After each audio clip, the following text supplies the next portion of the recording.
advocate for persons with disability boldly. Amazing. Thank you very much. Let's get to the... Okay, let's come back here. Hey, good to see you.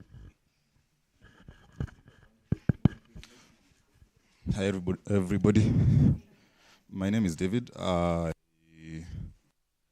serve at the Center for Multi-Party Democracy in program C2. Number one is that I support the great Manchester United. You should find that interesting. Number two is that I am passionate about young people in its expansive form. And as such, I lead or coordinate the youth village at the People's Dialogue Festival, Kenya's flagship initiative. It's institutionalized, so it happens every year in March. And I'd like to invite each and every one of you to join us. Glad to see my brother from the AU Youth Sounding Board, and a couple of individuals that I know in person here.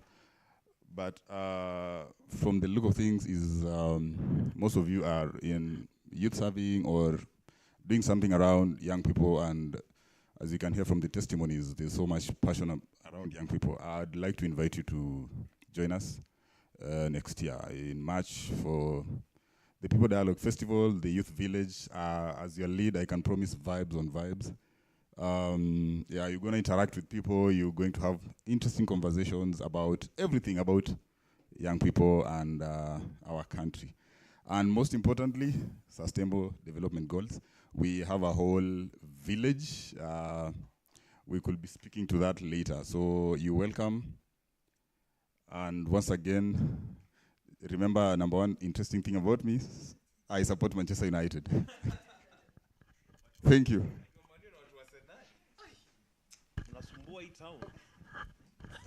Good morning, everyone. My name is Willis, and I'm representing the Global Peace Foundation, and I serve there as the program manager for the peace building programs. Something interesting about me is that I grew up with only one sister. We are 4 boys. Thank you. Now you have many sisters. Yes. Sisters, please. Good morning, everyone. My name is Jewel Omina, and I am a communications coordinator for an organization called Tushinde Children's Trust. But that is not the reason I am here. I am here because I am an SDGs award winner for creating tech solutions for climate change. Another thing, another thing that is exciting about me is I have a fascination with space-time, how time works and how gravity affects time. I find that very interesting, and I'm always willing to talk about it. So if you like space-time, you should come. We should have a chat over tea. All right. When you could drop, come on, could drop physics, okay? Come on, drop. What was the arena? Geography. Actually, geography, history. You can mind your business. Okay. Good morning, everyone. My name is Stacy, and I work with SDG. Something interesting about, if you can't tell, my favorite color is pink. Yeah, unafraid, just say it. Another thing interesting about me, my most used app on my phone is ChatGPT. In a hema kuhema. Awesome. Thank you, Stacy. Tumefika high table.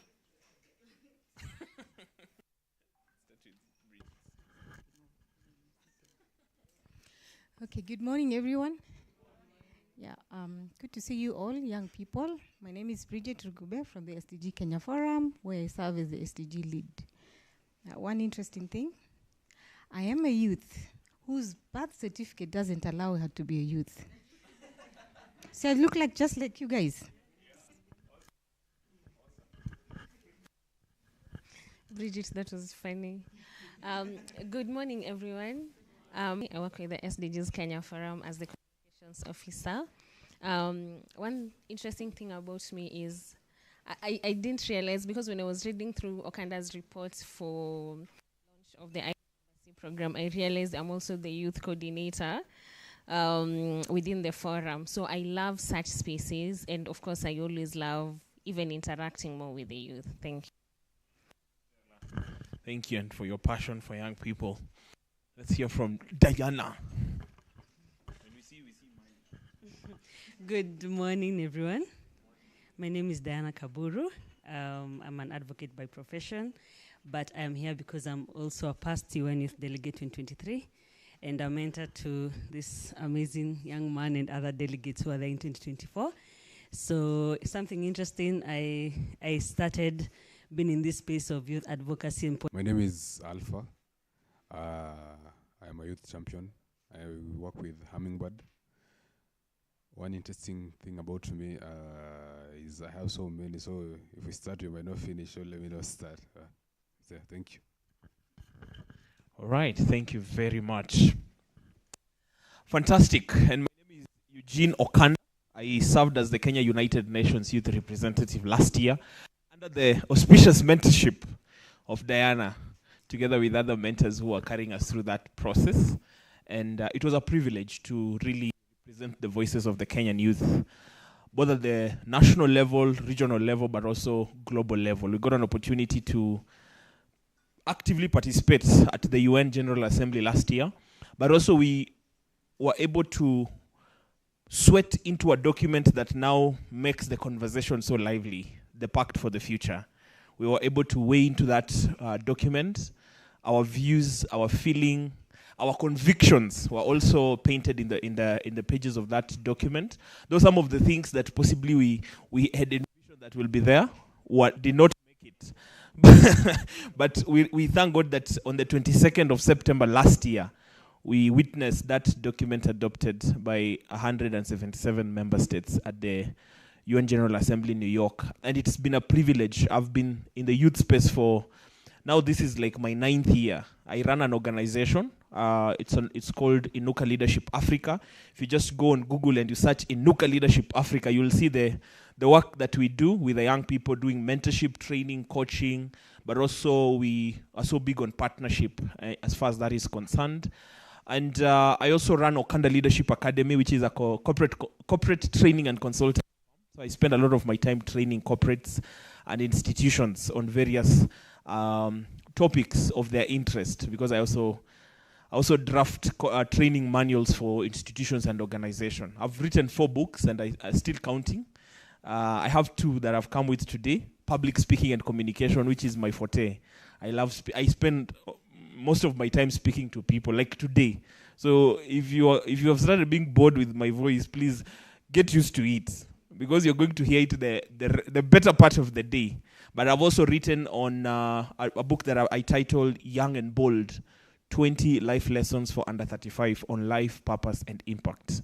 Because this space we are in, if you do not understand why you're doing this, you will fizzle along the way. So you have to get a grip of your purpose so that you can realize the impact therein. Okay. So today we're going to discuss on the issues of the UN reforms. Huh? And I don't know the feeling in the room, because today I hope and pray that your thoughts, that like each one of us will contribute to the conversation today.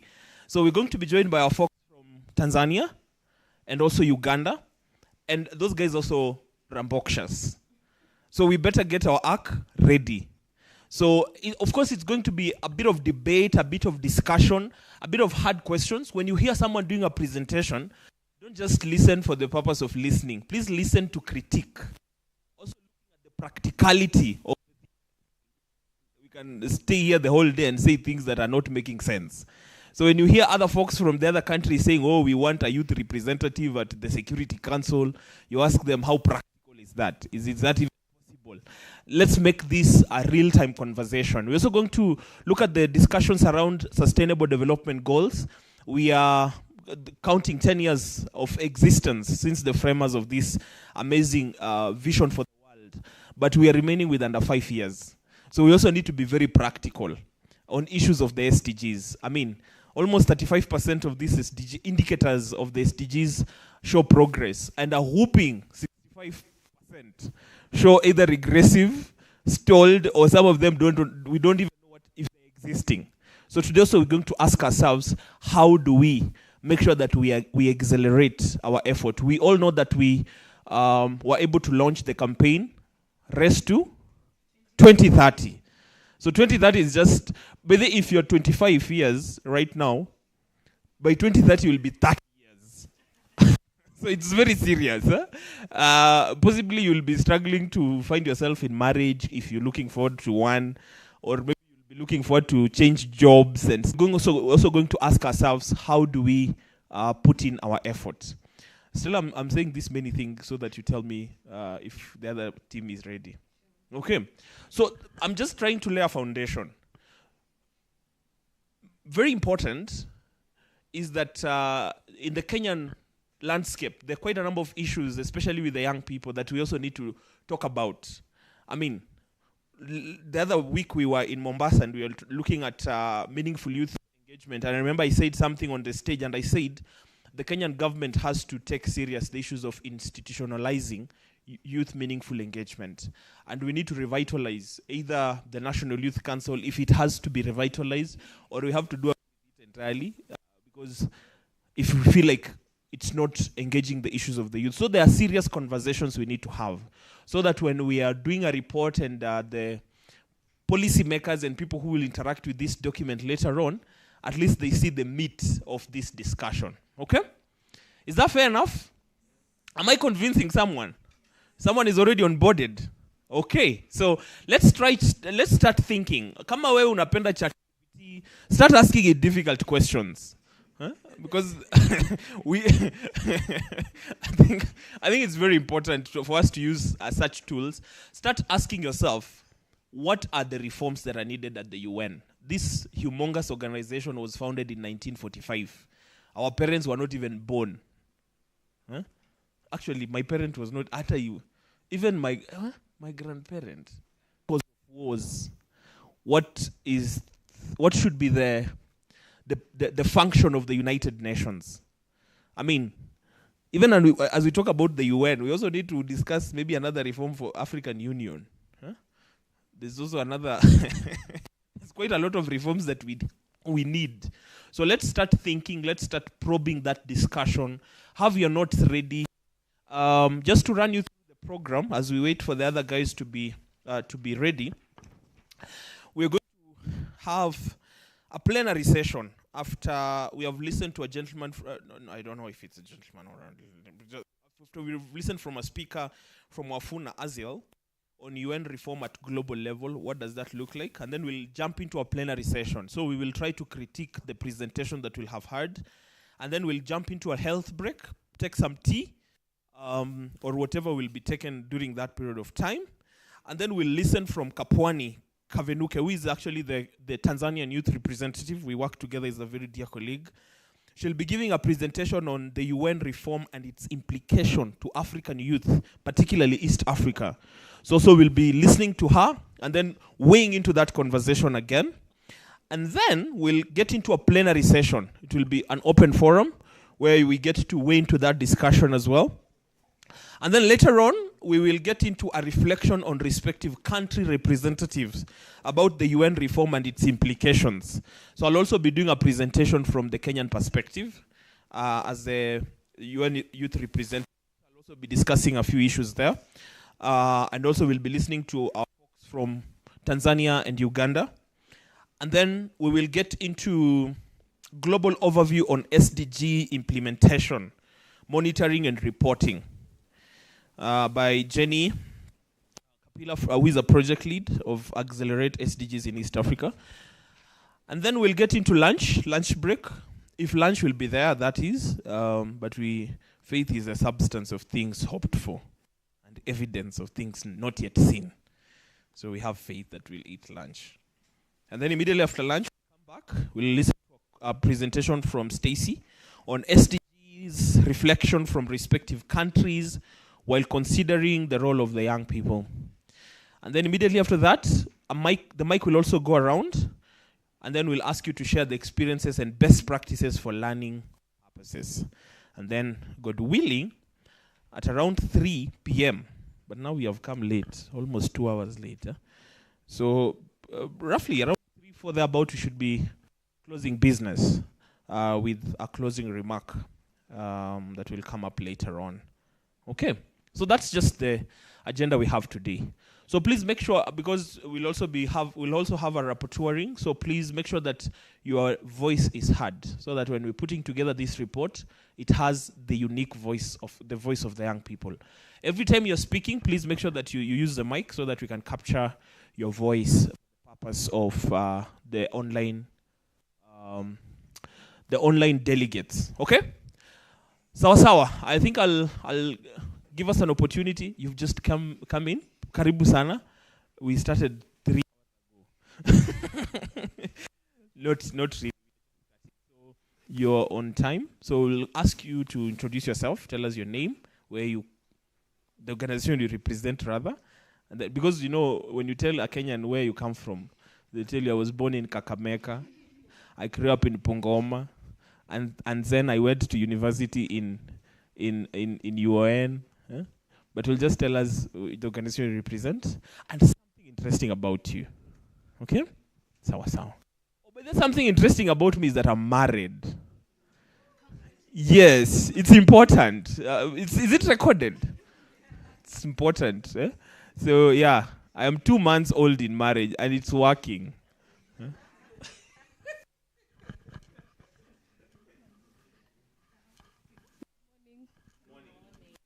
How are you? Connect and network with 1 or 2 people. Don't come with the people you have come with from home. Huh? Unless they're your fiancé. But also fiancés need to learn how to network. But make sure you network with 1 or 2 people as we almost get ready. Okay?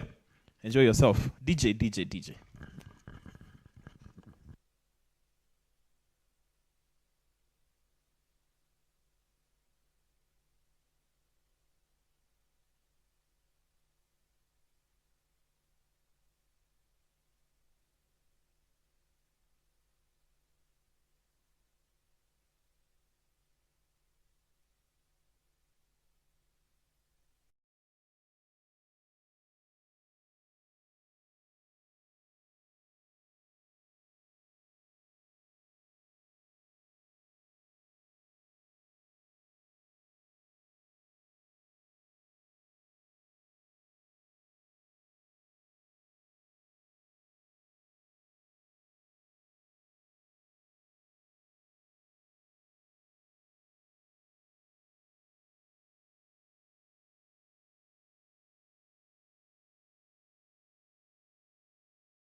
Good morning. You're able to hear us?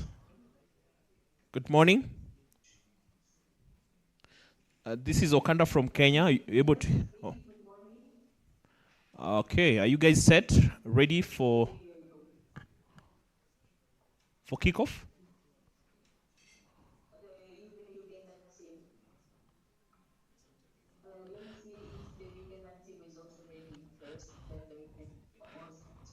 All right. The Kenyan team is ready, but your sound is a bit not very clear.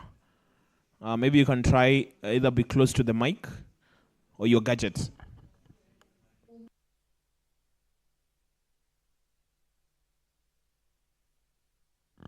Your internet is not, I don't know if it's a problem with your internet. You are lagging a bit.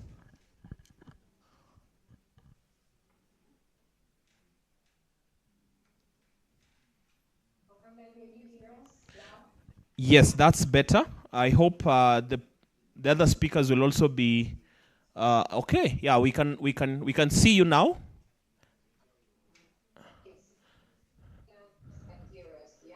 Yes, we can hear you guys, and we can also see you. All right, try to speak up again. We try and see if it will be a bit more stable.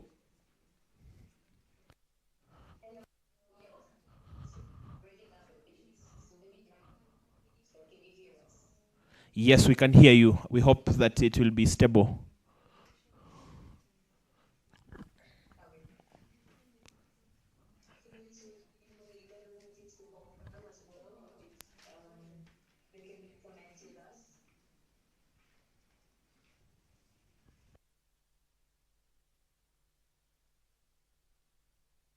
Is the Ugandan team ready?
Yes, we can hear you clearly. maybe the Ugandan team the Ugandan team is clear.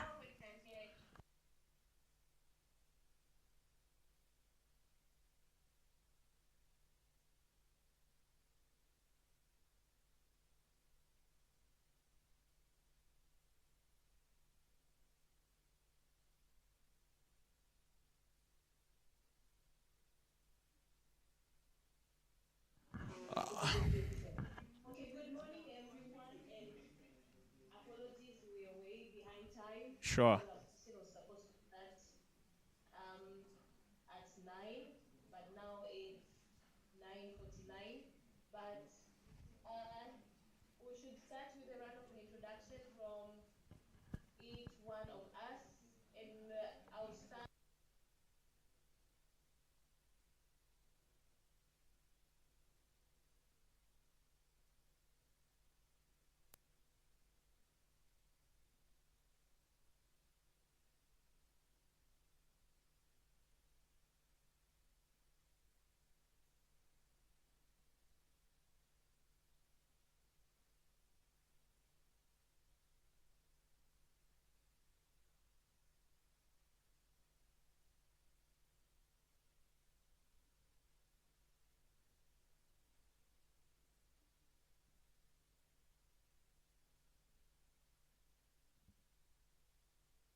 Thank you very much. This is Eugene Okanda, Kenya United Nations Youth Representative.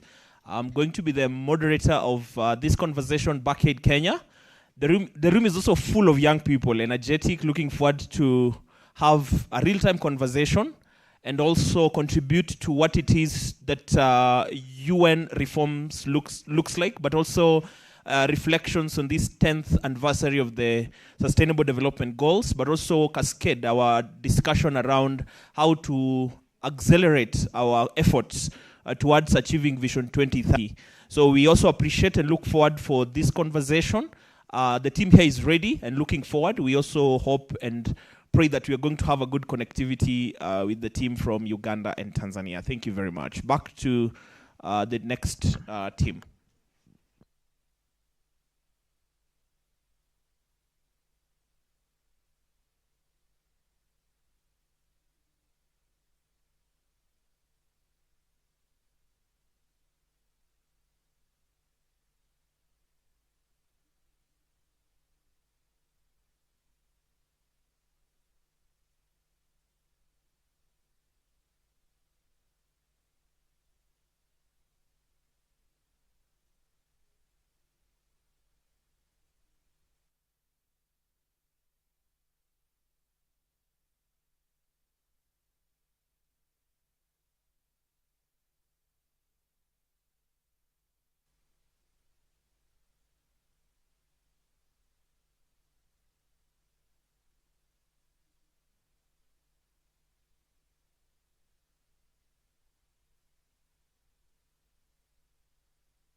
stronger mandates is the objective.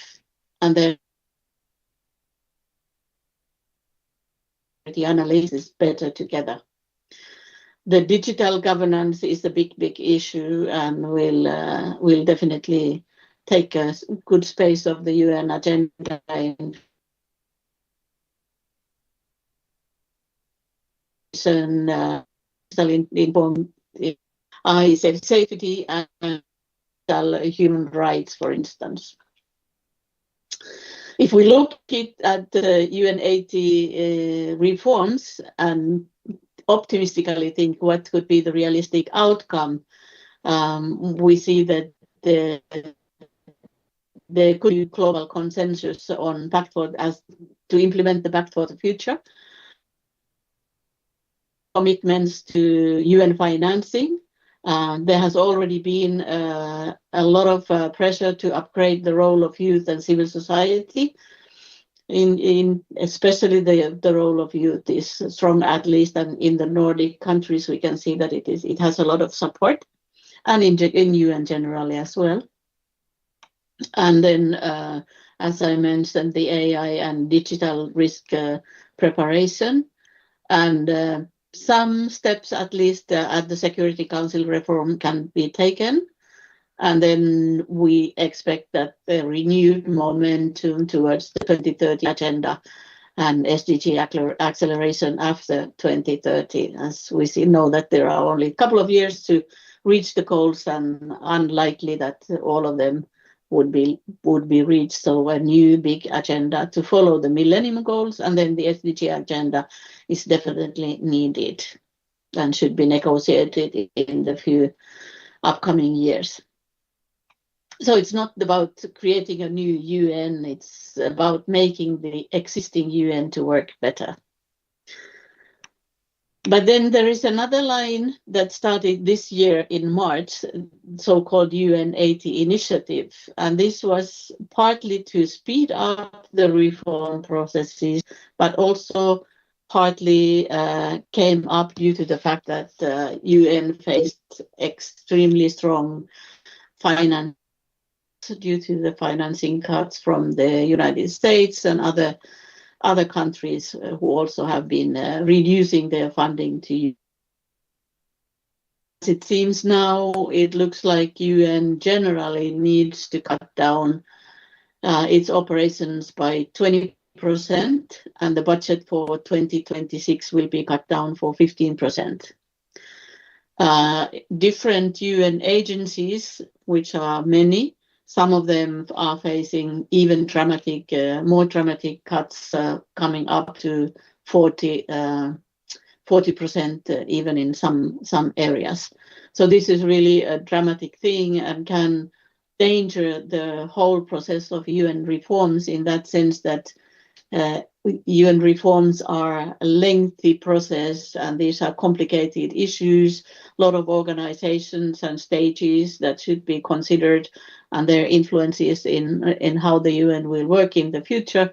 And at the same time, already before the decisions have been made by the member states, the financing is reduced dramatically, and there's a lot of people from the UN has been fired, and will be many organizations will try to themselves to maybe cheaper areas from New York and Geneva, or within better reach, so that the traveling cost will be cheaper and so forth. So this is another process that is ongoing and speeding up the reform, but also could cause a little bit of mixture in the member states, because the previous objectives that I mentioned have been agreed and are objectives that should be reached by 2040 to see where UN is when it turns 100 years. And then we need to see a dramatic cut, and different kind of reform setting has to be dealt with. And then the third one is structural changes and program alignment, which means basically the changes also in the Security Council, but it means maybe bringing together different UN organizations, and in that sense, trying to be more overlapping. Probably you've heard that the two examples of them are bringing UNDP and UNOPS together. Maybe UN Women and UNFPA are also proposed to be brought together. But I think I will stop here, and I'm happy to answer questions if I can. This is a youth reform, so maybe not all, but I can try to answer if you have some urgent questions. Thank you. Thank you very much, Helena, for that strong background and rich of information concerning the UN reforms. And now I'm taking it over to the young people in Tanzania here. Do we have any question after that impeccable speech?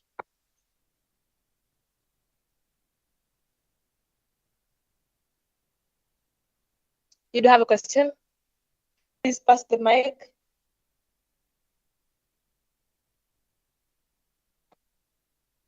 Welcome. Morning. My name is Tanzania. My question is, I've been going through the highlight that you've been giving us on the reforms, and I haven't really found concrete reform that really involves young people in terms of representation, increasing representation of young people at the UN, or anything that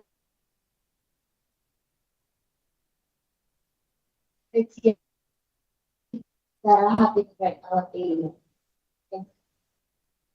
Did you get that, Elena? Not quite. Can you repeat me? She is asking, after the highlight of the reforms that you had just provided, what are the specific reforms that are for the young people? What are the reforms that really shows the direct increase of representation of young people at UN space? All right. Yeah. After the Future Summit of the generations, for instance, the office of the youth representative was nominated, and there is a new representative there. They have stronger manpower there. They have increased the positions there. And in many of the UN conferences and processes, the youth is brought into the conferences. They have a place to speak also in the national delegations, in many of them, but as well as international youth sort of alliances in the conferences. Not only in the CSO sort of spot, but in the beginning of the conferences, also the youth is many times heard. What reform that needs to be done is at the national level, where we should have guidelines to say that the youth is brought more into the national processes when prepared. When the countries are preparing for the UN conferences, are setting their own priorities, because that is where the preparative sort of influence is more stronger. Thank you. 50 resolution on youth, peace and security and agenda. So at least these concrete examples I can give.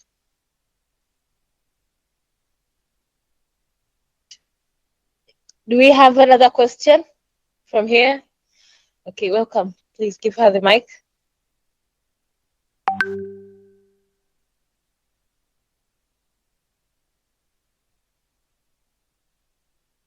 Good morning. My name is Esther Edward Samba from Tanzania, and I have one question. You mentioned the development and financing reform. Which part of the current financing structure is the biggest obstacle to achieving the SDGs? She is asking about development reforms. development and financing reforms. Development and financing reforms, and then she's asking at current which part of the financing is the biggest obstacle to the implementation of sustainable development goals. Well, of course, on the financial side, I would say that the debt burden of the developing countries would be the strongest objective at this point, and therefore that has been discussed in the development financing conference. But I have not been able to follow it after the conference, so I don't know how far actually that discussion has gone. Maybe Jenny can ask or say something more about it if you have heard or followed it up. And secondly, of course, the official development aid level is the big challenge for the SDG implementation. As you know, there is a commitment from the UN member states to reach the 0.7 from the GNP, but very few countries have reached that one. And as we have seen during this year, the state of the ODA has been declining. Then that brings the third sort of problem into this, that we see that on only depending on the member state funding, the SDGs funding cannot be reached. So we need the private sector to come into the process as well and work together with us to implement the SDGs. And this is a work on process, but it's not definitely moving as fast as it should. Thank you very much. We'll come back to you. And now, can we now go to UNA Uganda? Linda and your team there, do you have regarding the presentation?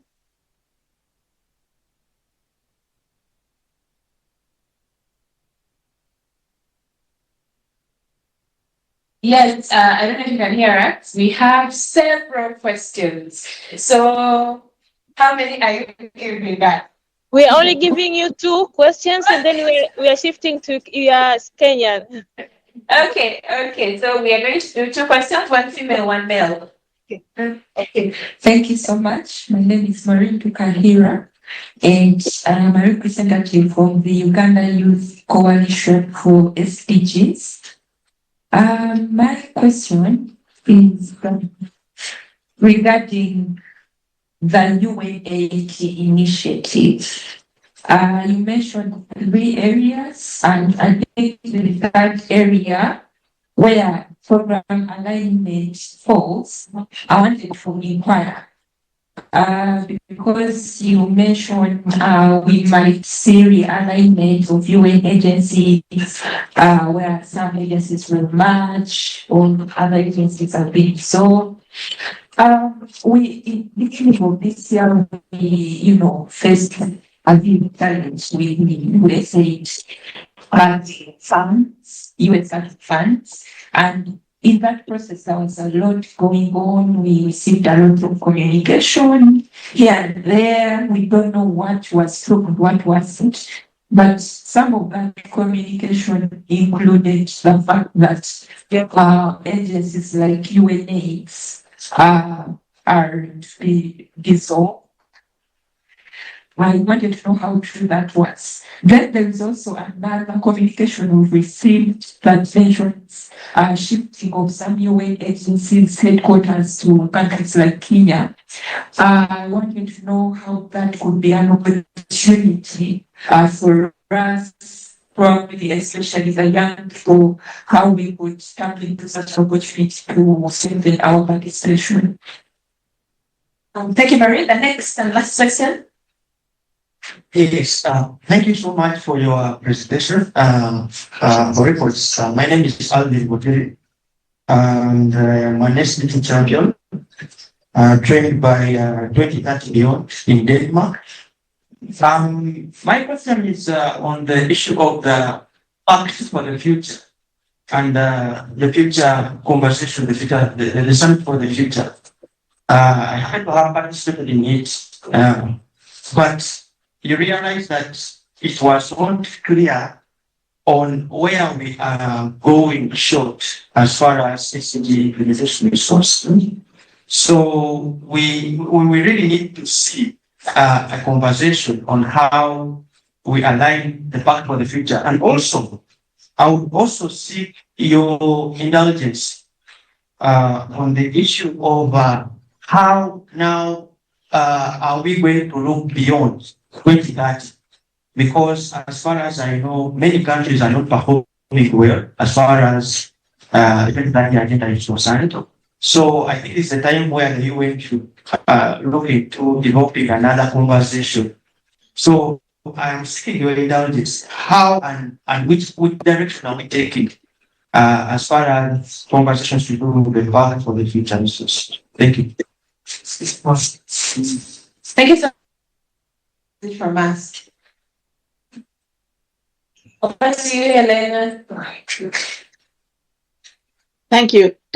I may not have heard properly both of them, but I try, and Jenny will then add on specifically on the Pact for the Future. I think you high in the latest months. Now on the 80 initiative and of the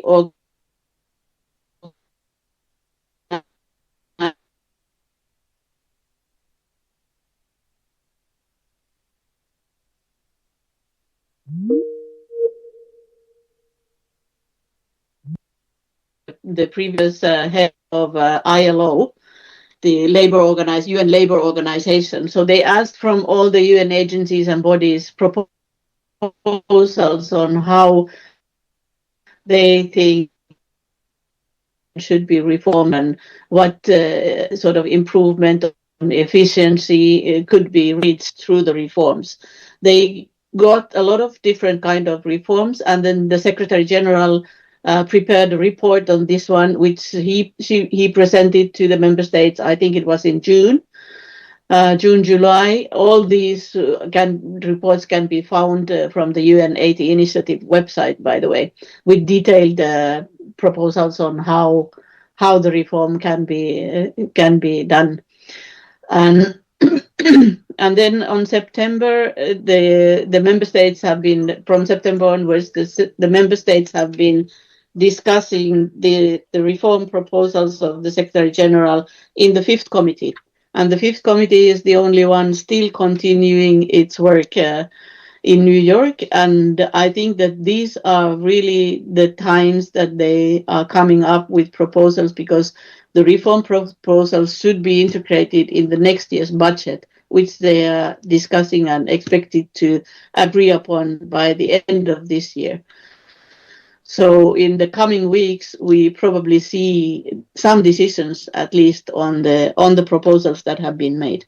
But yes, as you mentioned, one of the proposals also is that the UNAIDS should be merged with WHO, for instance. And then, as I mentioned, the UNDP, UNOPS, and UN Women and UNIFEM is there. There is a proposal of bringing together different research institutions, UNIDIR, UNU Wider, and institutions like those as well. The question that they are working on right now is that what is the influence if this kind of mergers are done? And for instance, we can say from the UN Women, UNFPA part, is that UNFPA is very strong in the field in developing countries, having a lot of maternal health programs ongoing, and UN Women is more on the gender and equality issues and normative issues, working strongly in New York and Geneva in the UN political processes. So if you merge these together, there's not maybe so much overlapping, but they should still continue as with the resources and personnel and workloads that they have at the moment. So it's unclear that what sort of savings or efficiency would that actually make. Also, the fact that there has been already organizations that have strengthened their presence in Kenya in the Nairobi UN hub. But it is still under evaluation that what the influence of that one is also, because as it seems the politics to be worked on in Geneva on the Human Rights Council, New York Assembly and the other committees. So if you then separate the say the normative work of UN Women and others there, so does it weaken the gender agenda on the whole is the big question at this stage. For the youth, specifically in the Eastern African countries, I would say that it is good that if the UN hub in Nairobi is strengthened, and definitely you would need then to have better access to the UN processes at the regional level, and in that sense, cooperation with the 3 countries and with the SDG platform, who is present in Kenya, would be an excellent tool for your networks, I would say. Pact for the future, my personal feeling is that it somehow got stepped over by this UN initiative and the financial cuttings. So there's no longer a lot of discussion on the long-term reform processes and improvements of the international structures. Instead, everybody is concentrating on what are the emerging issues and how much should be cut from here and there, and on which programs does it influence. And also the dramatic cut on the humanitarian aid is really serious issue, as we see in the situation of Sudan, for instance, or in other conflicts. So there are sort of urgent issues that have stepped on the Pact for the Future, but Pact for the Future definitely should be there and should be worked on after the budget has been balanced and the work can continue, at least with the 80% remaining. I hope I managed to answer at least some of your concerns. Thank you, Elena. Linda, I hope your team has gotten proper answers for the questions. Now, because of time, if we have more questions, please write them on the message box, so that when we come back after break, we will see a way to attend them. But now, can I shift to SDGs Kenya Forum, please? Now, can we hear from you? Can we get 2 questions so that Elena can answer right now? And if there are more questions, please write them in the chat box. This Kenya Forum, over to you. Thank you very much. Yes, we have 2 questions on the ground. I'll ask the 2 young people to ask their questions briefly. Thank you. So, hi guys, my name is Lynette Atieno from Kenya. My question is on matters of legitimacy.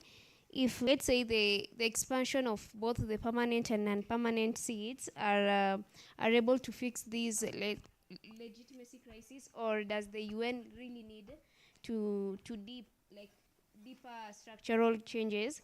And if, let's say, should young people have a formal decision-making seat?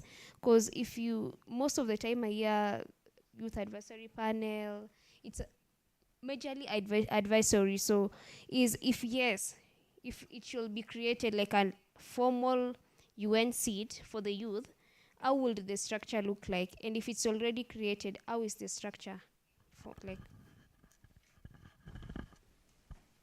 Great. That's a very good question. Let's get the last one. Thanks. My name is Jeremy here from Kenya.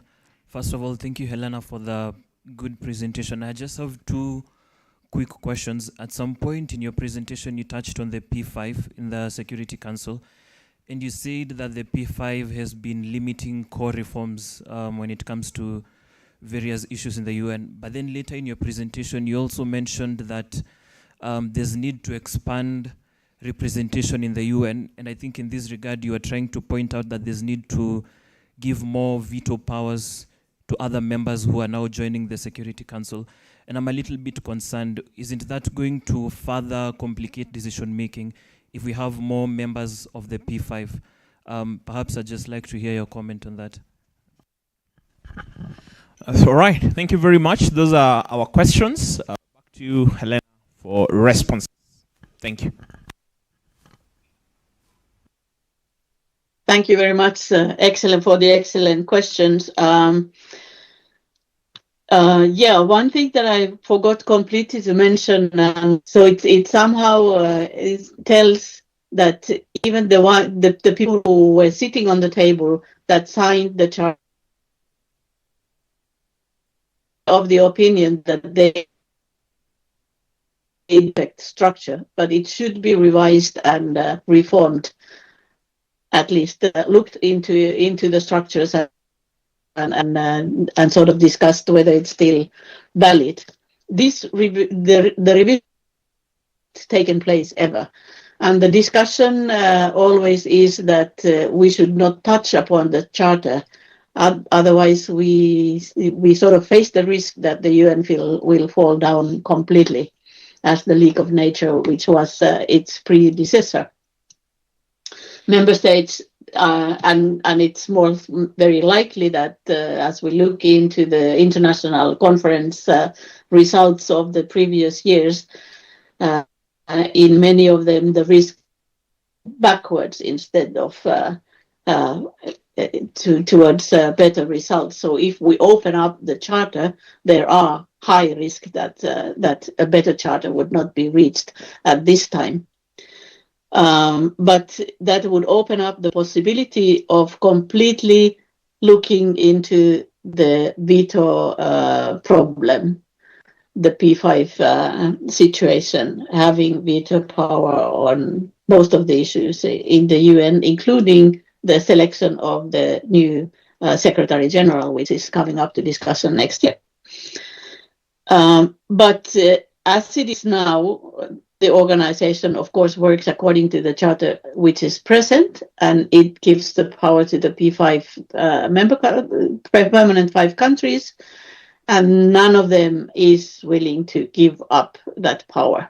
And changing the charter also needs their recognition. So this is sort of a circle which is very difficult to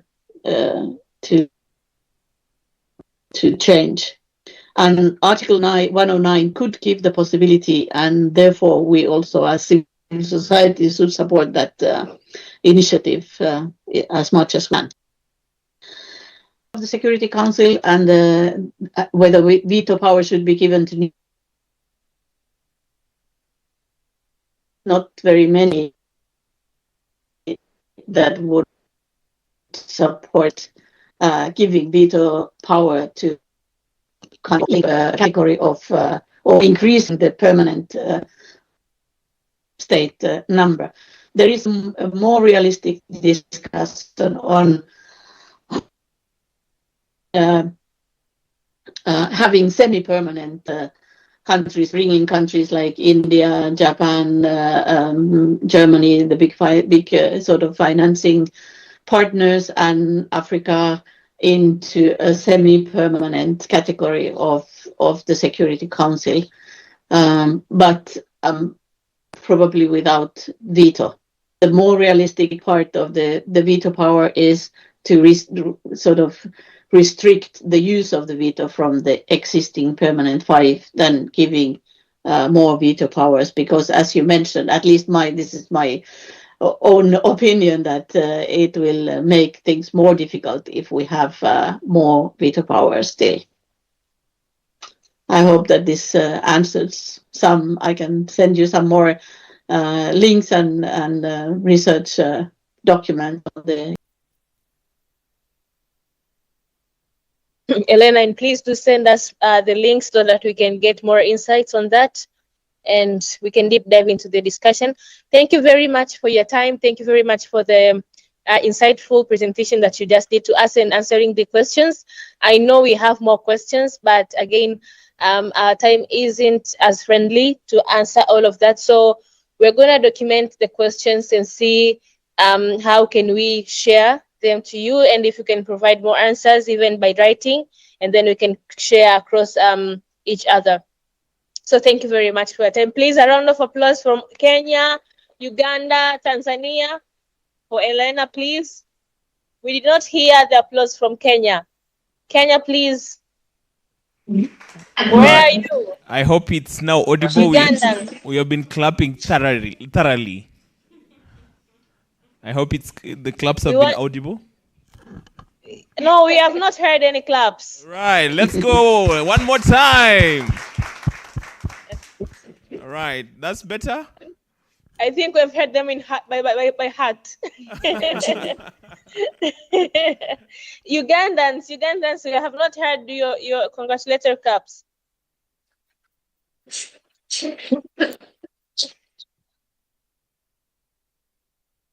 Linda, you are disappearing. Anyway, thank you very much, Elena, for your time. And I think we can all agree we need to break for health break now. People need to go for tea. For us, it's almost 11 in our zone. And Kenyans and Ugandans, can you please now agree where to come back? I know our timetable is a bit distracted from the things that happened earlier, but let's just work with what we have at the moment. What do you think? Let's resume back at 11:20. 11:20? Will that be okay? No, that's a lot of time. We can do 11:05. Okay. 11:05. So yeah, when we come back, I know we are supposed to be doing a plenary discussion, but can I kindly ask that we shift that session to later? Kapwani can also do her presentation, and then we combine the two plenary discussions from the one that we're supposed to be having now after Elena's presentation, and we combine it with after Kapwani makes her presentation. Then we just do one plenary discussion that covers all the presentations. What do you think? Okay, maybe you can repeat that again. I am saying, according to the timetable, we are supposed to be having a plenary discussion now. That means we reflect more on what Elena just shared with us. But because of time, we break for tea. When we come back, Kapwani can go on with her presentation on the UN reforms and its implication to the East African young people. And after her presentation, then we can have plenary discussion that combines what Elena said and what Kapwani will present. So instead of having two different plenary discussions, then we're gonna have just one that covers all the two presentations. Very well, that's very clear. Thank you very much.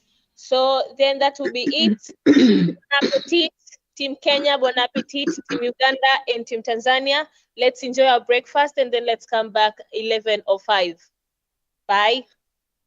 Bye. Okay, thank you for my part. Enjoy the afternoon and the break. Thanks for having me. Bye. Bye. Thank you, Elena. All right. A round of applause to all of you for sticking in through the session. So we're going to break for tea. We reconvene at 11:05. Huh? Convene at. Okanda, mute yourself. We want him to play his music. All right. The media team is helping me do that. Yeah, Okanda. Yes, play music. Play. You could not mute yourself. Maybe you could just play your music. It can, Fantastic. You can enjoy it from here as well. And please dance. We want you guys to dance. All right. You'll see us. You'll see us there. Okay. Thank you very much.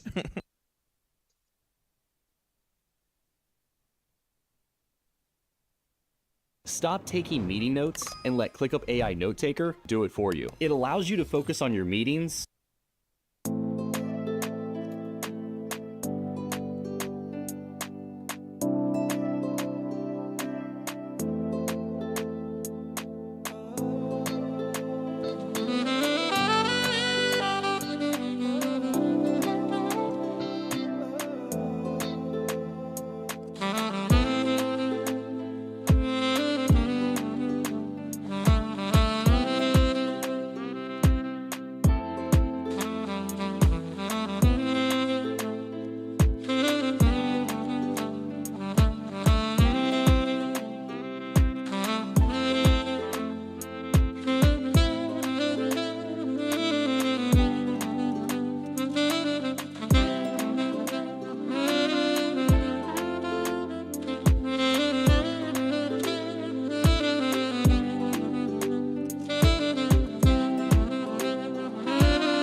smoke cannabis. Doctor say make a pop one of this. Make me fly like say I'm Aladdin. Come bring some kind melodies. Oh, mama, myself no do pass like this. So many things inside of my jeans. I slide down the beatings, the beatings.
Hello.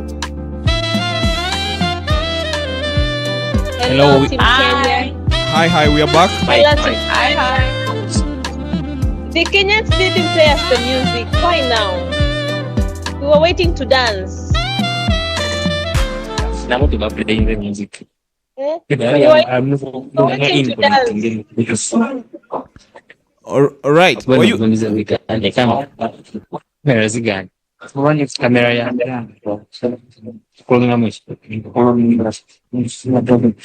And you're so plugging in. Naigati, Balioki. That's the only one. Okanda, you didn't play us some music. We did. I think it's the internet or something that's a bit troublesome. Potatoes. Okay. Thank you, everyone. I think it is my hope that you have enjoyed your healthy break, and now we are back and on with our program. And I don't want to waste more time blundering. Let me welcome Kapwani Kavenuke, who is the United Nations UN Youth Delegate and founder of Moja Farm organization. She's gonna take us through the UN reforms and what are these UN reforms implications for the East African youth or young people. And after her discussion, after her presentation, then we can now have a discussion together on what she said or what she'll be saying, and also reflect back to what also Elena said earlier. So Kapwani, the floor is yours. Thank you very much. If you can hear me, just put some emojis to the people next to the laptops. Emojis, if you can hear us. Linda, kindly mute your mic. Uganda. All right. Linda, if you can mute your mic. Great. So basically, it was a very nice session. We have heard from Helena. She had basically given us a background about what the UN reforms are, a little bit of a history. So I also did that in my presentation. So it's just going to be like a little recap that we can have before we go through the plenary discussions. So my name is Kapwani Kavenuke. I am the United Nations Youth Delegate for Tanzania under Africa United Nations Youth Delegate Program, and also the founder of Moja Farm Organization. So I'm here with the team UNA Tanzania in this program. And I'll be speaking about what these reforms, their implications, especially on East African youth. There was a question about how young people are involved in the reforms, and I feel like this is the great space to tackle that. So this will bring out some of those answers, but then also maybe during the plenary you can have more input on that. So Helena had mentioned a little bit of this, but just in a nutshell, in very simple language, what are the UN reforms? And currently we're talking about this thing called UN80. So these reforms, as she had mentioned, they are continuous, they are ongoing efforts to streamline the United Nations operations. So just imagine having an organization. Maybe you may have an organization as an individual, and it comes a time where you need to review the systems, because reviewing the systems is what makes an institution better. And she had mentioned that Article, I think 109 of the Charter even does stipulate that every 10 years the UN is supposed to revisit and also revisit and review so that they can update their systems. And this happens through the whole organization, not just these agencies, the departments, the programs. They are constantly going through change. And she gave some examples. For example, you had seen that in 1965 there was only like 11 members of the Security Council, but then now we have 15 members. And this year, in March, the UN80 reform was launched by the Secretary General Antonio Guterres, and it was basically aimed at doing the same thing, trying to find a way that we can see today's global challenges. Helena had mentioned things like artificial intelligence, different aspects that are happening and that are continually coming in. So this is something that they are looking at, like what can we do to respond to today's complex global challenges, and trying to figure out the resources to fix that as well. So it's more about how can we do what we're doing now more effectively with fewer bureaucratic burdens, trying with few, like changing the systems to be more systematic and agile. So what are the areas for reform? Helena had mentioned them. There are three key areas that the UN is currently looking at for this UN80 reform, which is the efficiencies and improvements, the mandate review, and structural changes and program realignment. So in efficiencies and improvements, they're looking at the secretariat. They're trying to see like how the UN is reducing unnecessary costs to try and make it more effective. But then also mandate review. We are aware about how many laws internationally the UN currently has, like so many mandates, so many things, and some of them are like duplicates. So they're trying to find a way to narrow that down and like review them so that it can become more efficient. But then they're also looking at structural changes. So how can they change their structures? You've heard these some mergings of agencies. Are there agencies that are doing the same thing? Is it better if they merge with each other? So these are some of the discussions that are going on. But what is the goal? So these are basically some of the goals that in my research I had highlighted. So we have to make it more efficient and cost effective. That is one thing. So we want to figure out, this is a multilateral organization. Countries are there. We need to be able to find a way to leverage on each other's strengths, utilize collaboration. And when you utilize collaboration, there's a higher chance that you minimize costs, which can also help things become more effective. So this is an area that they are currently looking at. And to be more responsive to the crisis of what the country needs. You saw what happened with COVID. Some countries were thriving, some other countries weren't thriving. So these are different things, climate change responses, many other risks. Even AI is considered like as something that needs to be moderated and regulated. So these are things that we are looking at. And then another goal is more effective in delivery of the Sustainable Development Goals. So we're looking at the SDGs 30 years from now. That's 2030, 5 years from now. Where have we reached? And this is like an alarm for this UN80 reform. Like, what are we doing now? What can we do better? And how they can be more accountable, more supportive of the UN staff. Because like Helena had mentioned, there's so many things that happened. Like this year has been a very hard financial year for many institutions. People have been laid out. It's been laid out of work. It's been very difficult. So these are some of the things that the reform is also going to be looking at. Maybe you'll be wondering, who is the person in charge of the UN80 reform? Like who's doing it, who is involved? Maybe like we were asking about how young people can be involved in this. So basically it is led by the Secretary General, as in like since it was launched through the Secretary General. But there is a task force, an ad hoc task force that is helping in the implementation of the reform. We have UN officials like the Undersecretary General Guy Ryder. You also have member states. So member states who are member states of the UN are also involved in the process, but there was an open call to different observers, agencies. They're also involved in the reform. And for example, in Africa, Tanzania is also actively accepting this. In September, during the UNGA, the former vice president, Philip Mpango, had mentioned about that. He had said that this is actually a quotation from him. I really like it. I put it down here. It's saying that the challenges of today are not the same as those of yesterday, nor will they be the same tomorrow. Thus, for the UN to remain relevant and true to its noble mission, it must embrace change. Tanzania welcomes the UN80 reform initiative, yada, yada, yada, in front there. But I just like the first part, which is saying that the challenges of yesterday are not the same. The UN was made when? It's like 80 years now. So things need to change, and this is very much needed. But is Africa involved? So this is one of the questions that we need to, another area that is really interesting. During my reading, I was like, okay, this is really nice. Africa is actually involved and actively shaping the reform of the agenda, one, by being a member state. So by being member states of the UN, their contributions are also there. but also through the African Union. So through the African Union, the priorities of African nations are being pushed forth when they're having these consultations, so that towards the reforms that we need in those three key areas that they were discussing about. And these are some of the demands that Africa is pushing for.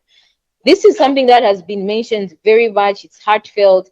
They're pushing for 2 permanent seats of the UN Security Council with all the same prerogatives as the current permanent members, including the right of veto. So I think these were the discussions. Even the president from Kenya addressed this in the UNGA. This is something that African countries are seeking. We need to be a part of that Security Council. Helena had mentioned that this might be complex than we think it is, but this is a demand. Another demand is that 5 non-permanent seats of the security, they want 5 non-permanent seats of the Security Council. So that's 2 permanent seats and then 5 that are non-permanent. But then apart from that also, the African Union to be responsible for selecting which African countries occupy these seats. I think it seems much better that if the African Union be positioned in this role to choose, rather than like the UN or somebody out there doing that themselves, because, you know, the African Union, it's a union of African nations, so it would be much better to be in that position. But key aspects of the AU's engagement in the UN80 reform include, so one of the things they are trying to work around in this reform is forging unified positions. There are so many African countries, so the African Union wants to make sure that they do consultations with each and every country, bring down a unified position of what we see needs to be done in the reform. We are trying to do away with the working in silos. I know the member states are there, but the African Union can help to consolidate all these demands from Africa for the reform.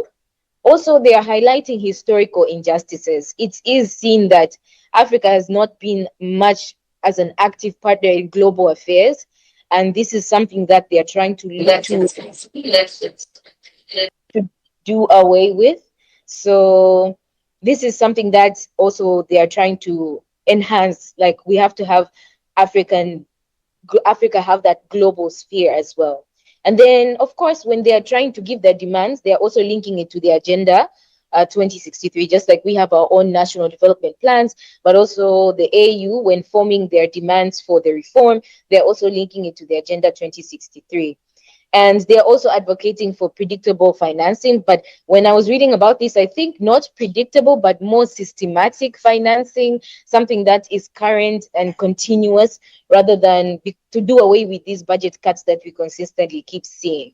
And then high level of participation from African countries is another thing that the African Union is pushing for. So someone had asked about youth inclusion in the reform. Helena had mentioned that there's a lot of consultations going around, speaking engagements, but then if you hear that, it doesn't sound as nice as it does. It's not nice at all. It's like speaking, consultations. Yeah. So how do we get our voices out there? Yes, we're grateful to have the UN Youth Office, which is the first dedicated entity for youth affairs at the United Nations, which is helping spearhead young people's voices. But then imagine, it's young people's voices globally. And then again, there's the global south, our voices, African youth. The reason why I'm the UN Youth Delegate is because of trying to bridge the gap of underrepresentation of young people's voices in such spaces. And the reform is much relevant to us as young people, because you are looking at 10 years from now, where we won't be 2025 anymore. We'll be in that gap where we are getting out of that youth bracket. So it's very much relevant for us to be involved actively in co-creation and not just in the discussion. So even though the UN Youth Office and different NGOs are helping through, of course, knowledge is power. Once we know this, we can be actively seeking those platforms to also contribute as well, have consultations like this that we're doing right now. So that really is helpful. Now, why should young people care? I've already mentioned for African youth, the population, the biggest population of African continent is young people. And by participating in these forums, we are contributing to the key decisions that will affect our lives. It's a fresh opportunity to rewrite, review the UN reforms. So when we are talking about young people not being in those spaces, what are we doing? For example, one of the reforms I can say which really help young people, I wouldn't say if it's a reform per se, but I would be, if Helena was here, I would have asked her, is about paid internships. So that is something that people were really talking about, that the UN, you can have volunteering stuff, but some of them are not paid, but now they want to normalize paying, that all internships should be paid. And this is through the initiatives of the UN Youth Office that is actively helping to make sure that young people, when they engage in this service, at least they get something, even though they're volunteering or interning. So it is a fresh opportunity for especially underrepresented youth. We're talking about the global South Africa to East Africa to be a part of these conversations. Of course, not everything is doom and gloom. Like I'm saying, it's a golden opportunity. So it's not all doom and gloom. What are the opportunities for a stronger voice? African youth, we can shape the global reforms and policies actively participating. When you say, I know it might be boring, there's a survey passing around, can you add your views, do this and that? So many things are going around, but young people don't like to do that. You want to be at the conference, present physically, but this is just a call to us to also engage in those spaces. Youth development, the opportunity of the reforms that will cater for young people's views will bring in youth development, better education, employment, better skills. Like currently there is a program called the YFPP. I think that's a program to help young people get opportunities like in the UN, but African countries are excluded from that. Like most African countries are not part of it. So then again, who are the members of the UN? It's member states. So then we also need to start locally. It's also reminded to start locally and like appeal to our countries as well to encourage them to keep involving young people. Then we have accelerating SDGs. If young people are involved in this reform consultations and actively giving our views and co-creating, we will see progress in accelerating the SDGs. Young people currently are leading so many initiatives, could be NGOs, businesses. They're trying to get into the private sector. That's also a good way to keep encouraging young people who have the private sector to also get into this. And representation, then we'll do away with that continental injustice, like historical injustice where Africa is not there. So that will create more representation and will effectively have the UN will be more effective that way. What next then? I'm actually on the last slide, I think. Yes. So what next? So what we expect from this reform is a UN system that delivers effectively. But as Helena had mentioned, the reason why that clause was put for reform like after every 10 years is because it's not perfect and times are changing. So this time we'll be looking at what fits now, but it needs also after a while to be changed. So for me, what I would suggest, what I would really love to see this time is not working in silos, more coalition building, because if we're trying to reduce costs, how can how the African Union is working, how can we all come together to make sure that we have a unified position when it comes to the reform, not just having some people who are more influential give out their decisions for that reform. And then emphasis is on the importance of engaging young people as equal partners and co-creators. So this is going to be an outcome that hopefully through the reform, young people can become equal partners and co-creators, not just being considered a person to go and seek like information to help build whatever they are building. You know, if you are building and you need my input, then why can't you have me be part of that space to help you build that as well? So this is something that we are trying to look at. And we are lucky to have the UN Youth Office, which is committed. Through the Pact of the Future, we have Action 36, which focuses on strengthening representation of young people across the UN. And that is something that we continue to see. There have been so many opportunities for young people to engage across the UN, harder to engage in the systems, but easier to engage in different programs. So this is something that we hope to see change. Yeah, I tried my best to minimize time. I speak very fast. I hope you're hearing what I was saying. And if there are any questions or any comments that you might have to what I have said, you are welcome. A round of applause, please. That was very insightful, Kapani. Thank you very much. She did her research for the young people and to connect the dots between the reforms and the young people, isn't it? Are we seeing the correlation? Yes, so now we are ready for the discussion, yeah? So before we deep dive to this discussion, if there are any questions or clarifications that Kapani might have to answer as per her presentation, please, I welcome them. And now we are starting with Team Kenya. Are there any questions from your end? Do we have questions from Team Kenya? It was more of. Hello, Kenyans. Judith, we have Maurice here, Maurice Andati. I believe he has something to say from the presentation from Kapwani. Hi. Thank you so much, Kapwani, for sharing the discussion that I've been having. I think something that I also wanted you guys to look into is the ongoing discussions around the youth strategy, because it is also among what do you call? I don't want to call it the value chain. It is part of the system in regards to the UN reforms, because we have the bureaucracy itself, the offices itself, but also there are also aspects in regards to youth. And right now we are having discussions around the youth strategy, specifically in regards to the global aspect, and it covers aspects of employment, aspects of education systems, which calls for countries to look into modalities of connecting the relevant markets in regards to the education systems that they particularly have, and they're calling for this to be implemented specifically in particular governments. Then there is also the call of governments to look into the ILO's Resolution 205 on the interconnection between peace and security and labor. So these are also part of the reforms that are being done. So I just wanted also to add that in one way or another. Thank you. Thank you, Maurice. Thank you, Maurice. Let's hear from Brian.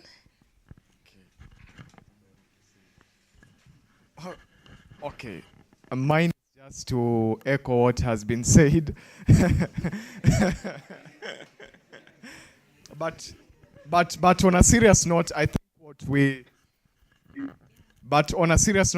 what we also need to consider is that many countries are moving away. Like when you look at the global feeling now, there's a move away from multilateralism. And many countries are now embracing working from a national level, looking at their own national interest. And we know, like, America used to contribute, I think, over 30% of the budget, the largest contributor to the budget of the United Nations and its 18 agencies. And now that America is pulling back, we have to consider ourselves, especially because Africa, we are more of a recipient than a giver to the United Nations. We have to consider what is our role within this framework.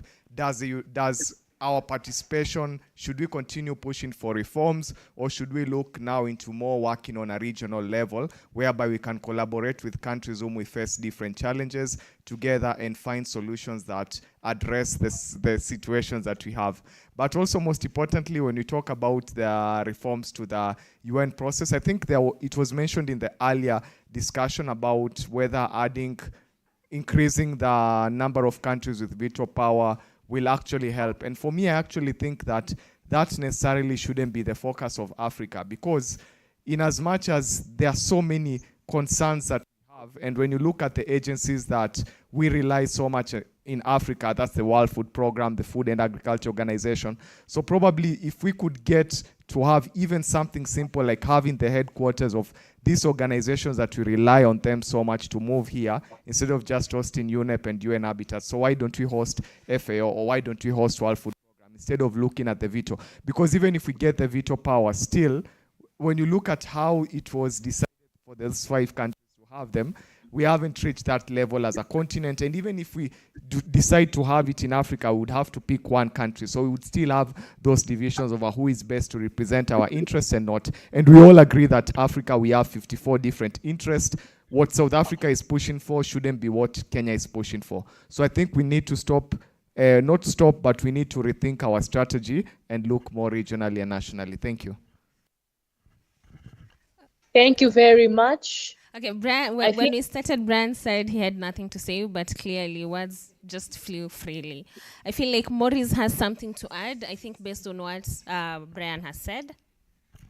Something that I also wanted to add is in regards to also finances. One of the key things that I thought that we can also a little bit be focused on is on discussions around national financing models, where can African countries focus more on building their national financial infrastructure rather than being highly dependent on things like aid and so on and so forth. And this was one of the discussions that was happening at the G20 that was happening in South Africa, where should we just focus on the UN systems, but also look into building national financing models based on realities that Africa have. Then lastly, in regards to security, a question that was asked was, Africa really wants to sit at the Security Council at the UN, but African Union has its own Security Council. So what are the specific activities and actions that the African Union Security Council has done, specifically in Africa, in regards to peace, that gives the mandate for having also Africans being part of the United Nations Security Council? So that was a question where we also need to review those particular systems rather than jumping into the UN reforms. Thank you. Thank you very much, Maurice. We can have Stacey also. She needs to echo something or add in her reflections. Good morning, everyone. I like the idea of national financing models. I think that's the direction that a lot of African countries should be taking. I think something that I was thinking heavily about is, have I lost my point? 1 second.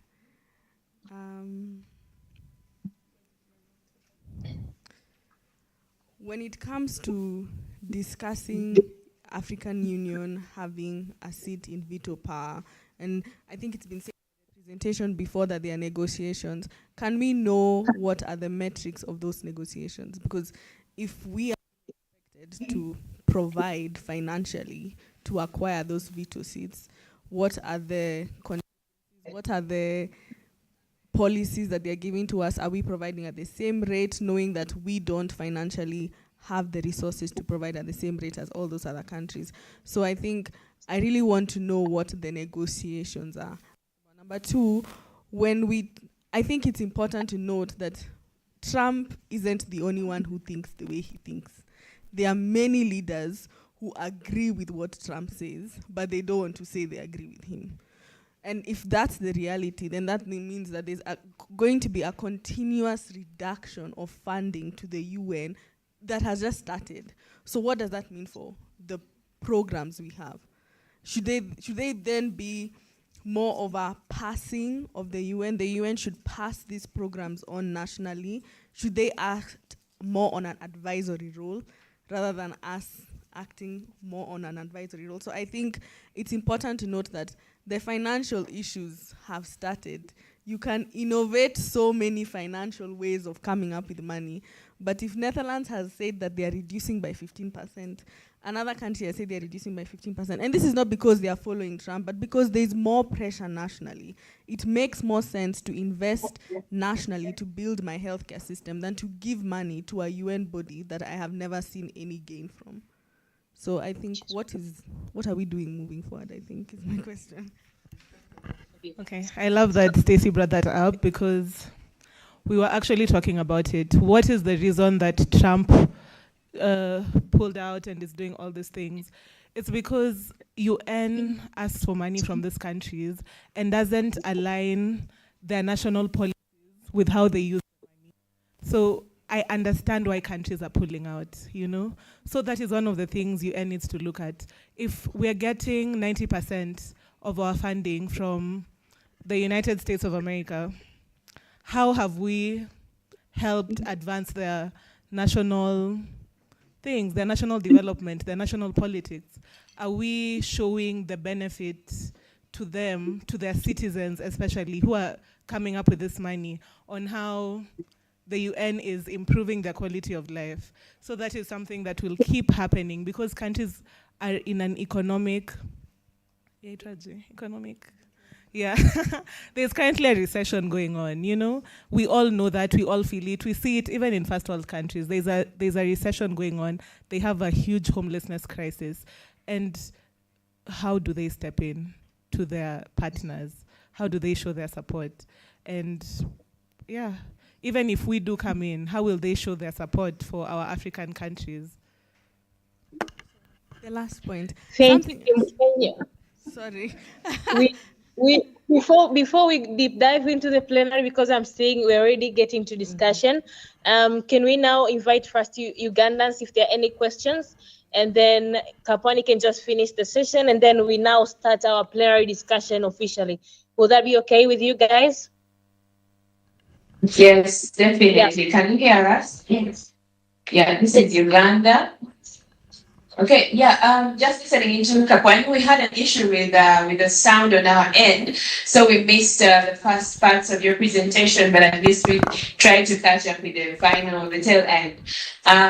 About talking about working in silos, I'm thinking, how best can we work together? For example, the people working on the Universal Periodic Review and the people working on the VNRs and the local VNRs, how do we get to work together so that the young people that are on the end of say the Universal Periodic Review are able to integrate the different works, and also the UN office, many young people are not sure how they can support it or how it can support them. So I don't know if there's a bit of publicity around that and how the young people in here can, locally can accelerate the localization of some of these agendas. So I think way to go, just like Stacey said, localizing is the best option. But we have a few questions in the room. Hand over to the person, and please let's make them briefer. Yeah, of course, brief. My name is Carol, and straight to the question, I'm not different from Linda's submission. First and foremost, the UN is committed to implementing Action 36, as we all read, strengthen representative. And I just want to ask, what is the track of record from the prior presentation of the youth that we've been having? What are the tangible results? Because we can't keep pushing for the increase or increment for the participation and representation without knowing the achievements of those that have been there before us. Because I'm of a view that there is a lot of pushing for our youth to be in boardrooms rather than being on the grassroots doing the work that is more meaningful than just being in boardrooms discussing English. Thank you so much.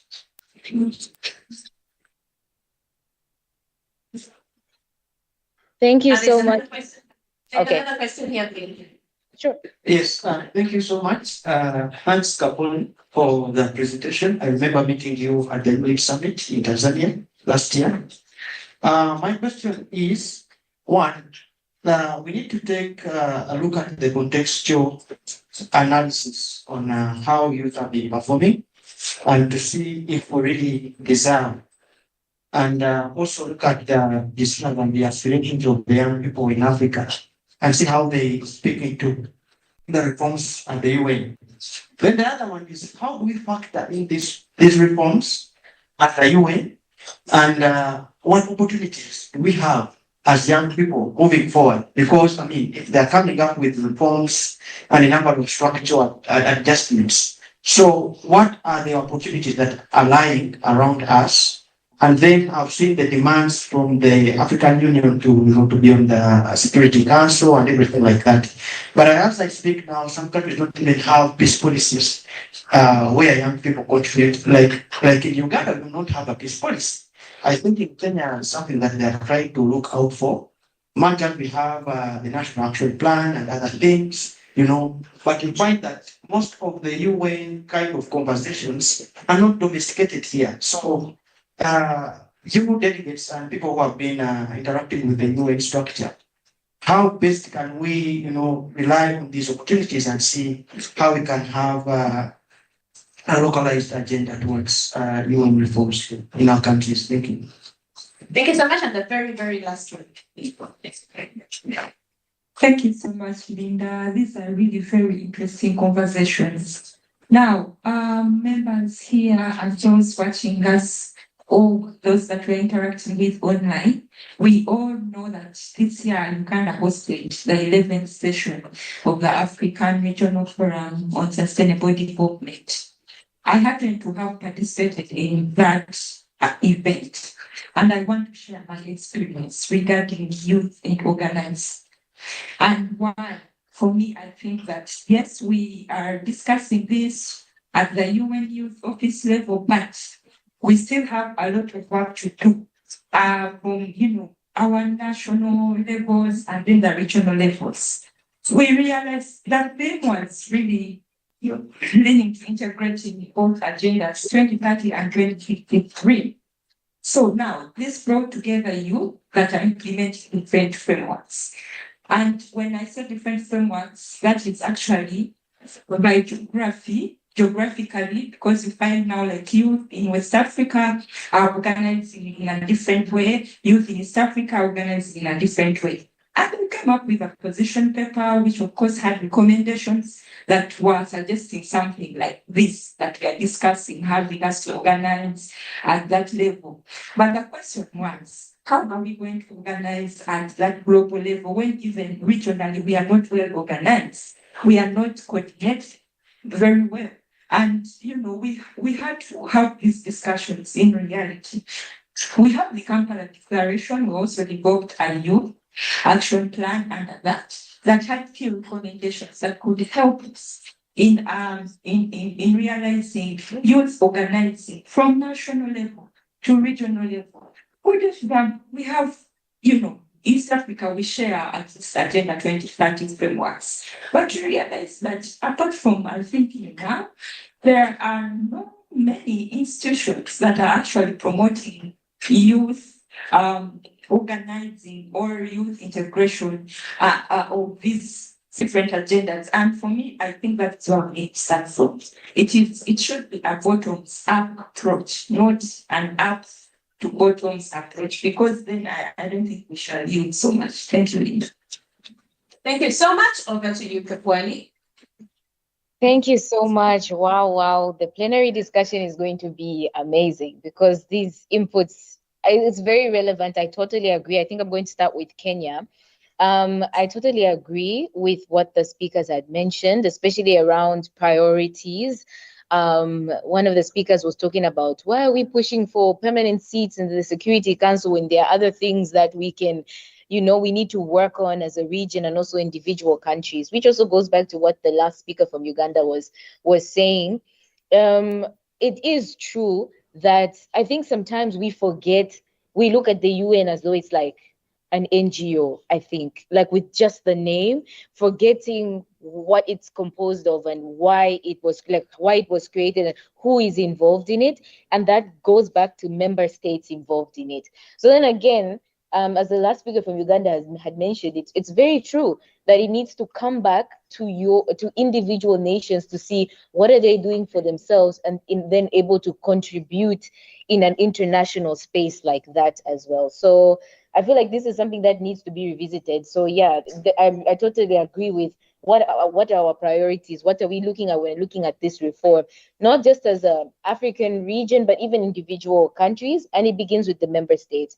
And one of the ladies had also asked about the metrics for the position of the Security Council. I think I'm going to need to read more on that, or anyone else would have more info about it, about how the African Union made that position about being there. But one of the metrics they're using is the given fact that Africa is the only continent without a permanent seat in the Security Council. So that is something that is being like slowly addressed, especially when they're pushing for that. And then there was a question about the achieving, like how we can work more without working in silos. How can we work together? I think this was also from Uganda. Like how can we do this support and also work locally? So like building these international conversations, bringing them locally. How can we do that? I think honestly, during the UN Civil Society Conference, I think one of the things that was really highlighted is that civil society is the heart of development. The NGOs, they're really doing much more in grassroots level, but it helps to be informed as well, so that you're not working blindly. Most of the times you might know that maybe you're working on climate action. Have you looked at your national development plan? Maybe what are the areas that they're seeking to improve? So it helps not to work blindly if you understand what is going on in the world. And I feel like that's why it's important for young people to be engaged in these spaces. Going back to Madam, I think Carol was talking about how young people are always in the boardrooms, but then not working in action. I totally agree. This is something that we're also trying to like end, because it becomes at the end of the day, you're just there to be speakers, participating as speakers, but then grassroots level, what are you doing? There is a huge gap between, we're saying the global gap, for bridging the gap between the global and the localization. And NGOs are the ones that really do a big part of helping this happen. So I think it helps that the people in this room, if you're thinking, what can I do for my local community? It starts here. You're probably doing good just by thinking about it. So maybe you can talk to your local UNAs and stuff like that to help build on the ideas that you might have. And there was about what next, what factor. I think one of the persons from Uganda had also spoken about contextual analysis. What factors, like what are the opportunities for young people? Yeah, I remember the question was, what are the opportunities for us with this reform? I think I mentioned them during my presentation. The opportunities is to shape and nudge the messages and the conversation, to shape them in the direction that supports young people. But then how can we do so? We need to be actively involved in these different consultations going around different areas, whether it's unemployment, whether it's the youth strategy, like Maurice had mentioned. So maybe if he can share those platforms, those links with us, that we can be actively involving ourselves to shape the narrative, that is one of the ways. So the UN Youth Office did also many consultations in the UNGA period. But yeah, like we said, that sometimes you find that African voices are a bit underrepresented. So these are the chances that we need to leverage in order to bring our voices out. And I think lastly, I think there was a question about national level.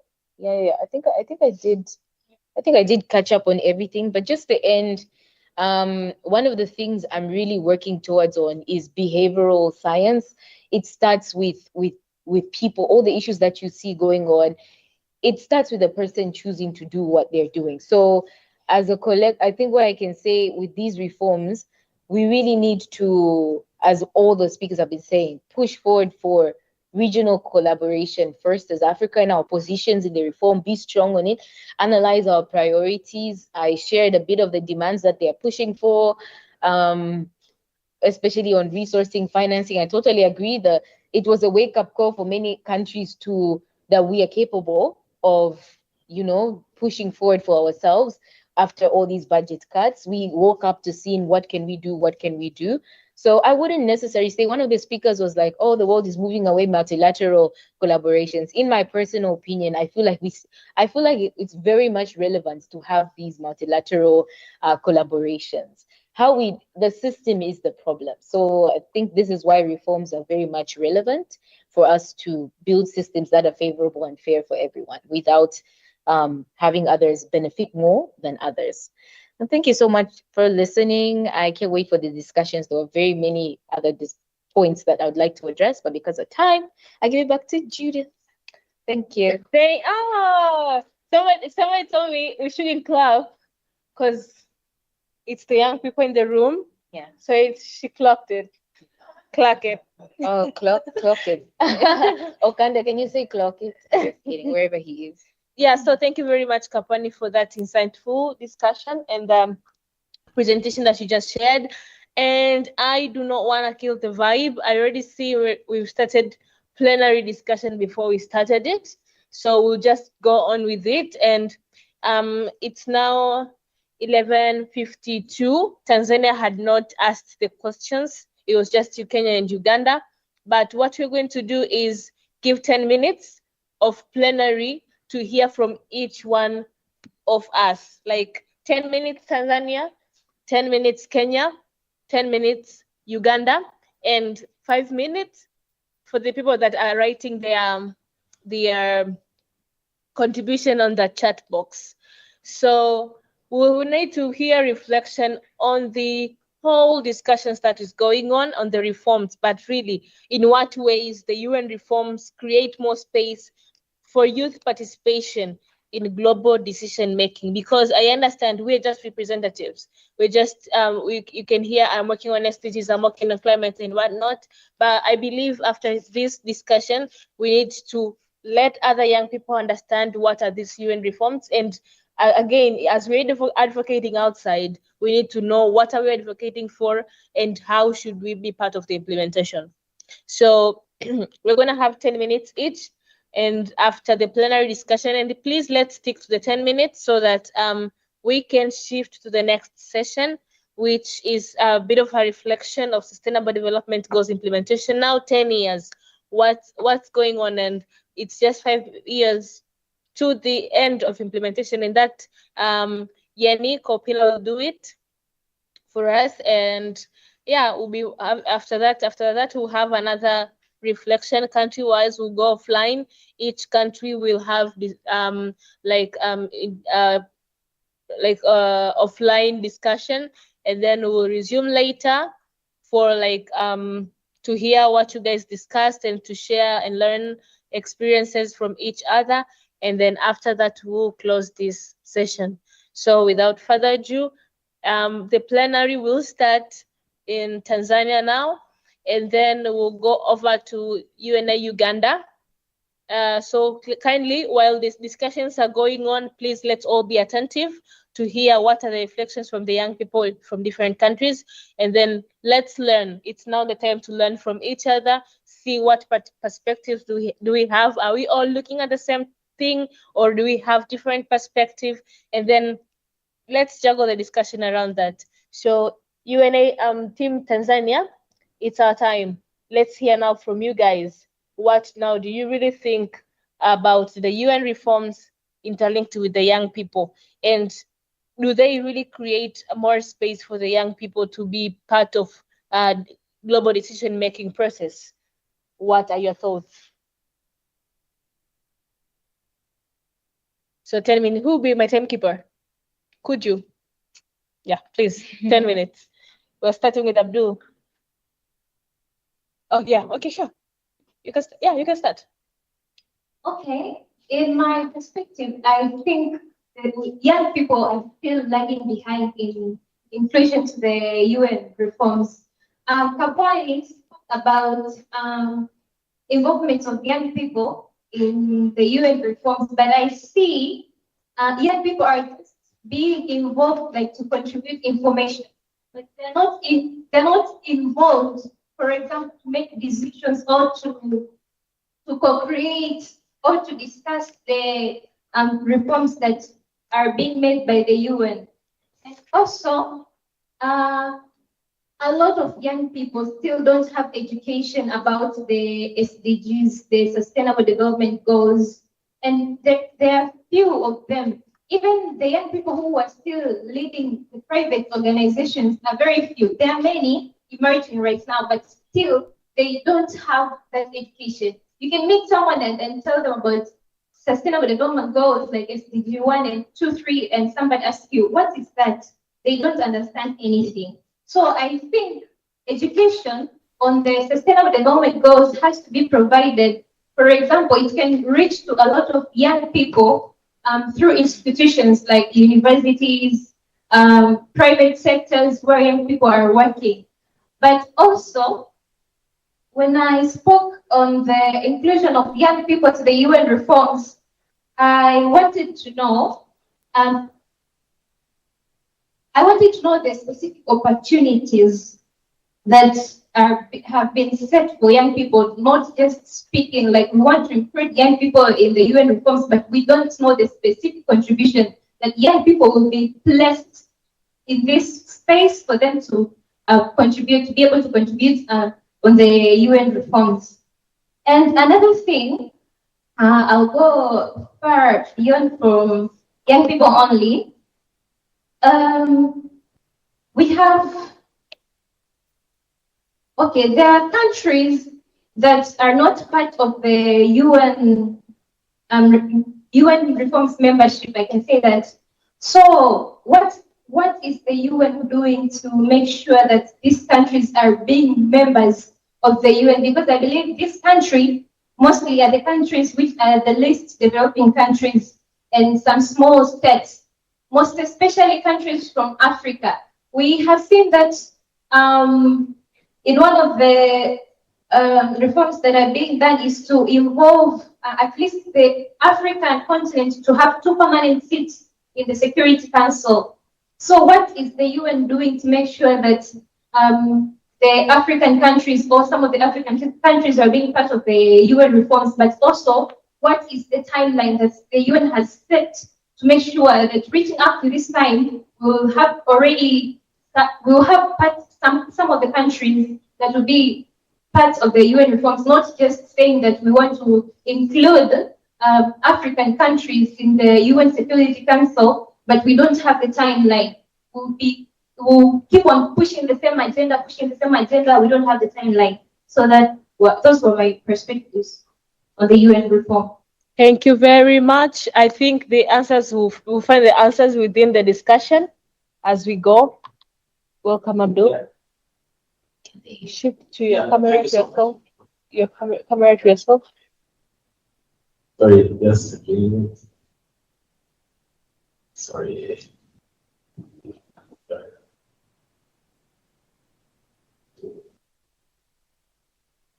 Yeah, I'm on this side. I hope you can see me. Okay. So I think I'll be speaking on the other side of the coin. And it's actually on the, I understand the countries do VNR, Voluntary National Review, and even in Tanzania with the other stakeholders does that. But I think I'll be speaking on the other side, particularly the reporting and the tracking the progress of the SDGs, particularly of the young people, of the youngsters who actually have a lot of issues, but maybe they might not be cracked in terms of their ideas, in terms of their views, and things of the like which should be reflected in the reports. I think that's on the national or local side where the countries, I think it's a high time where we need to embed, but also to integrate and improve our reporting systems, particularly on the youth issues, to see how best, what are the gaps, because we cannot do the reforms without understanding what the situation, what are the things on the ground, and what are the progress that have been made. Now, it's good that we do the nice reporting, particularly the youth issues, to see how best and what are the gaps and how can we fill them, to articulate the ideas and the things of the like as we are remaining with only a few years to 2030, which is a decade of action. Yeah. Thank you very much. Okay, we are over to, they have a mic. Karibu. Switch it on. Again? Is it now again? Switch it on. On is down. No, it's, they will not hear.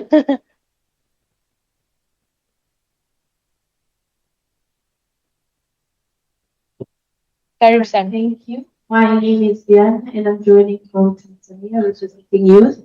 I had to share the same sentiments that Kenya had asked in relation to like national financing models and like how that's a great way forward. And I want to actually add on to the question of like financial gap, especially the EAC, because I'm a strong believer in economic solutions for social problems, right? I think that there's two challenges that exist. One, I think the barrier of youth priorities is not a policy absence, but the lack of sourcing, right? And I think that when we speak about financial models, I want to fully understand what and which models are the UN supporting to ensure that youth priorities, especially in the EAC, move from policy language to like implementation budgets, right? That's one. And then I think two, Kapani touched on it as similar to the first speaker, Elena. She spoke about, Article 109 and how the charter talks about, revision every 10 years, which is great. But then I want to also ask, when it comes to like youth impact, especially again in the EAC, it's extremely difficult to measure the youth impact, right? So I want to understand when it comes to East African SDG acceleration, we understand that it is uneven in terms of like progress, especially in this region, right? How then are reforms improving youth-related data systems so that the SDG progress reflects the grassroots and real lives that are living within these regions, rather than like the generic indicators of like, we helped 2,000 people. Okay, how does that actually look like in real life? Who are those people? So I think I want answers specifically on like those two things. Thank you. Thank you very much. Thank you very much. Okay, yeah.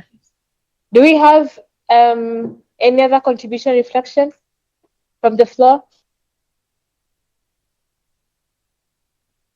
Timekeeper, do we still have some minutes?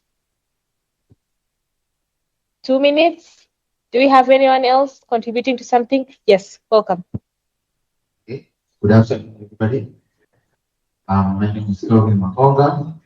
So I have some concerns, and I'm far from the previous speaker, that one of the questions that I had is about one of the major challenges youth are facing right now is for them not being aware of concerning the regime. So my question was to how we can help these young people to be meaningfully participating, but also to understand well these SDGs and in the coming next phase of the SDG acceleration. But also another concern was about the mechanism that we can create to ensure that youth voices are not unheard, but are acted upon in both levels, meaning regional level and national level. And lastly, I mean, Kapani presented about the issue of regional bodies to have some seats on UN Security Council. So I want to know, I want to ask about the issue of how will they be able to, I mean, the representation, how will be able to solve the issue of conflicts, particularly in African countries, but also in what stage or in what extent they can ensure that the representatives will be meaningfully to ensure that there is peace and security, and they deliver their agendas. That's answer, and make sure that the voices and concerns have been clearly heard, particularly by youth. Generally, we are the most populated, we are in large numbers in African countries. So thank you so much. Thank you very much, Kelvin. Do we have time? One last second. One last. Okay, we'll come to you. Thank you so much. My name is Ekra, the young leader from Kenya. So I would like to add on by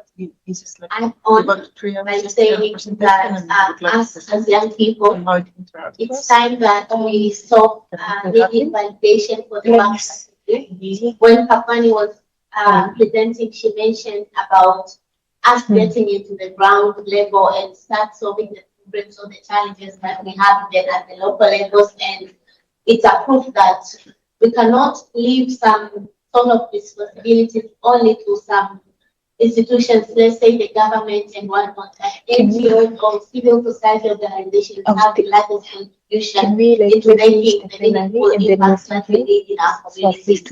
So maybe this will be a call to action to young people across the East African region, Africa, and the world.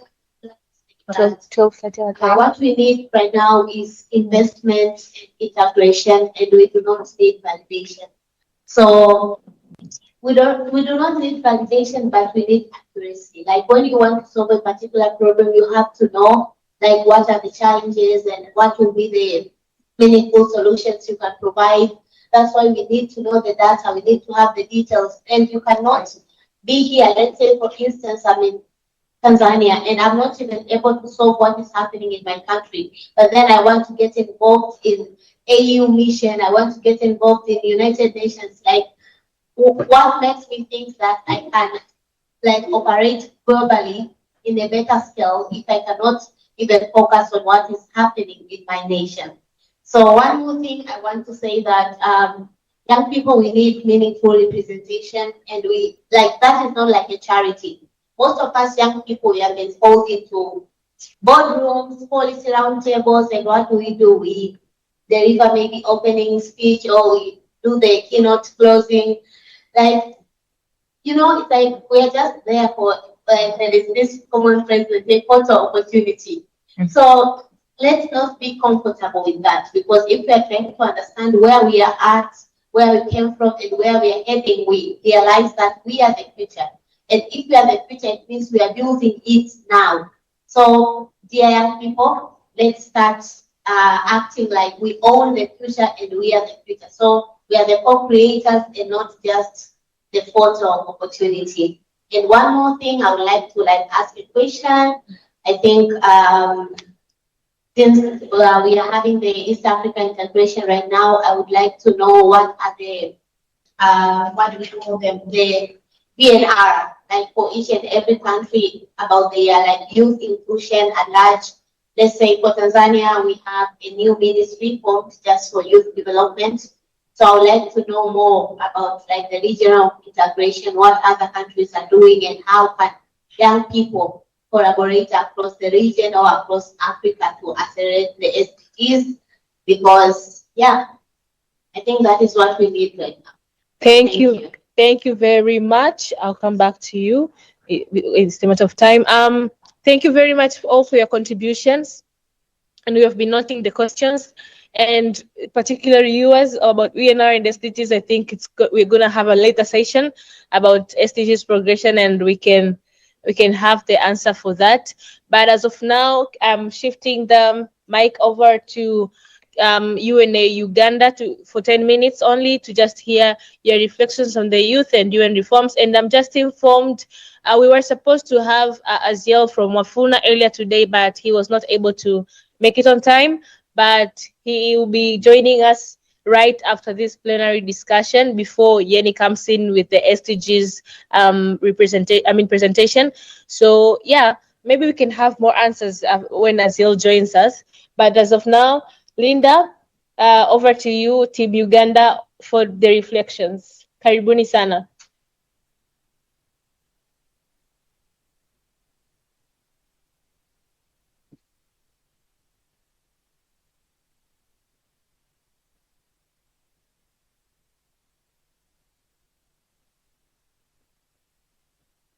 Team Uganda, can you hear us?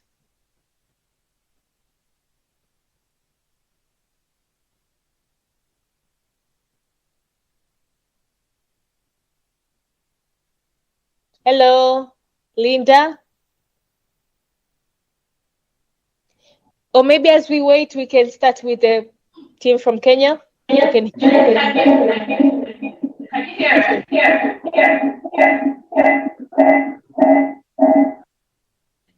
Hello.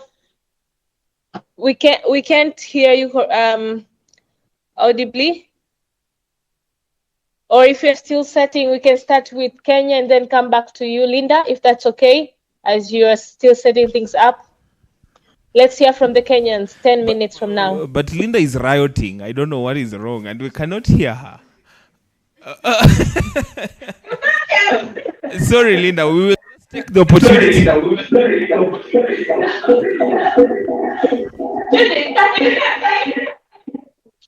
I can hear you from Kenya, not from your place. Sorry, Ugandans. We will go ahead. So, thank you very much for those amazing. Can you hear me now? Oh, God. Yo, hello. I think that's from Kenya. That's Uganda. That's Ugandan. Okay. Yeah. Okay. Now we can. Go ahead. You can hear me? Yes, we can hear you now. Okay. Thank you so much. Let me first give my colleagues here to say one or two things, and then I will come in next. Hello. Thanks for giving this opportunity. Mine is just a comment. That's an encouragement from the University of Uganda. As the world undergoes the recession and economic reshuffle, even the funding is affected. This means that while getting means to make reforms in the UK that does affect the youth, I think we should advise the youth to also adapt to the changes and the demands of the current economic climate. That's my comment. Thank you so much. I think I really appreciate the conversations and the whole session. My goal out there is to, I guess, opinions and ideas that are tangible and actionable so that we can move the globe, knowing that at the center of it all, the youth matter and the youth are central to this conversation. Thank you so much. And maybe as the discussion also goes on, I wanted to make a bit of the localization of this issue. Yes, we are thinking UN, we are thinking, something happening out there in New York and in Geneva and wherever, but how do we bring it home? How do I bring it to Kampala, to Wakiso, to Tinda? Yes, thank you so much, Nina. Again, this is Pauline. Regarding the UN reforms and issues to do with the youth, I want to try to, advance the discussion with what other country members are discussing, so that we don't need to really I'm trying to remain aligned. I was having just a conversation here with a colleague, and we're asking ourselves, first of all, we have UN youth representatives here in Uganda. If we ask people in the room how many know these youth representatives, and the answer was, yes, they are there, but they come through our government structure. And to be honest, as a recommendation probably to the UN Youth Office, these the government structures or the existing government structures, they have very many priorities. They have very many priorities that scale out, and they usually forget to prioritize meaningful youth participation. So as a recommendation, probably the UN Youth Office should review the way they look at having country representatives, so that youth are able to use beyond the government structures, are able to also benefit in these processes or get this information, because there is so much information coming in. For example, I don't think we also know if Uganda is a member of the UN reforms. If there is a platform out there, I don't think we know. Someone in Tanzania raised it that there are countries that don't have membership to this. So we don't know this kind of information probably because our representatives are not serving us the right way. So as a recommendation, how can we look beyond the existing structures? Because we can't keep doing this the same way. If we keep doing it the same way, we shall keep getting the same outcomes. Yet we are here to actually find better ways and get better results in regards to meaningful youth participation. But yes, I want to stop here because I'm aligning myself to the discussion. Thank you. Thank you so much. Do you have any other comments in the room? Yes. Thank you so much. This is Elizabeth, and I'm so concerned about youth environment and inclusion. So for me, what I would really want to add, in most cases when these reforms come, they come with shocks and also affect the existing policies and existing laws in the country. How are we going to prepare the youth to protect them from these reform shocks? And secondly, how are we preparing the youth to adapt to these reforms? Because right now we are talking about youth, like I think we have an example of Uganda. We are in Uganda, but there is urban youth and village youth. Someone who is coming deep down in the grassroots. How are we also involving this particular youth to come on board and also take action or take a collective participation in these particular reforms? So this is something that I want to put for people, that when we are looking at youth, let's not just move at youth who already have some slight information, but also look at the youth in the grassroots, in the communities, deep down and up. even inaccessible. Thank you so much. Thank you. Thank you. Very popularity, once again, this is Carol. I wanted to know the detail of what the reforms mean by inclusive youth participation. The word inclusive has been kind of generalized, or it's always used in a generic manner, that we don't get to the detail of what is inclusive. I think if we get to know what is inclusive, then we can know which youth here, because most of us here are able to speak, many probably is able to hear and have most of the functionalities. But there is a certain category of the youth that we are leaving out. So is this inclusivity practical, or it looks good on paper? Thank you. Thank you so much. We shall come back to this. Thank you so much for the opportunity. I am confident and straightforward. I am looking at if there has been an opportunity for African youth empowerment, if there has been an opportunity for African youth empowerment, what has been achieved? How has it been achieved? And how do you intend to quantify the challenges best for more opportunities, practical based on local agenda? And also, how do you intend to build the gospel of SDGs from the grass level? Thank you so much. Thank you so much. Judith, I don't know if you can hear us. We are yielding our power back to you. I think those are the concerns. Okay. Thank you very much, Team Uganda, for the reflections and for the insight. And what I'm seeing, whatever that Team Tanzania was saying, and whatever that Team Ugandans are saying, some things but twisted language, maybe I would say. But they're those same things, same contributions and questions that we need answers for. So before we go to that discussion, let's hear from Team Kenya. Team Kenya, the floor is yours. Thank you. Thank you very much. We continue to appreciate the comments that are coming in from other countries. Team Kenya is ready. I will really beg us to be very brief, objective, so that we can hear as many comments as possible.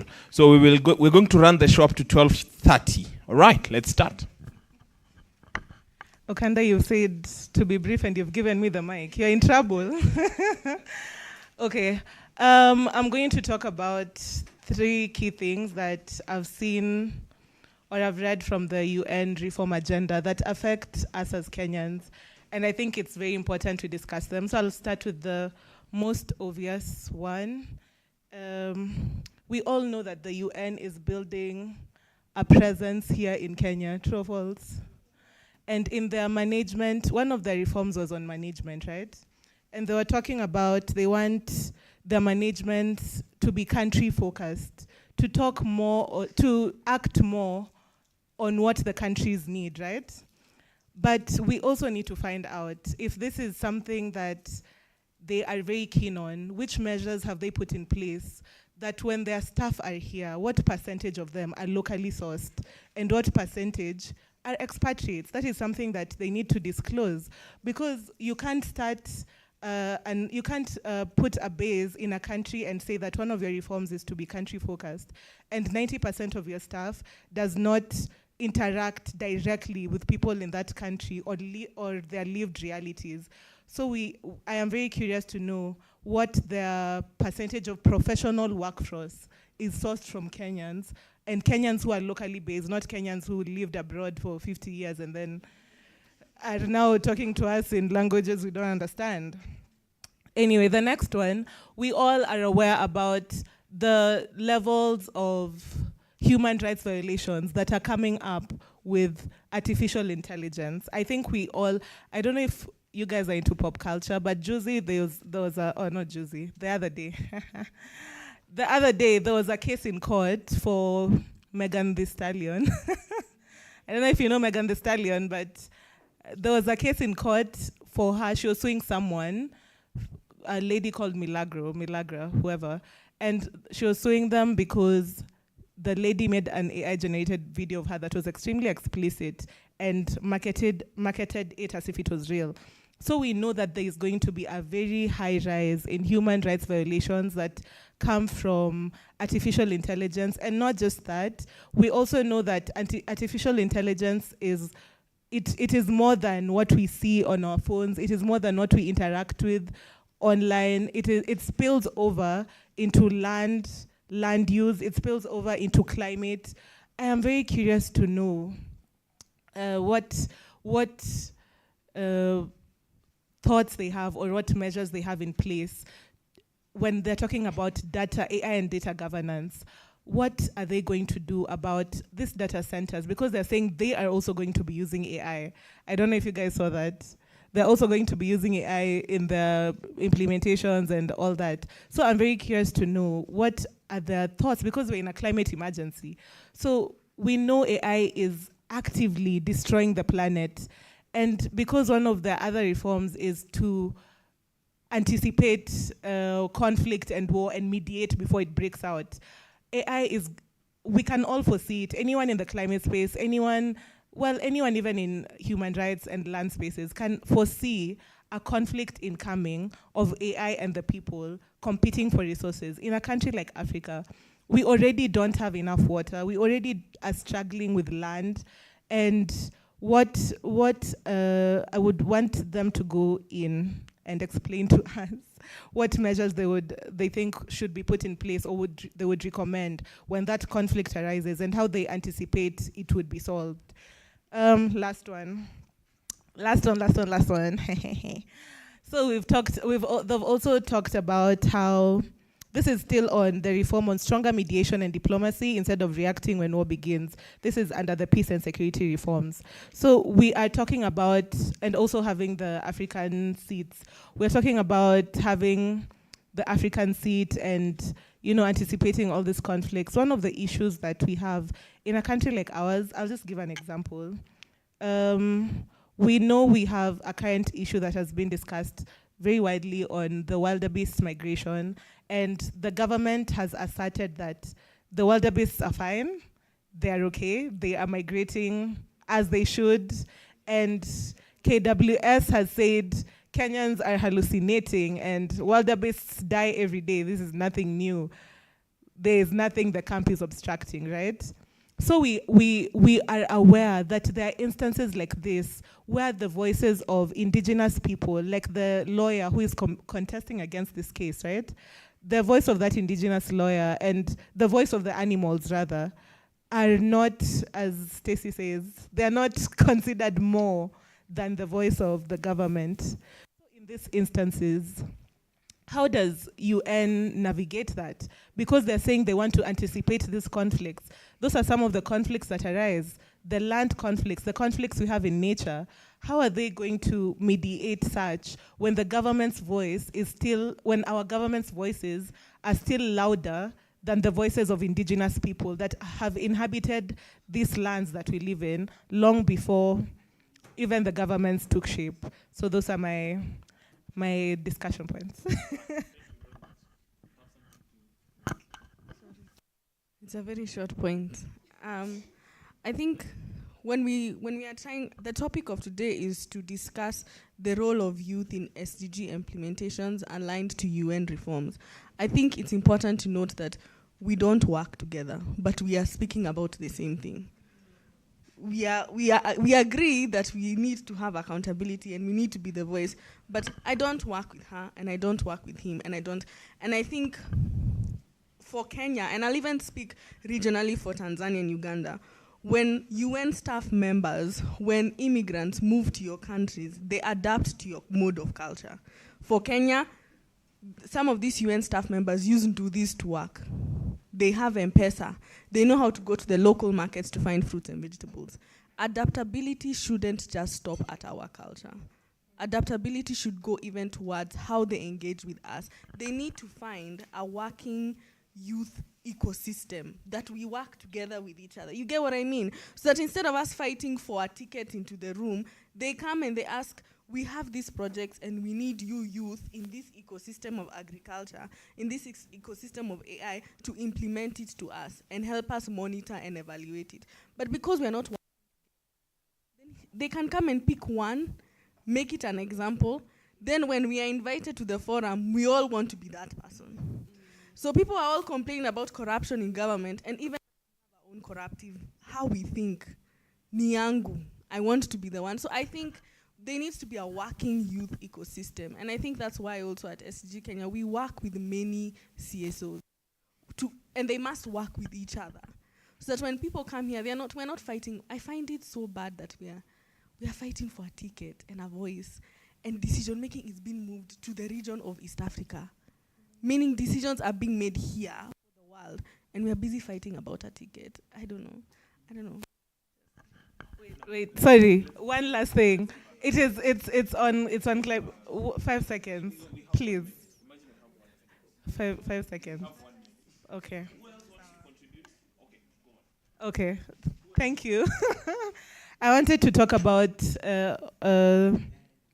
one of the reforms is on enhancing early warning systems and having 100% of global coverage of early warning systems. This is something that I'm very passionate about because of climate tech and early warning. So I'm very curious to know the youth opportunities for funding for their climate tech innovations. What are the opportunities that we have there as young people? Because all this innovation is coming up. So are they going to set up workshops? Are they going to set up hubs where young people can innovate locally and get their ideas funded and use that tech that has been locally made to get the early warning coverage? Or will it be something that big tech does and young people who are innovators do not benefit from? Any last reflection? Okay. Thank you. I was just trying to gather my thoughts though, but what is coming into my mind is, as thinking about the setting together the youth advisory board or youth advisory wing. I'm not sure if we've thought through this, but I've seen the presentation being mentioned by I think the UN youth rep from Tanzania. I'm just trying to think, how are we going to ensure diversity as we're going to be setting together this particular thing? Because one of the challenges that you're facing right now with the UN and why we even need to reform it in the first place, it's because post-World War II, as Eugene was just mentioning, Africans were not really in the whole picture. And that's why we ended up having a UN system that's a little bit it's not really a representation of the entire globe. So as we are sitting all together, I think it would be a little bit important to try and pick our minds on how are we going to ensure that we have, one, the right people to sit through in these particular spaces and the right diversity in the particular room so that we have a wholesome approach, if I may call it that way. Those would just be my reflections. Thank you. Right, thank you very much. Those are our reflections from our end. Back to you, Judith. Thank you very much. We've heard you guys, and again, You wanted to say something? it is clearly put. There's just one more burning point. Can you give us like 1 minute for that? Okay, Maurice. Okay, let's see how burning that is. Okay, so I wanted to answer, there was a question in regards to what the UN is doing in regards to AI. So there is something, yes, the UN is doing in regards to AI, and something you can look into is governing AI for humanity. It is an advisory, there's an advisory body that came together and developed the report. The report is called Governing AI for Humanity. But something I've come to realize, we need also to differentiate.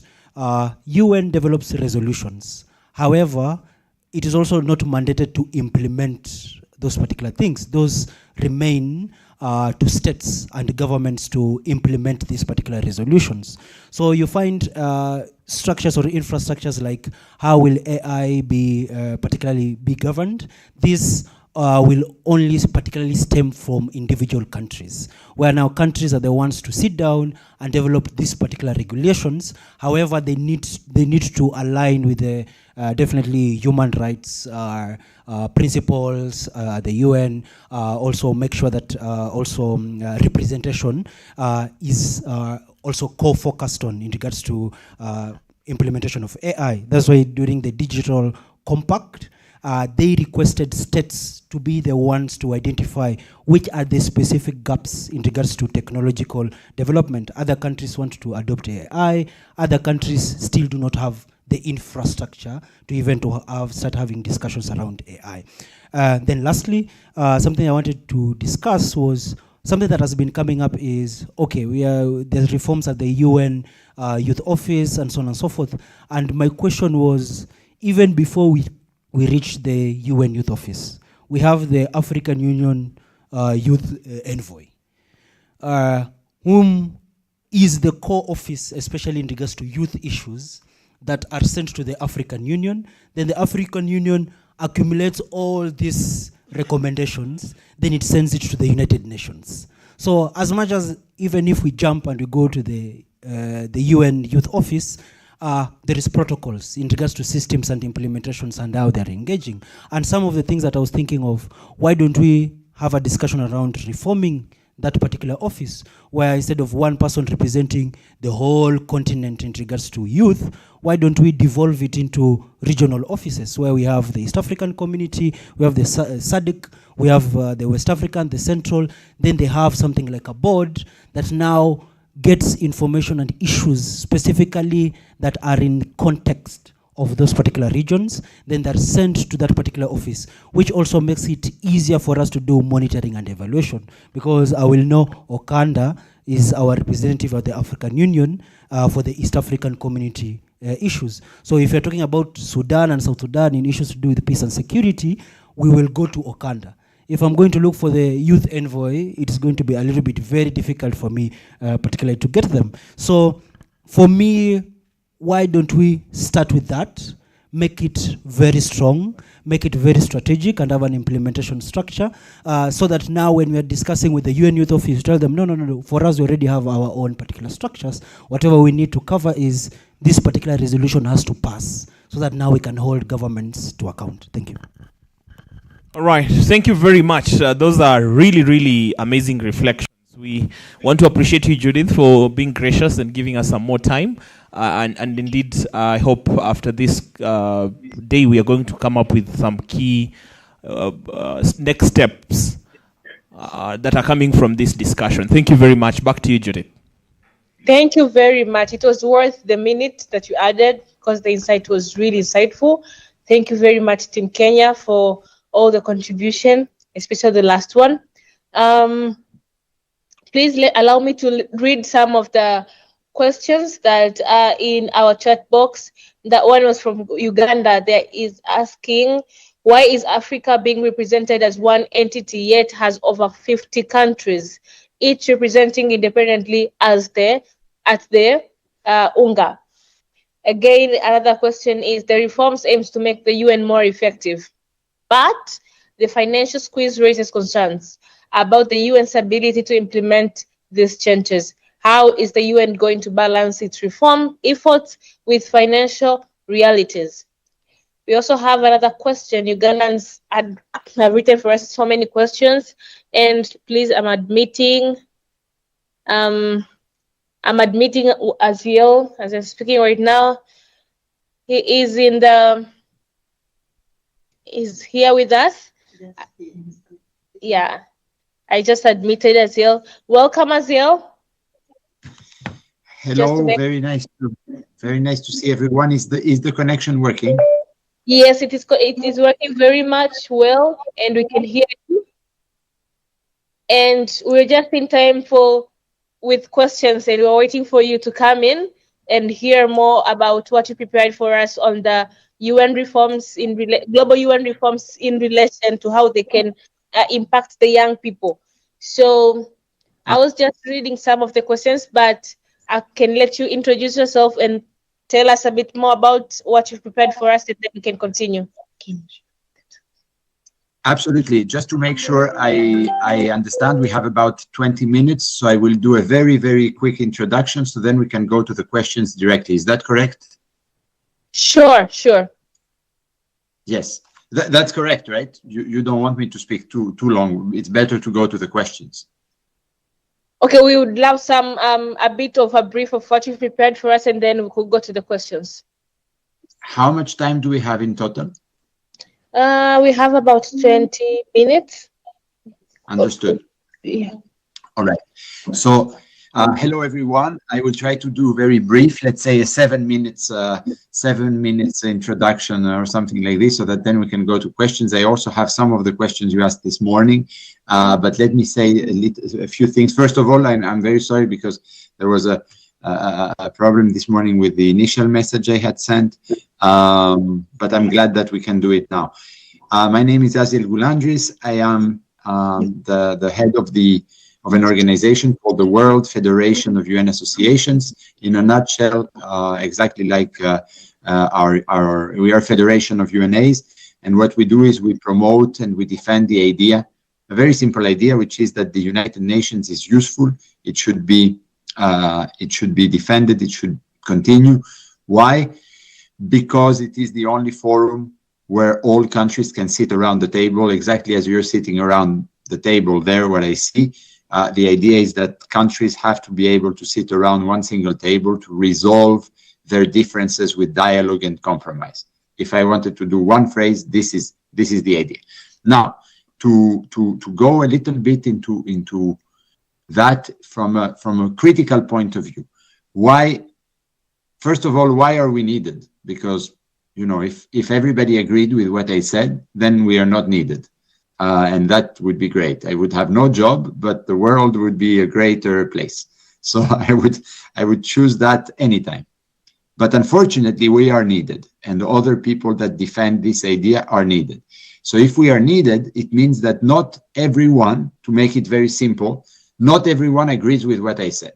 Okay, there are forces, there are challenges with this thing that I just said, which is to resolve international differences through negotiation and compromise. Negotiation means to talk to each other, and compromise means I give you something, you give me something. Okay. Now that simple idea, unfortunately, not everyone, not every force agrees with that simple idea. And I would like you to think a bit broader here. Don't think, because immediately when we say that, everybody thinks of maybe some politicians they don't like, or some international politicians they don't like, and they say, okay, of course, him or her or this country, of course, I can imagine they don't agree with that. But you need to think more broadly that these are political forces that, unfortunately, while it's not only the, let's call it, bad ones that disagree with this. In the international arena, you have options. One is compromise. But unfortunately, countries always tend, until now in global history, to keep a door open for another option, which is not compromise. I will force you to do what I want, right? And this is where the problem starts. That in the international arena, even if in theory, war is illegal, violence is illegal, we can see in the world today that not only violence is there, but violence is there as an option. It's not only that it's there, the problem. It is that it's there as an option. To give you an idea of what's happening in the world, and it's not only today, it has been since very long time, unfortunately. It's as if you are in a marriage, you marry the person, and both say, we will resolve our differences with love and understanding. And then both at the same time say, okay, except when we really disagree, then we're going to resort to violence and to maybe we buy each other with money, or we force each other into doing something. That's not a good marriage. That's not based on trust, because you always have that option. I guess you would agree with me. Now, this is the problem of the international relations, where while we say that we are supposed to resolve our differences through mutual agreement and trust, actually there is always an option for something else. And this is what is happening. If you want to simplify, this is what is happening in every conflict. Now, you might think, but aren't there conflicts where simply they choose that from the beginning? And the answer is no, because conflict is always a component of insecurity, of instability, and it always costs something. So it's never the choice number one. It always comes as an option because your compromise solution, your negotiated solution didn't work. So this is what is happening in the world today. And if you look at every conflict, let's say almost every, in case there is one that is an exception, but every conflict comes after there are a number of things that happen, which is, of course, disagreement, failure to negotiate, failure to reach a compromise, persistence on one of the parts or maybe both parts to ask for non-fair and non-reasonable things, and then they go to conflict. Okay? So if we simplify, in theory, we have ruled out the conflict, but in reality, it remains as an option. If it was not an option, it would not happen in the end, because if both of us think that this is not an option, then it doesn't happen. And of course, to finalize that idea, to close that idea, obviously, I'm not saying that the one who resorts to the conflict is always wrong, because you can push someone into conflict. So if you push him against the wall and it's a matter of life and death, then of course the option will arrive. So the who's guilty is a completely different story. We have to be very open-minded there, because it depends. But not resorting to conflict is not only not resorting to violence, right? Again, I'm taking an example from everyday life. If I am with one of you in a room, and you can guarantee to me that you're not a violent person, well, of course, if I take a knife out and you're ready to you see that maybe I want to kill you, who knows if you become a violent person? You see, who knows? Because of course you have a knife in front of you. So it depends. But I didn't do any violence. I just showed you a knife. But maybe you think, okay, this guy is crazy. So, you know, if you think about it this way with international relations, sometimes the one who is holding the knife without using it is actually the one who created the conflict. So this is what is happening. I don't really know how to stop it, because of course this is something that has been going on for thousands of years. Today we are a little bit more advanced in the sense that we have rules, international rules that prevent those things. We have tried our best to prevent the conflict. The United Nations is there to remind us that war is illegal. Before war was not illegal. So you see, there is a progress there, for sure. It's important to know what's legal and what's not legal.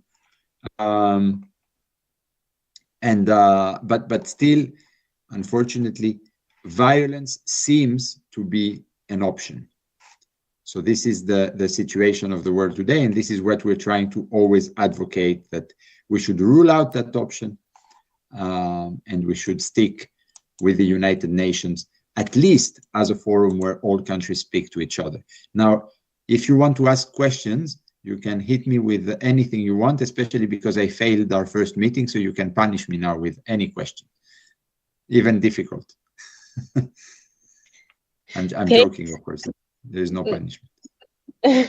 Thank you very much, Hazel, for that is insightful brief that you've just given us. Yes, there's a lot of questions and a lot of discussions that were going on around, both from Tanzania, Kenya, and Uganda.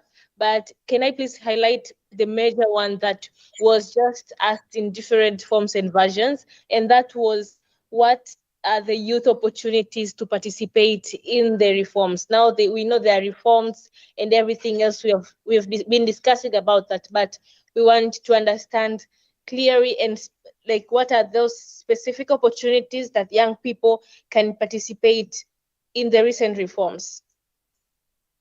The recent reforms of the UN?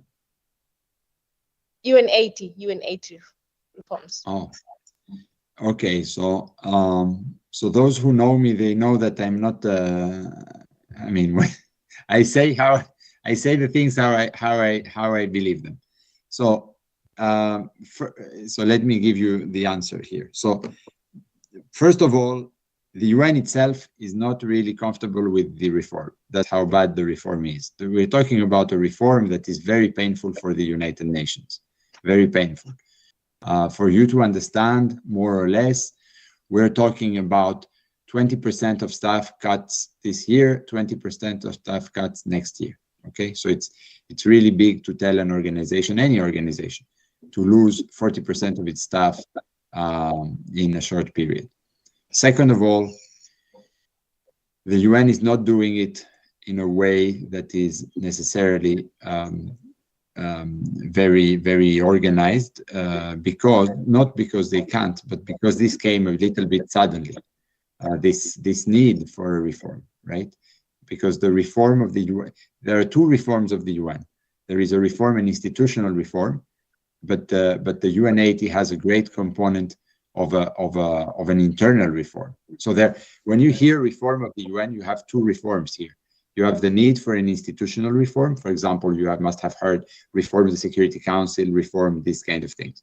But this is a political process that the UN has virtually no say in it because it's a state-driven process. But when it comes to the reform that is the financial reform, that is a very complicated thing that even the UN itself is struggling to manage right now because it's very drastic. So it's cutting a lot. Now, what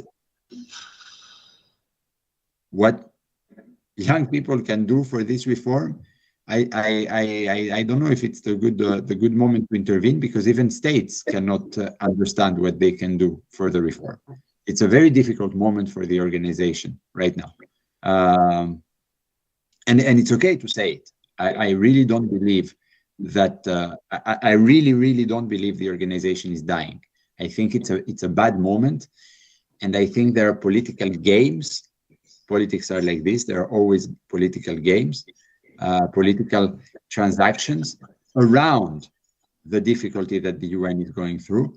But at some point, this difficult period is going to stop. So, can we do something about the reform? Realistically, I don't think there's something we can do about the reform as individuals directly intervening into that reform.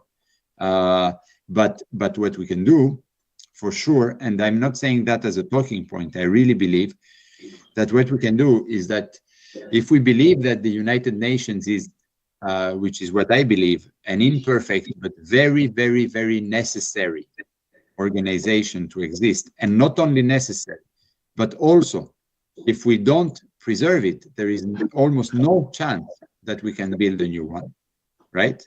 So if we believe this, then I think we must wait for this reform to pass because there is going to be a time of I wouldn't call reconstruction because it's not destroyed, but of reinvention of the UN is going to come in the years after this reform. That's what I believe. And I actually think not only that they are going to reinvent a little bit the UN in terms of, especially in terms of functioning, but there will be also hiring people because you cannot function with 40% of staff left.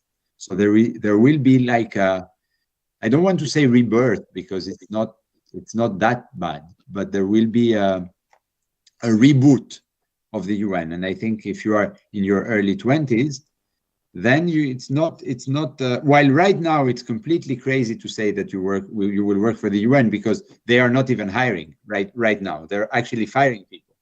But in the near future, I think they will be hiring, and I think they will be hiring more diverse than what they had, let's say, until the beginning of this year, because that's the whole process. I think it's going to be a more diverse organization.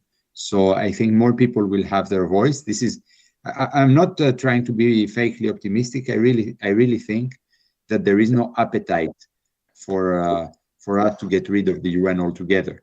Now, the second thing you can do is that you can believe in these things. Why I'm saying that? There are forces. I mean, they're not the dark and the hidden forces. We know who they are, more or less, because they say it. There are forces who would love to get rid of the UN because they believe they can earn more from a world that is a little bit more chaotic, maybe, or maybe they think it's not going to be chaos. I don't know how they think it, but there are countries or governments that believe that. And I think that in the world of social media and of, let's say, public opinion under influence, because public opinions are completely under influence due to the constant bombardment from social media right now and the flow of information. I think if we are impervious, if we are completely immune to those thoughts of, yeah, no, the whole problem of the world is coming from the UN. And I've heard so many things. So if we are immune to that, I think we are of great help for this ideal that is, again, to maintain a forum where all countries can speak to each other in the view of attaining a common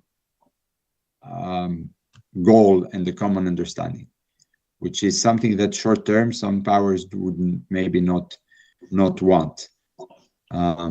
Yeah. So keep yourself informed about these things, because it's a quite crucial moment.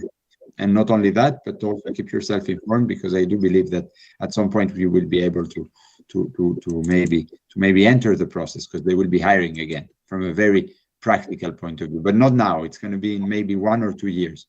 I'm reading a question in the chat. Should I answer this, or do you have another? Yeah, you can just go on and answer the ones in the chat.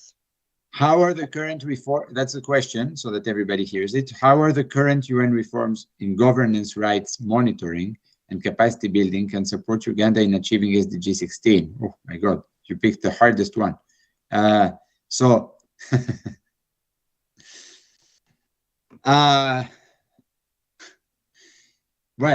SDG 16 is hard because SDG 16 is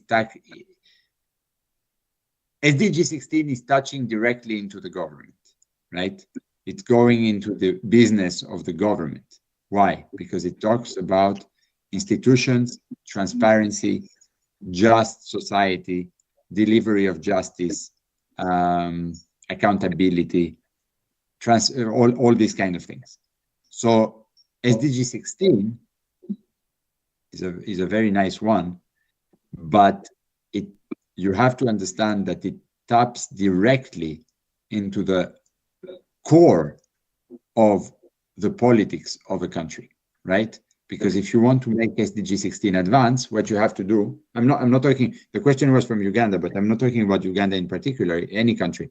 If you want SDG 16 to move forward, what are the things you have to do? So let's see, if you have to make another SDG, for example, let's say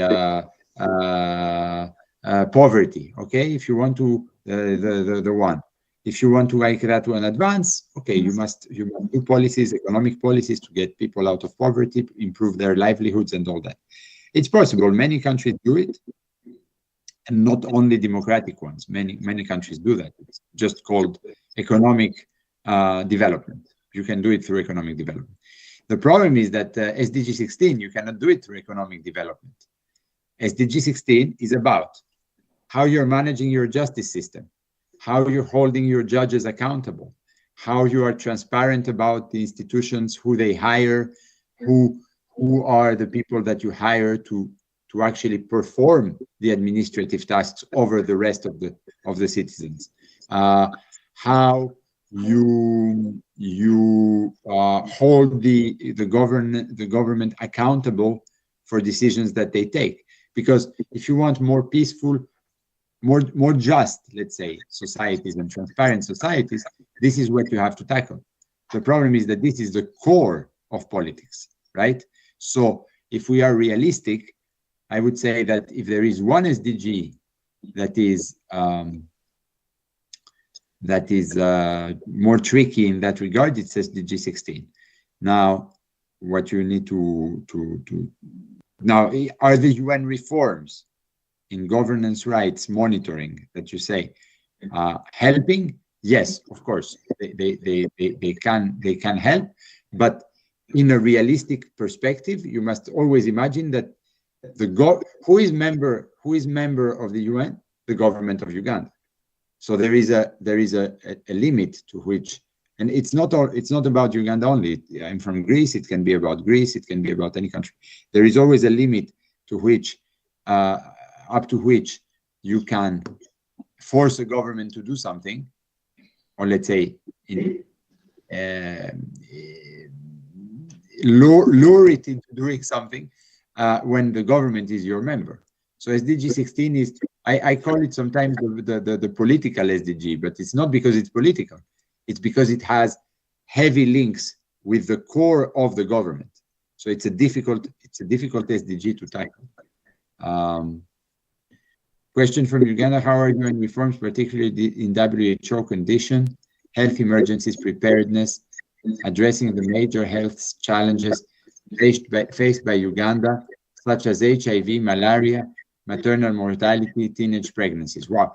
Well, first of all, I must say that I am not an expert in the relationship between WHO and Uganda, but so how is WHO in general, and then it also includes Uganda, helping in this? WHO sets standards. WHO does not intervene directly, right? So don't think that, because that would be a mistake to think that WHO is coming like a horseman, you know, to help. Unfortunately, it doesn't, because it doesn't have the financial capacity to do so. That's not the role directly of the WHO. WHO can intervene if another government puts the money maybe to intervene, but WHO sets rules and sets the minimum standards and sets the ways to intervene. So I think the answer to that is that, and we saw that through the pandemic, I think that if more standards are set by the WHO, that provides for the framework for a proper aid or a proper guidance for tackling these issues. And I will actually tell you something I heard yesterday night. I was in a meeting, in a gala dinner where Tedros Ghebreyesus, who is the head of the WHO, was supposed to receive an award. In the end, he didn't come. But in his speech, which was read for him, he said, and I'm saying that because you are concerned by the answer, because you are from Africa. So he said, Africa is not asking for help. We're always talking about health, right? The African countries are not asking for help. They're asking for a framework of more just intervention from their partners, not from their helpers. So you see, the idea is partnership instead of help, and a more just and fair framework of intervention, according to him, and he's from Ethiopia, so he knows what he's talking about, is what is needed. Why? Because if you don't have a framework, then any help or any attempt to intervene in a country can be done in wrong ways and for the wrong reasons, right? So in that sense, I think the international community can provide with things, of course, with something in exchange. It doesn't need to be for free. But if the UN and the WHO are stepping up their activity to provide frameworks of intervention, that can be more useful. I don't think that, but the WHO is not going to resolve by itself these huge issues. because of funding, right? But the framework of intervention and the rules and the standards can be set by organizations like the WHO, and this framework and standards can protect the receiving countries against maybe some more abusive kind of help that comes in exchange of things that are even worse than the lack of help, right? How do you I have another question. How do current reforms address gender-based violence? It depends what reforms we're talking about. If we're talking about the reform of the UN, the UN80, I don't think it addressed gender-based violence. That's an interesting one. Africa is pushing for a seat in the Security Council. What are your views? Okay. I like how the question is asked. Are you sure? I don't know exactly, but I will ask a question that is maybe just to be thought-provoking. Are you sure Africa is pushing? So it means first of all, do they all agree? Do they all agree for real on who they want it to be? Do they agree that it's Nigeria or South Africa? Is Africa in agreement? Because those are the two countries, right? Nigeria and South Africa. They are the two that could be the one. Although I think maybe in the dreams of Egypt, they also may think that they could do it. I don't know. I mean, I don't know. But you say Africa is pushing for a seat. Are we sure it's Africa? Are we sure they have an agreement between themselves? Because if they have, that's good news. It means that it's better. But I don't think they are. And I think the whole discussion about the Security Council is very complicated. And let me get you an idea here of why. The UN was created because, let's say this.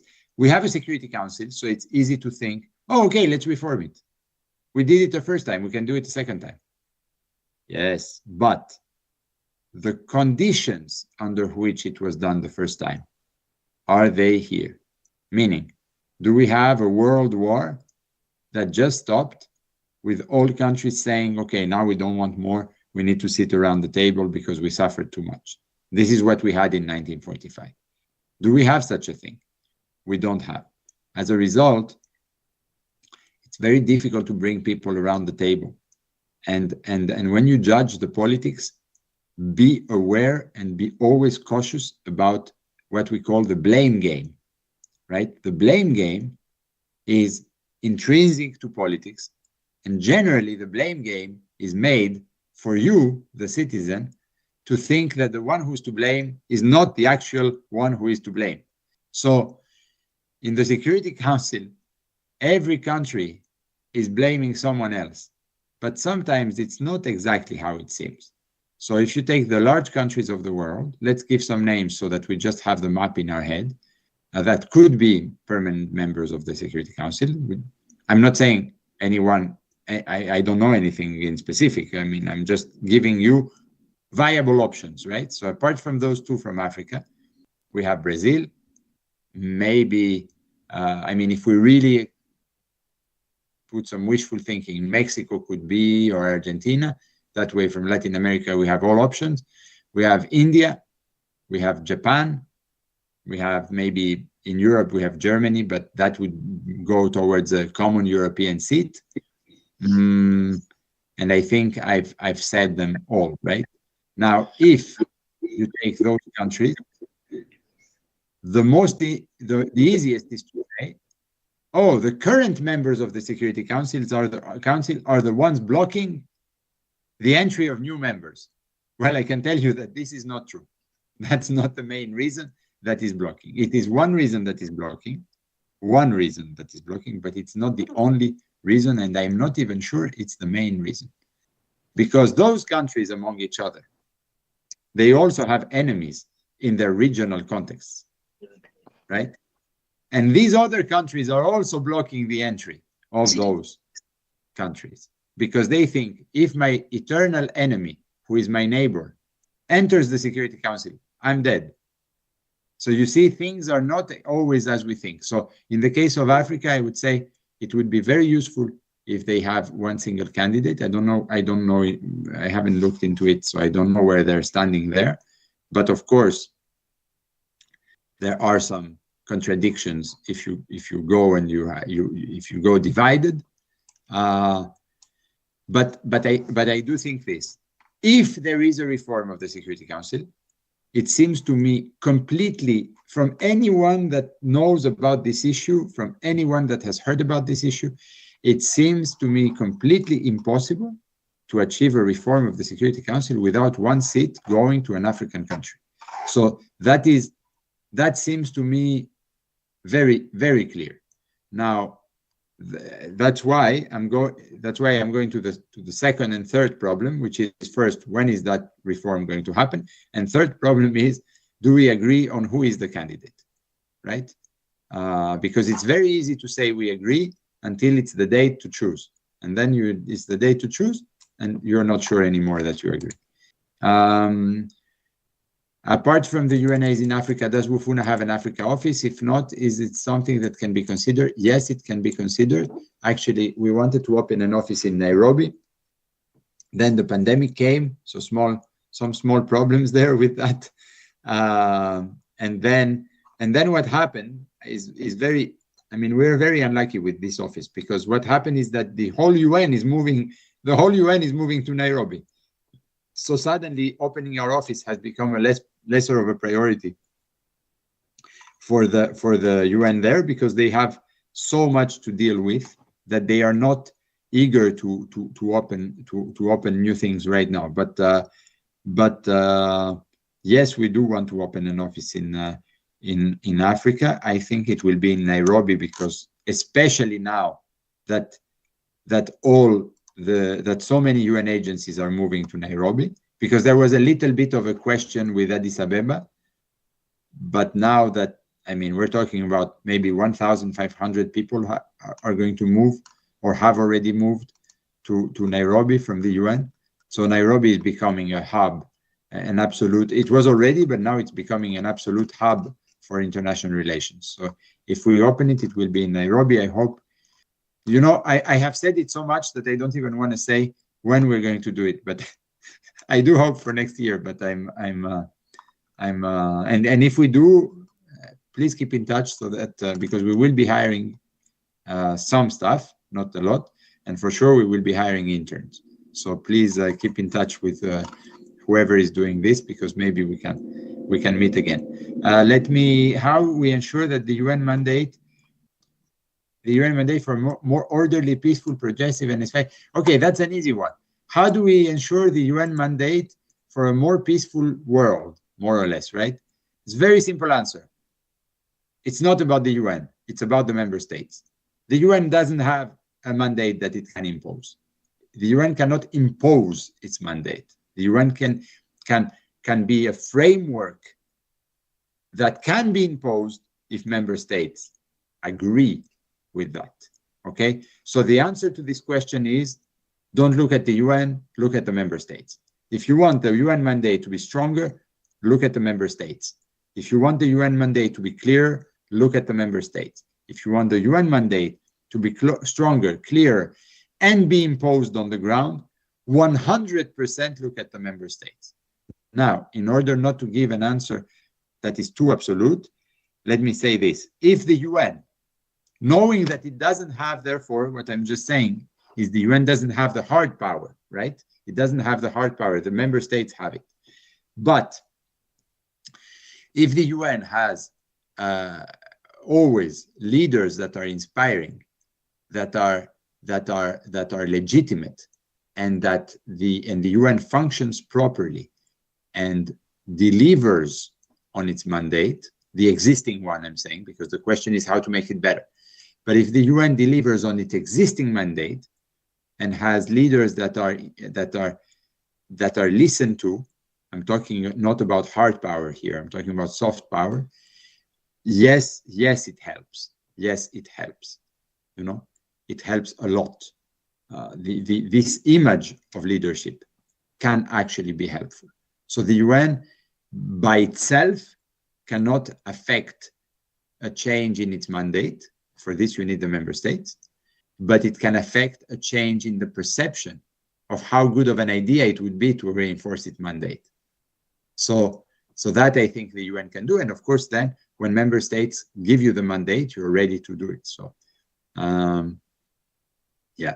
How is Wufuna preparing the youth to make the most of the UN reforms? Well, and is Wufuna supporting the UNAs?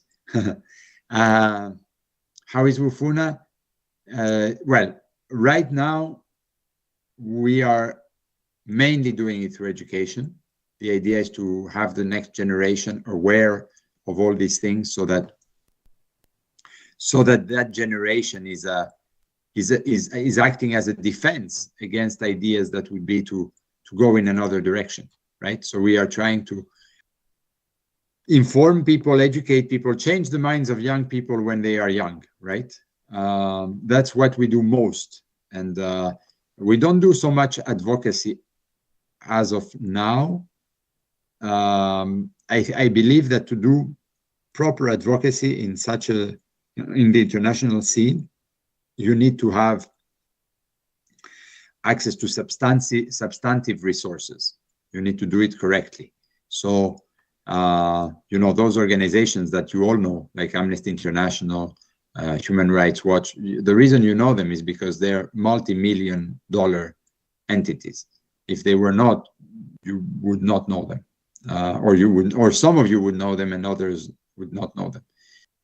Of course, it's an extreme example. I don't want to become Human Rights Watch, but Wufuna is growing back from a time of the pandemic that was a little bit difficult.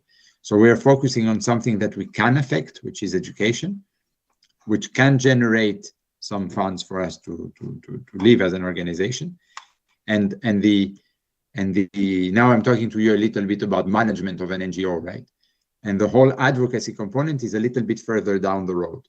You need to have a certain firepower. Of course, not necessarily like Human Rights Watch or Amnesty. That's nuclear power, but because they're very big.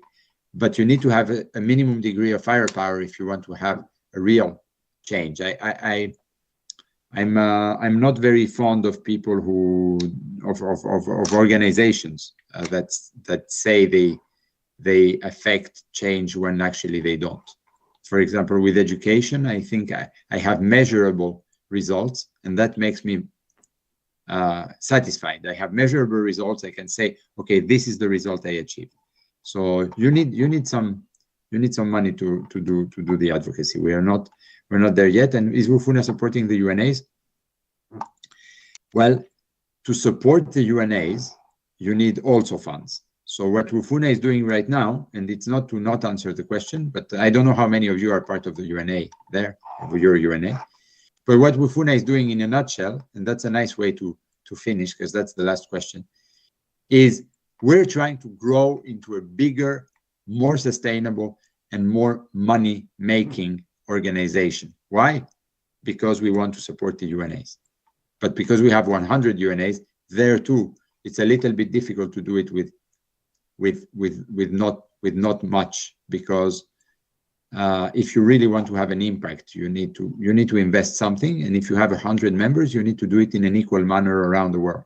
So for the moment, we're not supporting, I would say, too heavily. Right now I'm doing it, though I'm talking to you. I do a lot of these things. I try to support as much as I can on a personal basis, by traveling, these kind of things we do. We will launch next year a program on human rights for UNAs. So these things we also do. It's an educational, it's a capacity building program. It's called Human Rights in Action. We will launch it again, probably towards the end of the year of 2026.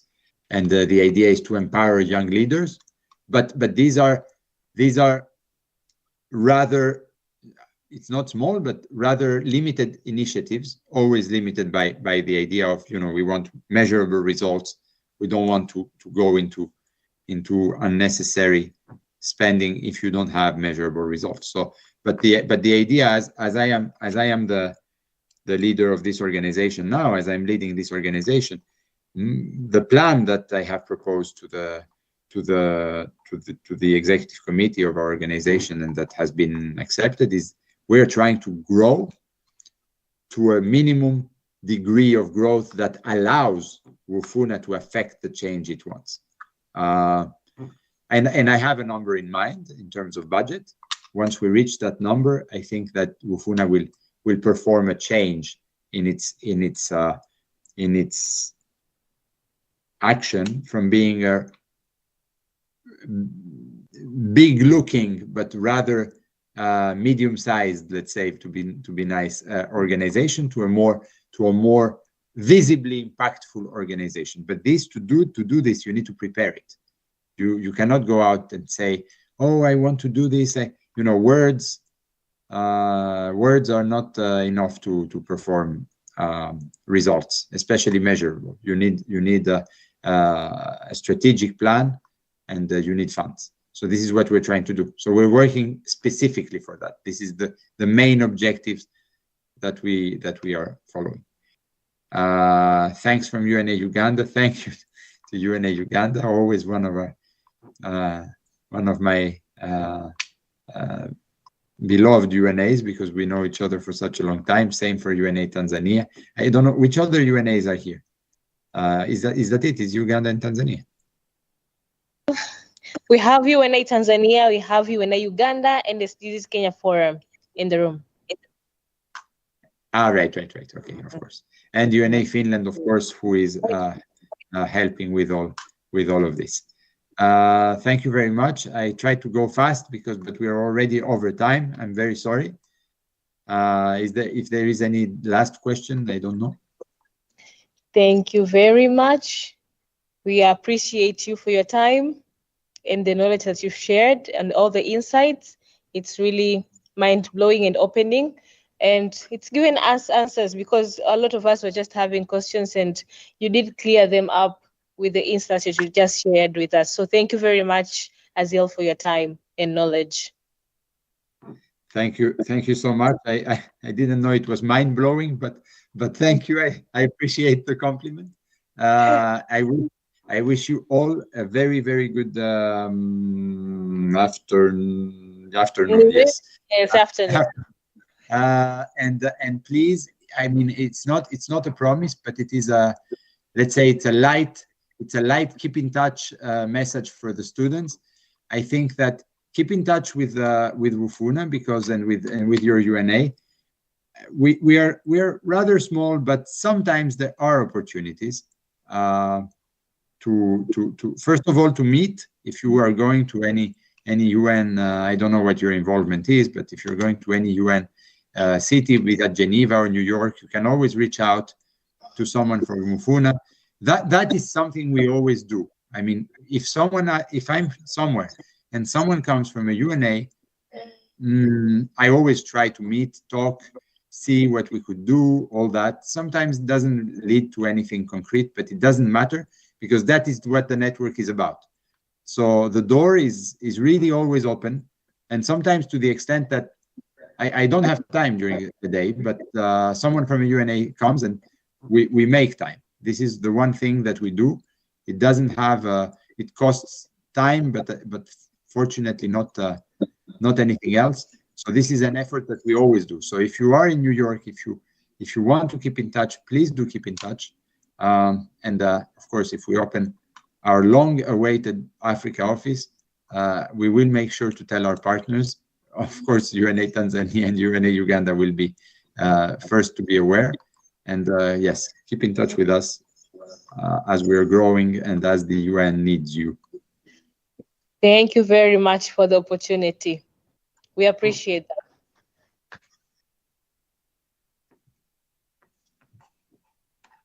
Bye.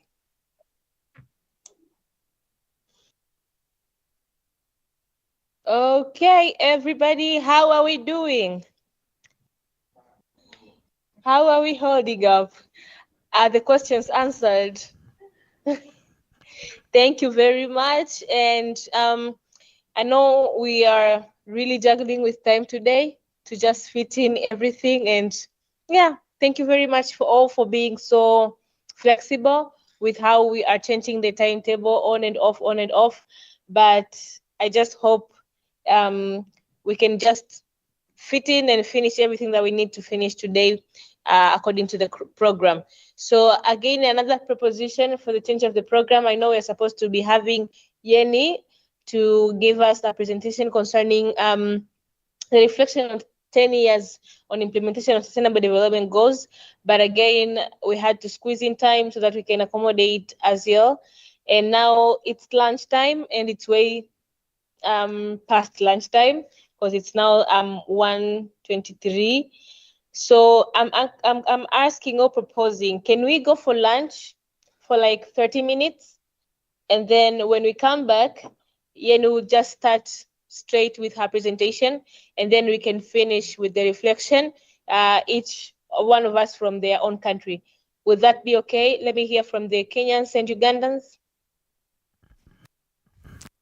All right. I think from Kenya we copy that. I think it will be good if we break for lunch and then we come back for the discussion. Thank you very much.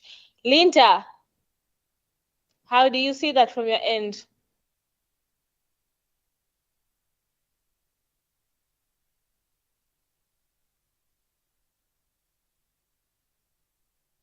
Linda, silence means yes.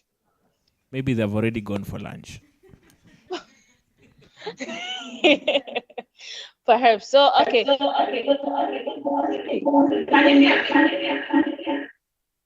Can you hear me? Now we can hear you, Linda. Okay, we are happy to go for lunch. Okay, great. So we are breaking. It's now 1:24. So we're gonna come back at 2:00. 2:00. We'll be back. Bon appetit. Merci.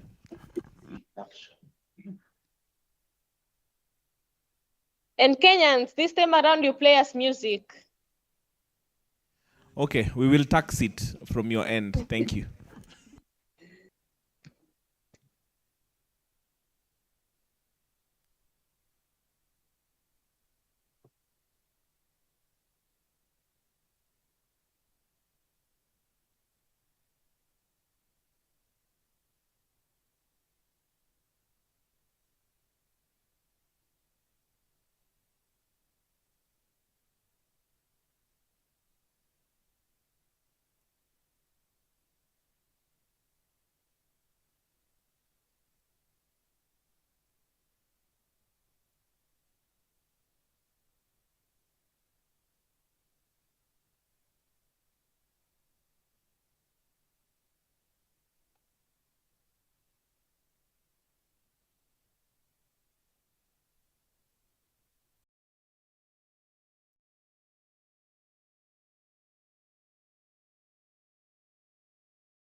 universal goals for everybody, the states and the private sector and the cities and the people.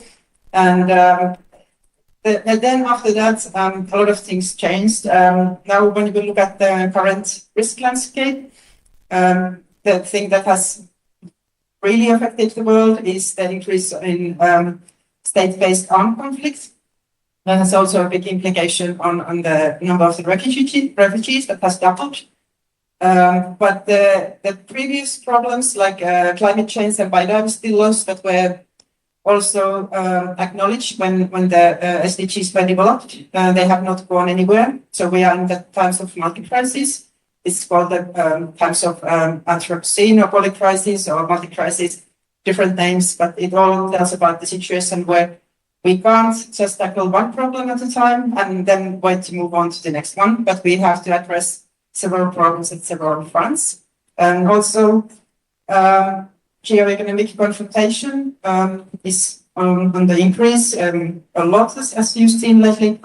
And the role of misinformation and disinformation and societal polarization, they are all breaking down the trust that is essential for the achievement of the spirit of working together and the multilateralism. So these are some of the really big challenges. So these are just the first of the risks. So as a result, this is where we are. Only 18% of the goals globally have been met or are on track to be met by 2030.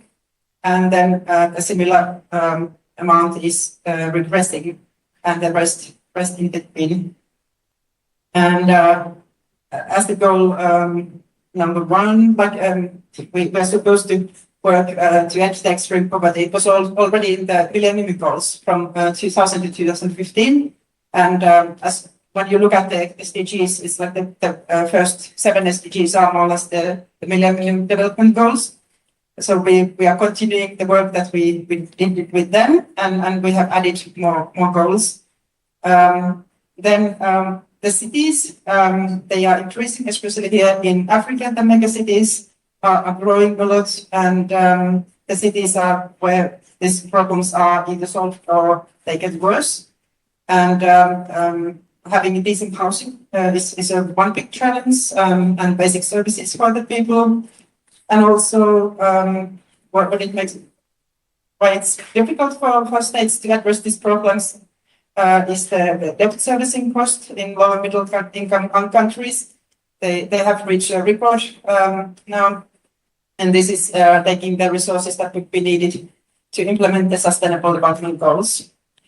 But just taking one step back, this is at the time when the goals were negotiated, the science community came back very strongly, and this is from the work of Johan Brockström, a professor in Sweden, and this is called the hockey curves. I don't know if you are familiar with them, but this is the trends, like from, you see all of the trends from 1950 onwards. They are going up like the hockey curve. You don't play ice hockey here, but for us and for Sweden, it's a very familiar stick. But you'll see that we are using the resources in a way that is not sustainable. Whether it's the tropical rainforest, domesticated land, ocean ecosystems, and this is causing to species extinction and nitrogen flux in the coastal regions and greenhouse gases concentration in the climate. And this is now then one of the messages that came from the science community in 2009. That this group, they came with the idea of planetary boundaries. That time there were 7 boundaries assessed, and already 3 of them crossed. But unfortunately, we haven't been able to stop this trend. So now by 2025, we even have crossed the 7th boundary, that is ocean acidification. It has a huge impact on food safety because a lot of people are dependent on ocean resources for food as well. So I will not go so much into this since we are struck with time, but we'll come to Finland. And there was a question here where Tanzania ranks. So Finland, for the 5th year in a row, we have been the first in achieving the Sustainable Development Goals. But also, I'm raising the question, are we the first or are we number 144? And anybody knows why? I don't know, online I can't see you, but over here. Can you imagine why I'm asking this question? Like, that doesn't make any sense. I don't think it does. Am I just picking up numbers? Okay, let's see. First, why we are number one. This is our Prime Minister this year. He's holding the flag for our campaign, the SDGs Flag Day. Under the Prime Minister, we have the Sustainable Development Committee, and it has several supporting groups. One of them is the Youth Agenda 2030 group. They are to my left in the photo. They are selected every 2 years. So they run for 2 years, so that every year half of the group is junior and half of the group is senior, so that they can learn from each other. And they are present in all the committee meetings. They are actually the vice chair of the committee as well, and they work together with these other institutions, that is the science panels. We have 2 science panels, one on SDGs and one on climate change. And the members are selected by the academic community, so there's no political influence. They don't change with the governments or anything. Also, the youth agenda groups, there's one for SDGs and then another one for climate and biodiversity. And in the previous group, we had for members from both. Then also the societal commitment. It is like an open option for all the organizations and even individuals, companies, to say like how they are implementing the SDGs, as long as they have some indicators and they report publicly on the website. They are part of the societal commitment. And then for some years we had the citizens panel. We haven't had, unfortunately, any more resources to repeat that, but it was a very interesting way to see how citizens think about threats and opportunities and strengths and weaknesses of Finland in terms of implementing the SDGs. And then the committee itself, it's about 80 plus members, different NGOs, also UNA Finland, and I've been part of the committee for many years as well. And then the Interministerial Coordination Network is run by the secretariat of the committee. So how Finland is doing, this is by Global Compact Finland. You might have Global Compacts in your countries as well. This is the business and group that works for the SDGs. So we have achieved the ones that are more from like 1, 4, 5, and these ones we have achieved. And then we have challenges on the other ones. They are mostly related to the nature, but also a responsible consumption and production is a big problem for us. And then youth mental health is something that I've been discussing a lot also with East Africans. It seems to be like a pandemic of the young generation. It is affecting a lot people also in Finland.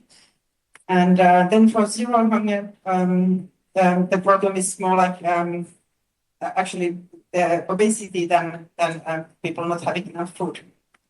But then why 144th instead of first? So if we look at the Earth Overshoot Day, and we find Finland there, by April 12th, we have used all the resources that would belong to us for 1 year. So we are consuming 4 times what is sustainable for us. And there's no Tanzania on the list, actually. There's only Namibia. I saw from sub-Saharan countries is August 19, 19th. So you are doing almost a half a year better, I guess, as Tanzania as well. And so this is borrowed from Artist Hannah from the Sustainability Institute of Iceland, because Iceland was the first country to report in the voluntary national review about the spillover effects. So not just how we are doing in terms of the actual SDGs and what we are measuring, but also like what is not measured. And this is the big question. Like you see on the highlights, there are all the Scandinavian countries. It's hard to read, and that's not even the purpose to read all the countries. But then you can see like these are the countries that are doing well in terms of the SDGs, but they are having negative spillover score. So they are doing it on the expense of other countries, to be short. And then, on the opposite, left down corner, you'll see poor countries mostly. I think South Sudan is in the right furthest corner. So countries that are not achieving the SDGs, but also are having less impact on other countries to achieve their SDGs. And if we take a closer look on the spillover effects, we can categorize them into 3 dimensions. So it's the environmental and social spillover effects that are embodied into trade. So it's the global impact of pollution, exploitation of natural resources, also the societal impacts of consumptions and services, and exports of toxic substances, waste trade, and illicit wildlife trafficking. And on the other hand, some examples of positive spillovers is job creation, like if you produce something that creates jobs, especially if they are decent jobs. And then spillovers related to economic and financial flows. This is what we discussed a bit when we talked about the development and finance nexus. We know that the tax treaty is now negotiated also under the UN, but there's very unfair tax competition, no news to African countries, but also problems with corruption, bank secrecy problems, profit sharing, tax havens, and stolen assets. And then the positive spillover effects, which is international development cooperation, at the moment is declining in many of the countries, not just the US, which of course ended with the funding for USAID, but also a lot of the traditional countries that are giving more ODA from Europe, including Finland. We are going down in ODA. I think we'll get actually out of the Scandinavian group. We will be more like in line with other countries like Austria and others next year, which is very unfortunate. And then peacekeeping and security spillovers. So there's major exports of major conventional weapons or small arms. And also, I would say that, for example, Finland is now buying defense systems from Israel, which is also very troublesome. So it's not just, I would say it's also a negative spillover effect. And the positive spillover effects is the conflict prevention and peacekeeping. So this must be familiar to you, I suppose. You've heard of the Oxfam donuts. So outside you'll see all these environmental boundaries. When I talked about the planetary boundaries presented by Johan Karostar and these groups, they are on the blue circle. And then in the middle, we see the basic needs of people. And just in case you are not familiar, pay attention to the voice and resilience. And I think it's part of it. Like a civil society, we should be very strong to maintain that. But in between, if this would happen, that our development would be below the environmental ceiling and above the social foundation, we would have a safe and just space for humanity. Okay, as we have seen, everything seems to be connected. Is it functioning? Is it good or bad? I'm not sure. This photo is by one of the friends of the UN in Finland, Rauli Virtanen from Beirut, Lebanon. And I always get amazed by this photo. And I seem to repeat it in my presentation. I've seen it in the previous presentations, but it's a good way to show how everything is sort of interconnected, but we are not sure whether it's good or bad. So, to be more precise, the Finnish Science Panel on Sustainability has just launched a paper on structural overconsumption, and it manifests itself in many ways. So, I would like to highlight some of them. So, it is economic systems that are dependent on continuous growth. We know that economic growth is part of the SDGs, but it is contradictory to many of the goals that are also part of the SDGs. That's why I'm saying they are all connected, but they are not all always playing to the same end. Also, the fact that we all, especially in the Western countries, but I think increasingly around the globe, we are living the consumerist culture, and we think our well-being is should be driven by consumption, and this is something that is accelerated by the media and the social media. We have the fear of others having something that we don't, and it's also causing a problem with mental health issues. We are not happy what we have. Then the infrastructure is causing us, many of us, to high resource use. For example, to use private cars instead of public transport. Even in countries like Finland, where there is affordable public transport, it doesn't apply to rural regions. Then we have legal frameworks that prioritize economic freedoms to like environmental rights, for example. Like, for example, some nature groups trying to save the forest, or a lot of indigenous people trying to fight for the land, or similar cases. And also the global inequalities in labor, resources, and environmental interests. So this is the spillover effects. We can't enjoy the lifestyle that we have without doing it at the expense of the others. So if we take this look, then in this score, Finland comes way below Tanzania, for example. You are 123rd. So you win us in that.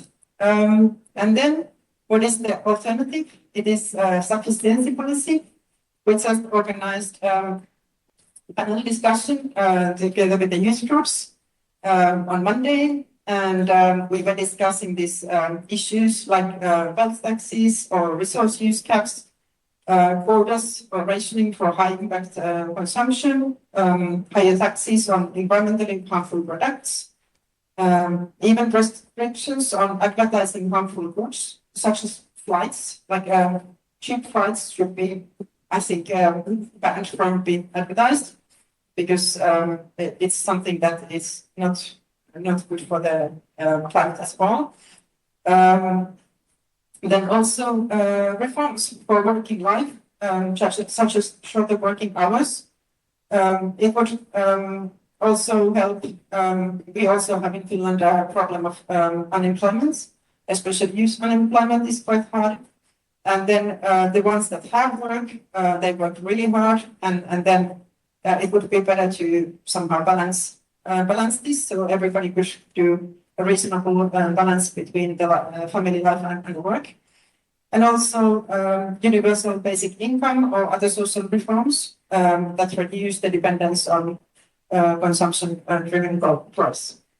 At the end, I'd like to remind you of the role of the culture and the the need to nurture visions, positive visions as well, and that our sustainable futures can have low ecological impacts as well if we enjoy the right things. This is from the library, actually next to my house, where they organize annually this gathering of teddy bears or kids.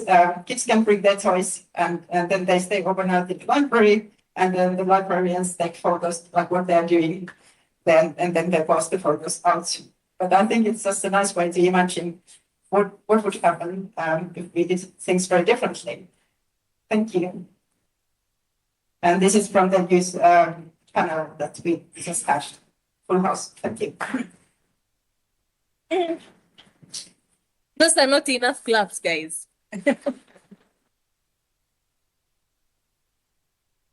We don't hear claps from Kenya and Uganda.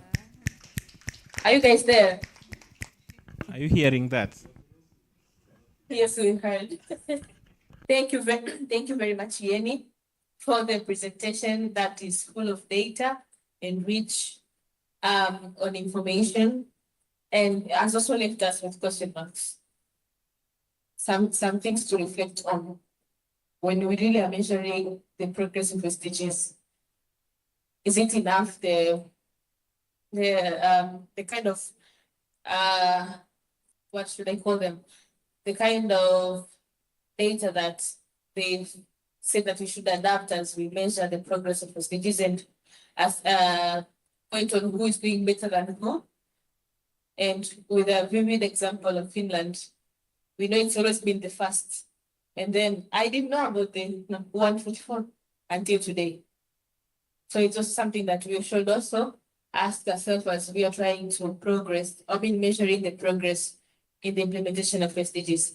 I don't want to say much. I'm welcoming questions. And this time we're starting with Kenyans. We'll take at least 3 questions from your end, and then Ian can answer them, and then we'll go over to Uganda, then finish with Tanzanians. Then after that, we'll break for internal reflection in each country. Over to you, Kenyans. All right. Thank you. Thank you very much. We want to appreciate Jenny for that reflective presentation. Great. I hope we have been listening in. This is now an opportunity for us to ask any question or any comment. If you also want to weigh into this discussion, you're also welcome to give your comments. Anyone? All right. My friend here. Introduce yourself. I just wanted them to know I know you. I know people. Good afternoon, everyone.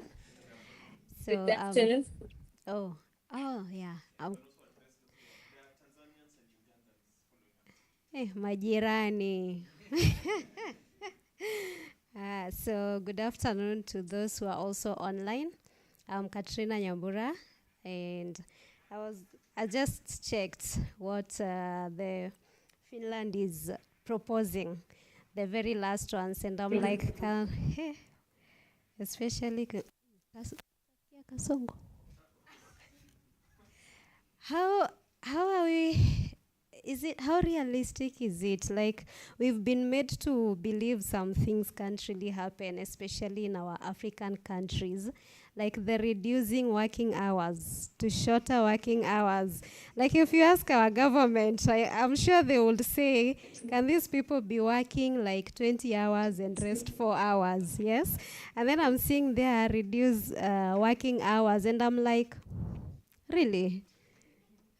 Is that African? I don't know. Will that apply to our continent? I'm not so sure. So, yeah, that really got me thinking. I'd love to hear. I don't know. Maybe I'm the only one thinking in an African way. But, yeah, thanks to our leaders. That one, they would fight it nail and tooth. Thank you, Katrina. In the question of the working hours, I mean, that's something we can only wish from the Kenyan perspective, but we'd like to hear how that is practical from your end. Maybe one last question or comment from the presentation. Anyone? Going once? Going twice? All right. I think that's just one of the questions that we have had from our end. We'll be looking forward to hear what Jenny has to say about it. For the Tanzanians, we're still waiting for the friendly match. Thank you. Okay, Yeni, the question that she asked, you can go on replying, then yes, we can take another one. Yes, I have to say that it's the recommendation from the science panel. So it is not actually implemented by the government. It's just a recommendation that the science panel is saying and what we are. Yes, thank you. So it's a recommendation from the science panel. It has not been actually implemented. It was proposed by the previous prime minister before she became a prime minister, but then during her government it didn't happen, and the current one hasn't even proposed this. But yeah, this is the independent science panel that I presented. All the recommendations are from them. Thank you, Yeni. And as we know, recommendations are given, so it's on you to see how practical are they as per context. So over to you, Team Ugandans. Team Uganda, any questions after Yeni's presentation? I see you, Linda, you're ready. Over to you.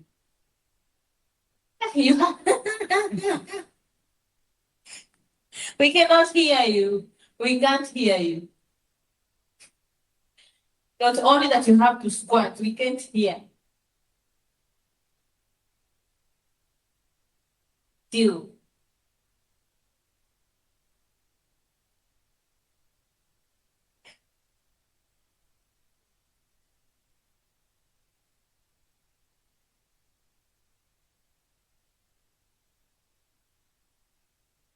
It's still quiet. We can't hear.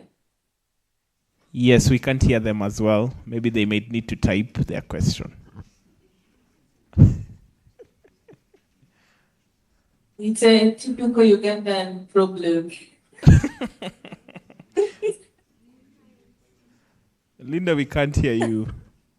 We cannot hear. We only see your actions. We can see all of that, but cannot hear you.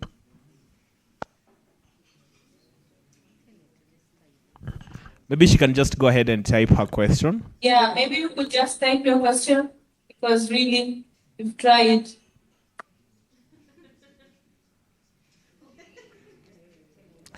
All right, maybe I can add one more question, Judith, from Kenya. The presentation from Jenny was really inspiring, and the fact that for the fact that Finland has actually shown great progress in terms of achieving sustainable development goals. What are some of the key lessons the young people can learn from the efforts of Finland in terms of as we continue to look at the rest to 2030? What are some of the best practices we can have? And also, I know the issue of population is also another thing, because I know Kenyan population is like 5 times the population of Finland. Maybe what can we do so that at least there is progress also from our end, and especially the point of young people?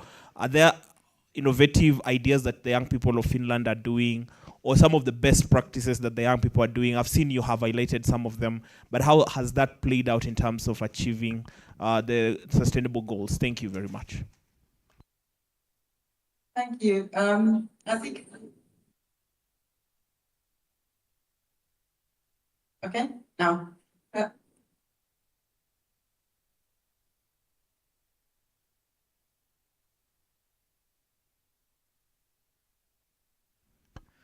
Looks like the Ugandan problem is relocating slowly to Tanzania.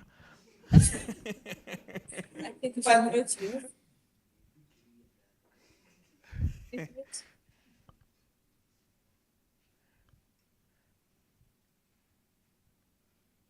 Yes.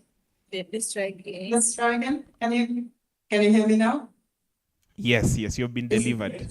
Thank you. It's okay. So the short answer is taxation. And I was asking, like, do you need any other answers? But I think, to be honest, it is actually most of the goals that we have achieved in terms of like no hunger, no homelessness, no poverty. Of course, we have relative poverty, but no absolute poverty in Finland. Access to education to all. These are all some things that they just didn't happen. Like they were visioned, and some of them are quite recent, like the rights for education for all. The system was established in the 70s, early 70s only. Before that, we had several stages. Like some people would go for higher education, and usually they would have to pay for it, and then the others would just stay on the basic level. So now it is free until the university, like even the university is for free. And this is all funded by taxation. And that's why I repeat this. And also the social services, they come from the same source, the free health services. But we are doing actually we're having a bit of challenges on this one. Also, due to the demographic structure, our population is aging. So in that sense, I would say that you have better chances to do that now than us to keep our system, because we have a bigger aging population and less people working. I hope your question is answered. Linda just typed a question on the chat box. What can Finland, so what is Finland doing in making sustainable development goals using culture be realized as well in context of our cultures here in East Africa, more so with grassroots people? Question from Uganda. Well, the thing that I was raising was actually the library system, but that is also just one part of it. But it's making culture accessible to a lot of people. So what Finland is doing, we, for example, take the school children to theaters and other cultural events on a regular basis. And to try to build or nurture that kind of a culture. Also then include arts in the curriculum a lot. And even sustainable development is included in our education curriculum. So it is obligatory, and it comes in all stages of the education. And I think many of the one thing to learn from Finland is actually the teacher's education. We have a very highly valued profession. Teacher in Finland is something that you really have to apply for if you want to go to study to be a teacher, and not many people even get admitted. So it's very highly valuable position. And teachers have a lot of independence, so they are not, they just get the general goals from the curriculum, like what they need to achieve, but they can decide how they do it more or less. Of course, that's something that we can share as a lesson. Then another one, how has Finland successfully institutionalized youth participation? Oh yes, this is something that we are happy to share as a lessons learned. Every municipality, they have the youth council, and they are elected, and they also then take part in the decision making at the local level. In the national level, we have now the youth groups that are part of the Sustainable Development Committee, that, by the way, has been working for 30 years. So it has a long tradition, but the youth groups are, I don't know what to say, 10 years old, and they are getting much stronger. So I would say that it has been very good that we have them. Which elements Uganda can add up to? The problem solving. I think yes, digital literacy is part of the work in schools. But I think it's also just a tool. I think we are actually trying to restrict now the kids to be on phones and especially social media. And this is even the recommendation from our youth counselors that they gave this year. They want to reduce or block the access to social media for under 16 years old because they don't see any benefits coming from that. So we have to differentiate between what is digital literacy and then what is like just brain rotting. So you have to use it for purposes that are good.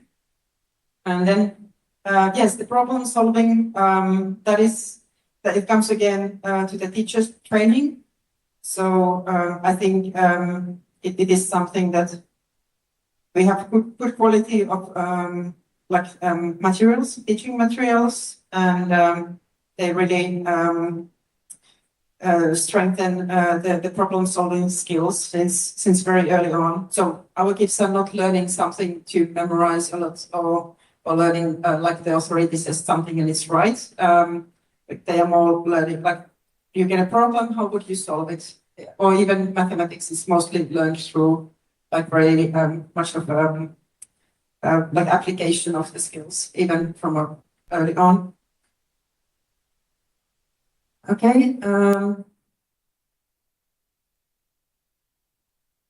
Oh, okay. Uganda's thing is not for me. What innovative financing models?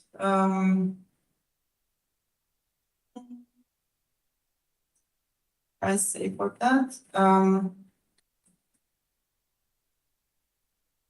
I think we have a lot of financing models for youth-led SDG projects. I can't come up with examples of that, unfortunately.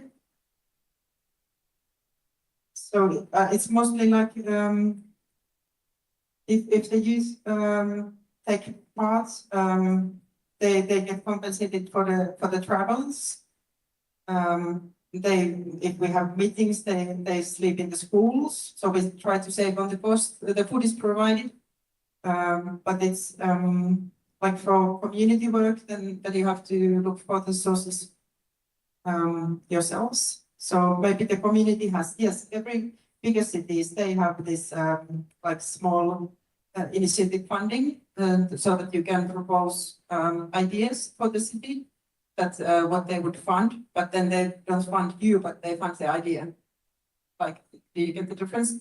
So it's not like your organization gets the funding, but it's like you propose an idea and then the city does that with their funding.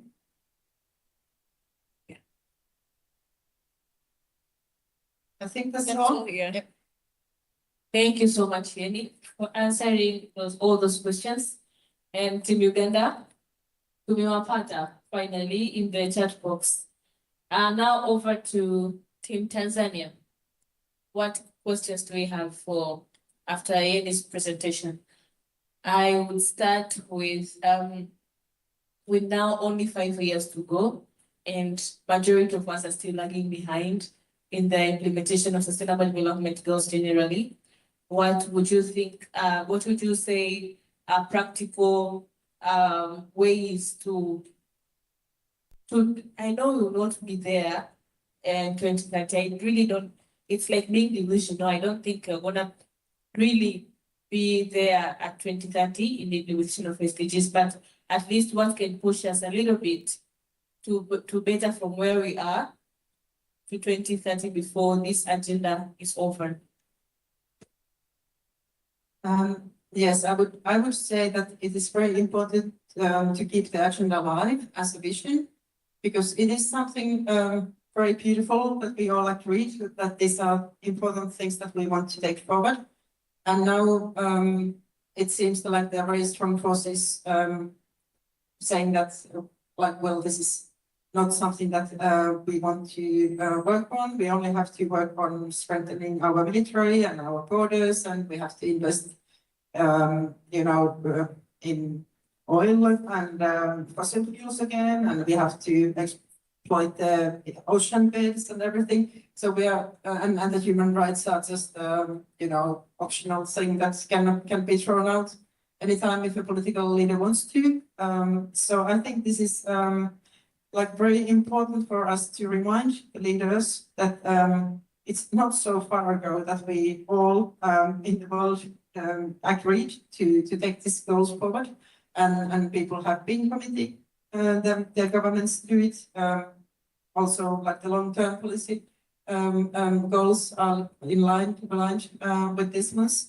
So I think as much as Yael was saying about the UN, that if it was restructured now, it wouldn't come to life. I think right now it's very hard to negotiate a post-2030 agenda because it would be worse than this one.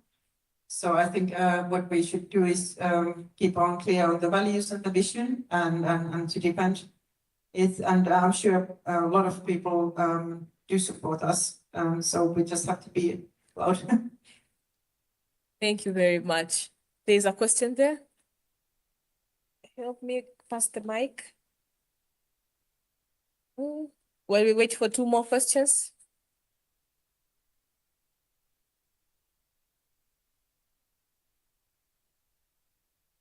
Hello, everyone. Good afternoon.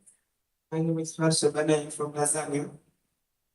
Thank you for your presentation, Madam Jane. I appreciate fair domestic achievement, but my question is that what mechanisms are in place to ensure that your structural development goals achievement are transparent, measurable, not at create an intended negative impacts elsewhere? Thank you. Can you repeat the last part? What mechanisms are in place to ensure that your sustainable development goals achievements are transparent, measurable, and do not create unintended negative impacts elsewhere? Okay. Yes. Start working.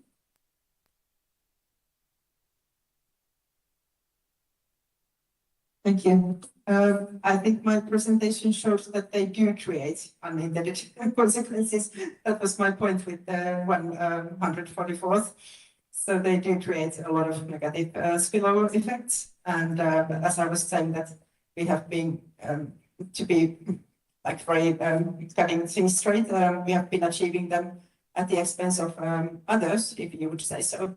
So this was my point. So I think I didn't really understand the question. Did he answer your question? Okay, good. Okay, another question, please. Okay, there's a question here and the third one here. My question kind of builds up on what you have said.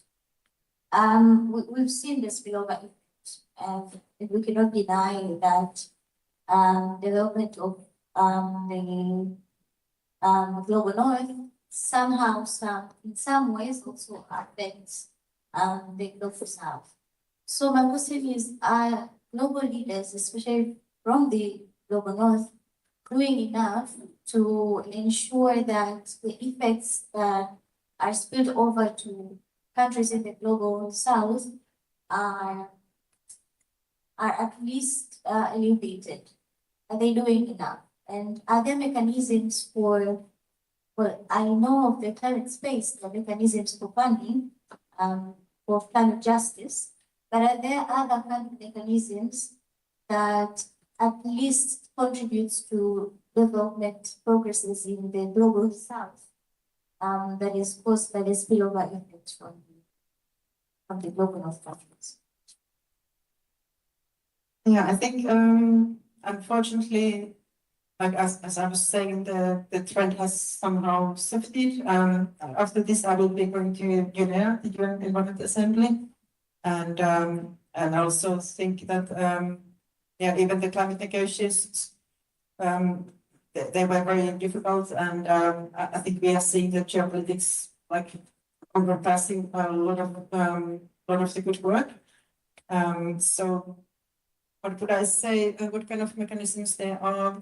I think what Finland has been doing well is it has been working a lot on disaster prevention mechanisms and early warning systems.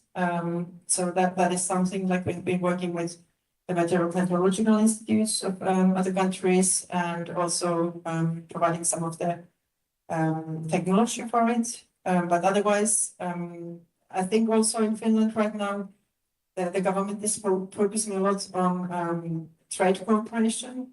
So the kind of more traditional development assistance is not that much in trade now, unfortunately.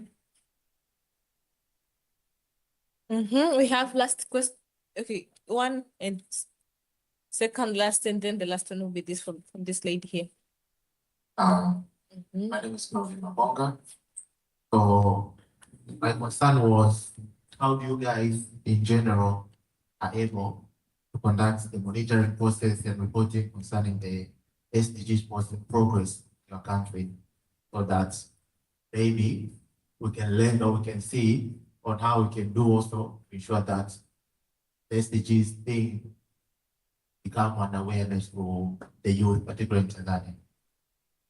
Yes, thanks. Actually, we had a specific workshop like this on the monitoring and the statistics. So Statistics Finland does the compilation of the report attachment. But then in addition to that, we have also like the open discussion on the use of the indicators. So it's all very transparent. And like even that presentation, we showed the data up to like individual municipality purchasing data. So you can actually track like even up to a single receipt what has been like some of the public purchasing. So it's very transparent, and you can go for the statistics and Google the website and look for any information at a very detailed level. So I think that works very well. Then at the city level, like all the big cities of Finland have done their voluntary local reviews, and then they of course have done a lot of work to domesticate the indicators so that they work for the local level. You can't use the international or even the national indicators as well, but how do you measure what is relevant to your city and your citizens? So those are very good sources, like looking at the local reviews. And then then like we have had like for the Sustainable Development Committee, we have had a lot of workshops looking at the different cross-cutting impacts between the SDGs and trying to analyze what would be the changes that we need, like in terms of systematic change. For example, looking at the food systems, like what kind of food is produced, what is served in schools, for example, and how to reduce food waste, and all like the whole linkages. So we have been trying to identify like some of the key transformation areas that we can affect, like the low-hanging fruits kind of approach, and then also approaching the like what are the most difficult things, and that comes to sustainable production and consumption and the spillover effects. So although we haven't solved that, I think it's important we acknowledge the problem and we are transparent about that. Okay, thank you. Let's finish with the last question. Thank you. In your presentation, you spoke about mental health and its implementation in Finland, but I have been following up on the UN reforms, and most of the, I can say, all the countries, one among them is Finland. The issue of mental health is less spoken and it's not taken serious. So I wanted to know what mechanisms. Please, UN Uganda, please mute your computers. Thank you. What are the mechanisms or the actions that Finland has taken to make sure that mental health is given a priority? Because we're all aiming at achieving all 17 SDG goals. But we know good health and well-being, it's not only about physical health, it's also about mental health. We cannot want to have people or youths that we want them to get involving into SDG agendas while their mind is not well, maybe depressed, they are stressed. What are you? What is your country doing, or what measures has Finland taken to make sure that the issue of mental health is given priority, just as physical health? You mean nationally? Yes. Okay. I think what we have is the schools have the curators. So there's a very low threshold for the kids to get assistance in schools, even for smaller problems, like if you're being teased, or you don't have to have any or just have any kind of worries concerning growing up or whatever. So you can get an appointment and discuss with a professional in the school, and I think that's very good. But then after school, it becomes much more difficult, and I think there's a big gap. Like people are having really long queues. Like if you need help as a young adult, you will have to wait for a very long time in order to get help, and the health system is not able to respond to all the needs. So it's definitely a problem with us as well. We have a lot of NGOs that have worked kind of to bridge the gap, but also their funding has been now cut in Finland. Or also the Finnish NGOs funding has been cut a lot nationally. So that is a big challenge. Zero? You want to add another question on that? Yeah, use the mic, please. Yes, if I got you right, you said there is still a gap nationwide, right? So what are the measures has the government of Finland taken? Because it's not about Finland only, we see it is worldwide, but I would love to ask specifically on Finland. So that gap that is there. As I said, they have been cutting the funding. They have been not addressing the gap. They have been doing the opposite. I hope we don't have any more questions. Sorry to turn on such a negative note, but that's the problem. Okay, do we have more questions for Yeni over there, Kenya and Uganda? If not, maybe because we were supposed to finish our session at 3 and it's now 3:10, and the only thing that we are remained with is to do like a country reflection on the progress of sustainable development goals, and which will need us to separate each one of us separately in their own respective countries. And maybe afterwards, it doesn't mean necessarily today, you could share with us the report. We could get a report from SDGs Kenya Forum, and Tanzania could also share, and same applies to Uganda. Then we see what is the progress looking like in our countries, and what measures can we take now, given it's 5 years to go, to 2030. Let's see what measures can we take as African countries, or more or less all East African countries, to speed up the progress or the implementation of sustainable development goals. Having said that, I welcome one representative from UNA Uganda.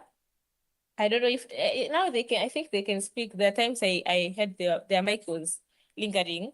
So maybe they can come and give us a vote of thanks from Uganda, and then one from Kenya. And then we'll close this session, and we'll let you be in your rooms as discussing the reflection on the SDGs progress in your countries. Linda. Hi, can you hear us? Loud and clear. Okay, my colleague Raphael is going to give the remarks.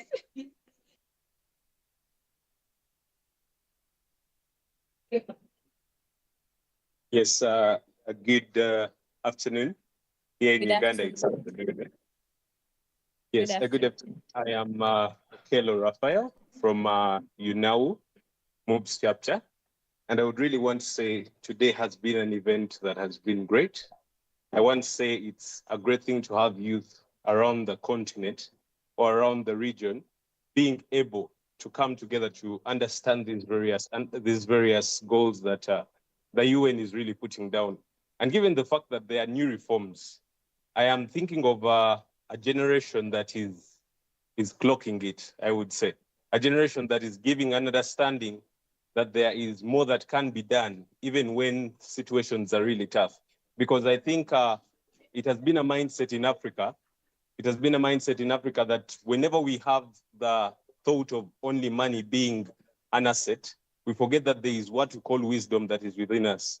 And that is the thing that I really value for today's event, that it has brought together many nations, and we have been able to understand that there is more wisdom that can really do more better than even the finance that we look at. Because when you look at finance as an asset, we also need to make sure we look at the other side, that is the wisdom that we sit with.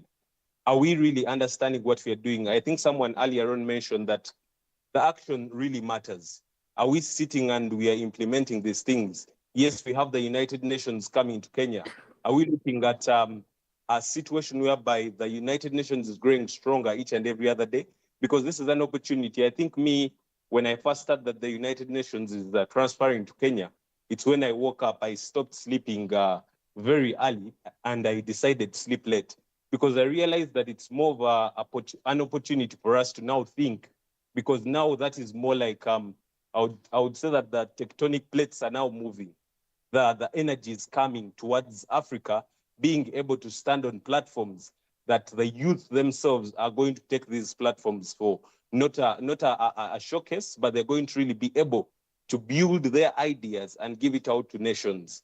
And I would really want this to go to our Kenyan brothers and sisters, that it's an opportunity at hand, and we shouldn't sleep on it. Yes.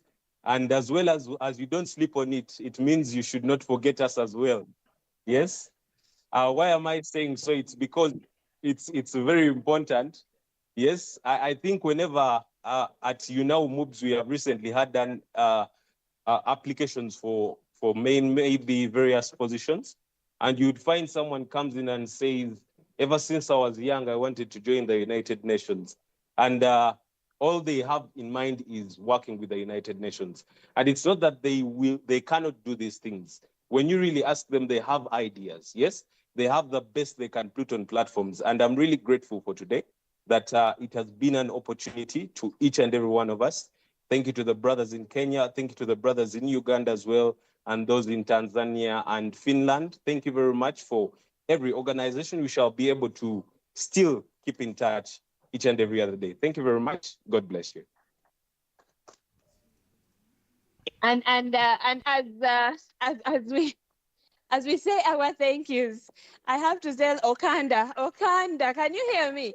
We are coming for our Indian Ocean. Yes, we have heard you. But thank you so much, Judith. Thank you, Yenny. Thank you, Team Kenya. It was nice hearing Florence in the background, and lots of hugs from us to you. See ya. Thank you very much, Linda, and all the team from Uganda. Okanda, they're coming for you. We're not there to back you up. So over to you, Team Kenya. Yes, Your vote of thanks. Yes, I want to confirm to Linda that we have heard you, and we invite you to come take the ocean. Yeah, take the ocean. We will figure out how to survive, but we know this is a regional banter. We are still brothers and sisters. If you take it, we come and fish. Yes, for now you can just come and fish and go back home. We don't want problems.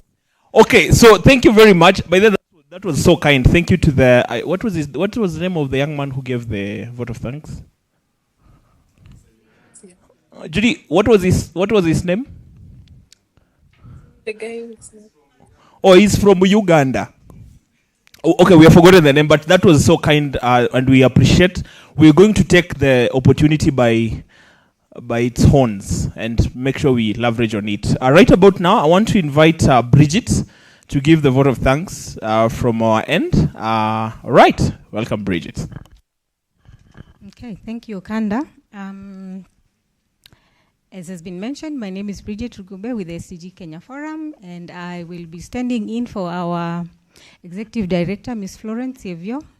She was here before, but because she had another meeting, she had to step out. So she gives her apologies and she sends her greetings to Uganda and Tanzania.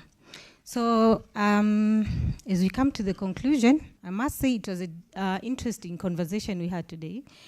For someone who's actually not a youth, I look like a youth. I remember in the morning when we were doing our introductions, we were giving one thing that was exciting about you. And I remember mentioning that I am a youth, but my birth certificate does not allow me to be a youth, but I'm a youth at heart.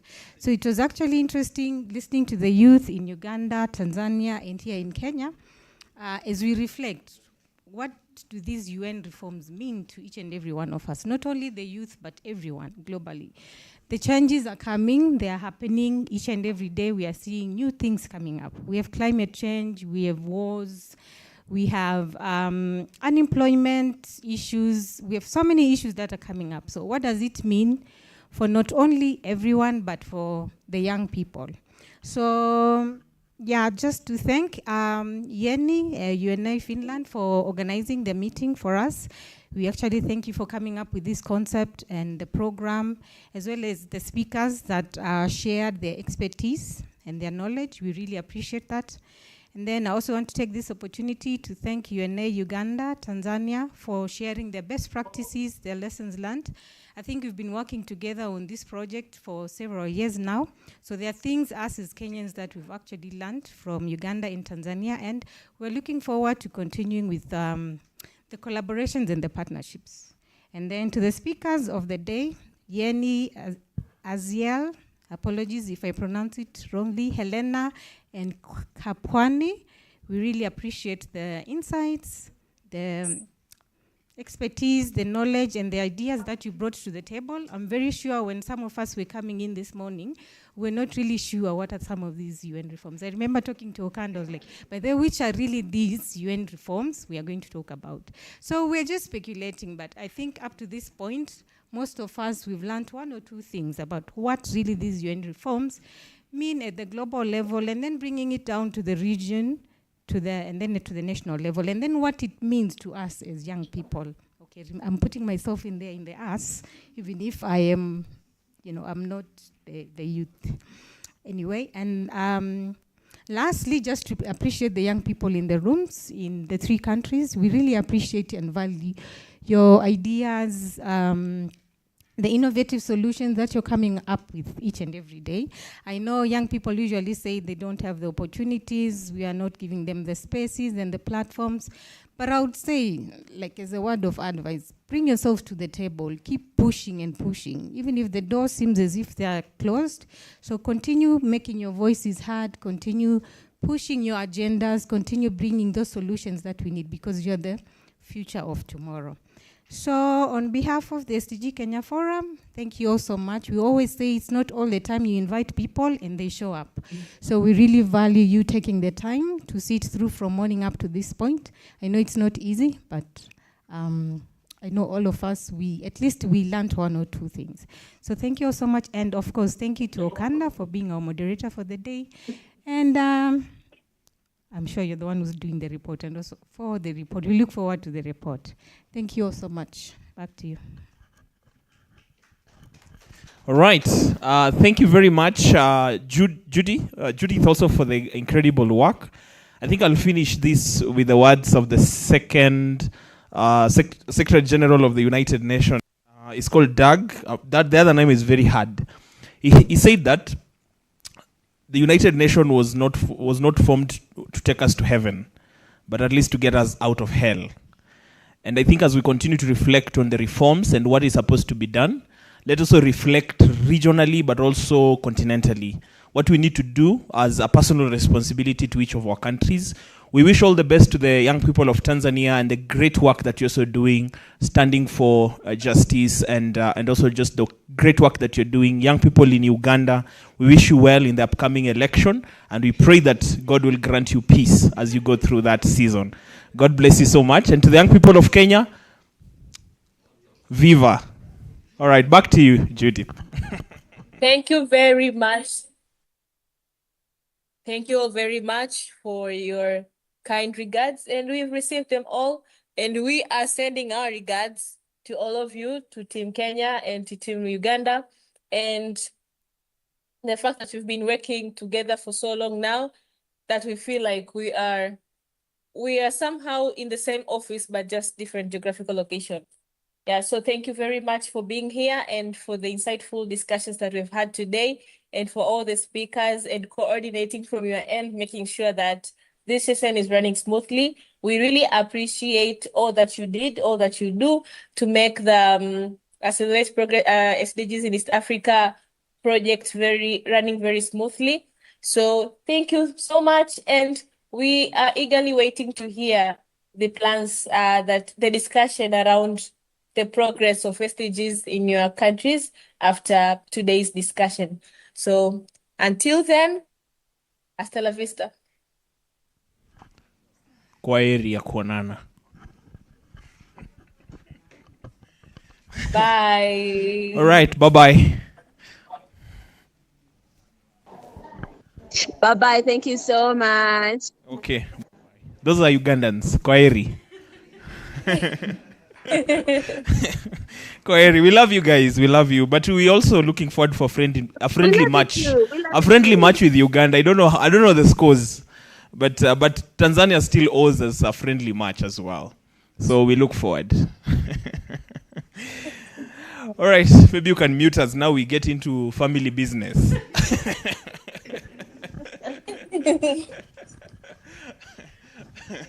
Okay. All right, that was an insightful conversation, right? Maybe before we get into the SDG progress, leveraging the efforts of the young people, we just want to hear what are you picking from this conversation? Anything that is coming up new, anything that is coming out exciting, especially for the young people in the room who run organizations. I think we have a great mandate. We have a lot of work. I think Maurice there will agree with me that after such intensive conversation, the ball falls in your court. And what you do with it will determine if you're going to be a speaker in the next panel. Because SDG Kenya Forum, they are just observing. When these opportunities come, they give these opportunities to young people. So we just want to hear, not really to bribe anyone, but just to get to understand, what are you picking from this conversation? What is one thing that is standing out for you?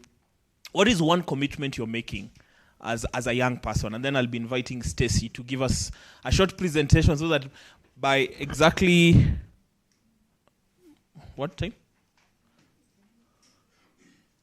By exactly 4 we should be out of this place, or slightly before 4 p.m. Maybe I'll pick 3. Anyone from this table would like to share anything that is standing out for you? You want to go? What is standing out for me is that change begins with us in the grassroots in the region, so that we may be included.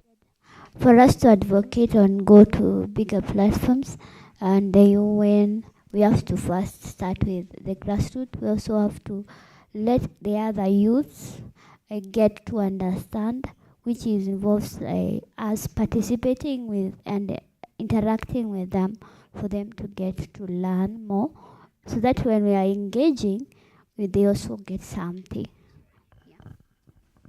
That's right. There are quite a number of young people who can't get this opportunity to be here, but you who is here, you can go and disseminate the same information. Remind me, Ramadana. Great, thank you, Ramadana. On this table, who is great, that was fast. First of all, hi, good afternoon. I think such forums are very important, just because, like, for me personally, I've learned a lot today about the reforms, the implications, and where we are at with the SDGs, the progresses that we've made. And it's such an eye-opener for us as youth that there's a lot that we still need to do. We still need to keep pushing, still need to put energy to get what we want as youth. And a commitment I'm making to myself is to do a lot of research on these reforms and make sure I know what I can do as a youth in this country, in this region, and in the global space as well, what I can do to make it better for me and for everyone around me. That's awesome.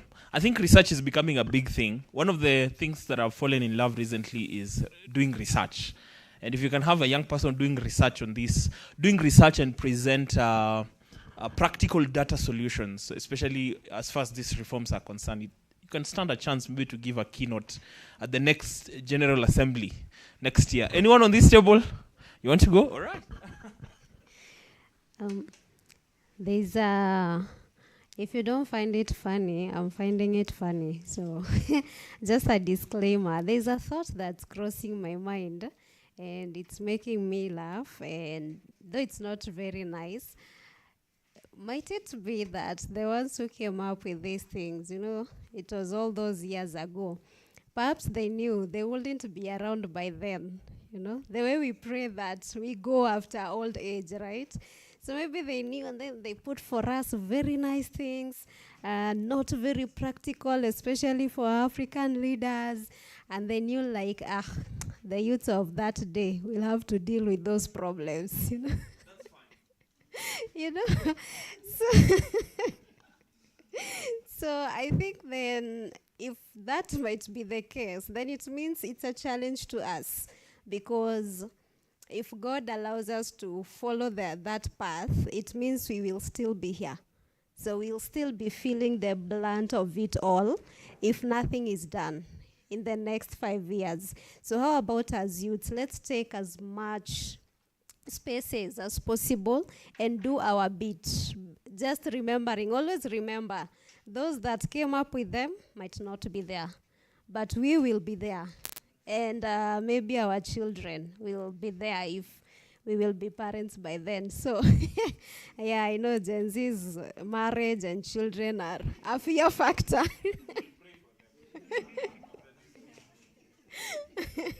Maybe you should testify. Tell us how nice marriage is now that you're there. Exactly, family. Sustainable families as well. Yeah, so let's take the initiative. I feel like this is now on us, you know. So if we do not take up the right spaces, if we do not speak out, if we do not take the right initiatives and actions, then what? We are the ones who are going to suffer, and the generations that might come. So yeah, for me, that's a commitment that even wherever I am, I'm a disability advocate. So even as an advocate, I'll be reminding my community, you know, we are the ones who suffer most when these things are not implemented. So let's get up, let's wake up, let's do what we can with what we have, and let's push for these spaces. Thank you. Thank you very much for those. It's funny. I mean, I remember when we were just having a conversation around the Pact for the Future. Maybe they imagined and they were like, tuliwaambia Vision 2030. Na imefika. Wacha tuwapatie Pact of the Future. You know, the Pact of the Future does not have timelines. So the states say we will, but by when? So wamesema sisi tumejiondoa, hii ingine mtajipanga nayo. But there's something we need to think about, really. And very few people who were framers of the charter are still living today. Yeah, it's because the UN is now 80 years old. I don't know. Maybe we need to find them and lock them in a room like this. And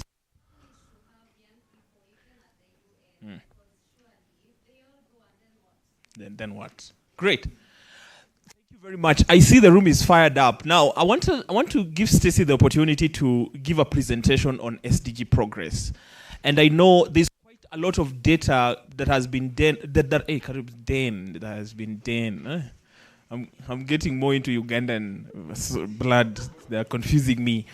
But if you go to the Kenya National Bureau of Statistics, their website, they have been able to capture an incredible number of the Sustainable Development Goals.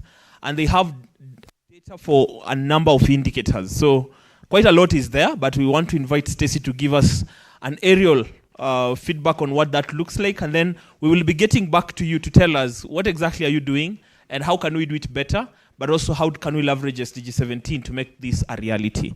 Would you want to put your... No, we have been sitting for long. Let me give them an exercise before we start talking. So we can be upstanding, all of us. We can be on our feet. All right, so I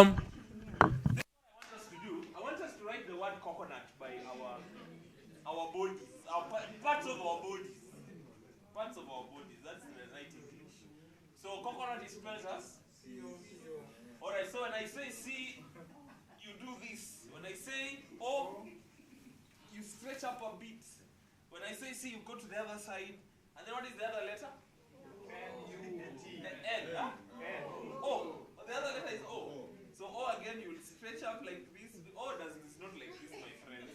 Unless you went to a school that is next to a prison. Yeah, O does not look like this. Other CBC does not teach that. And then N.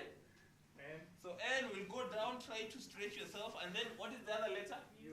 U is like this. You stretch up a bit. And then the next letter is what? T, like this. If the bones have rust, you will hear some funny sound. But peradventure, your neighbor, the ribs are cracking and all that. Bear with them, okay? So let's go. So in 3, 2, 1, let's go. C O N U T. Can we try to do it a little bit faster?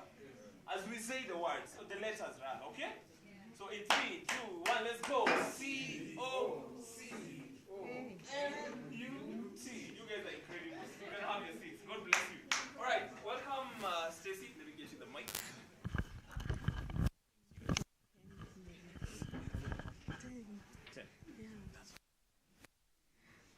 Okay, good afternoon, everyone. I'll take exactly 10 minutes. I won't take long. Can you hear someone saying nice? Okay, my voice is not that exciting. I get it. Oh, lies. Oh, sorry. Is that David who said that? Okay, so we're going to start with what is the role of young people in SDG implementations? A lot of these insights we got from the annual youth pre-conference, which happened like 2 weeks ago, and also other youth engagements you've had. We also had another familiar setting like this with UNA Finland, which I think was also another few weeks ago. It was young people, so some of the insights have also been gotten from there. So the first...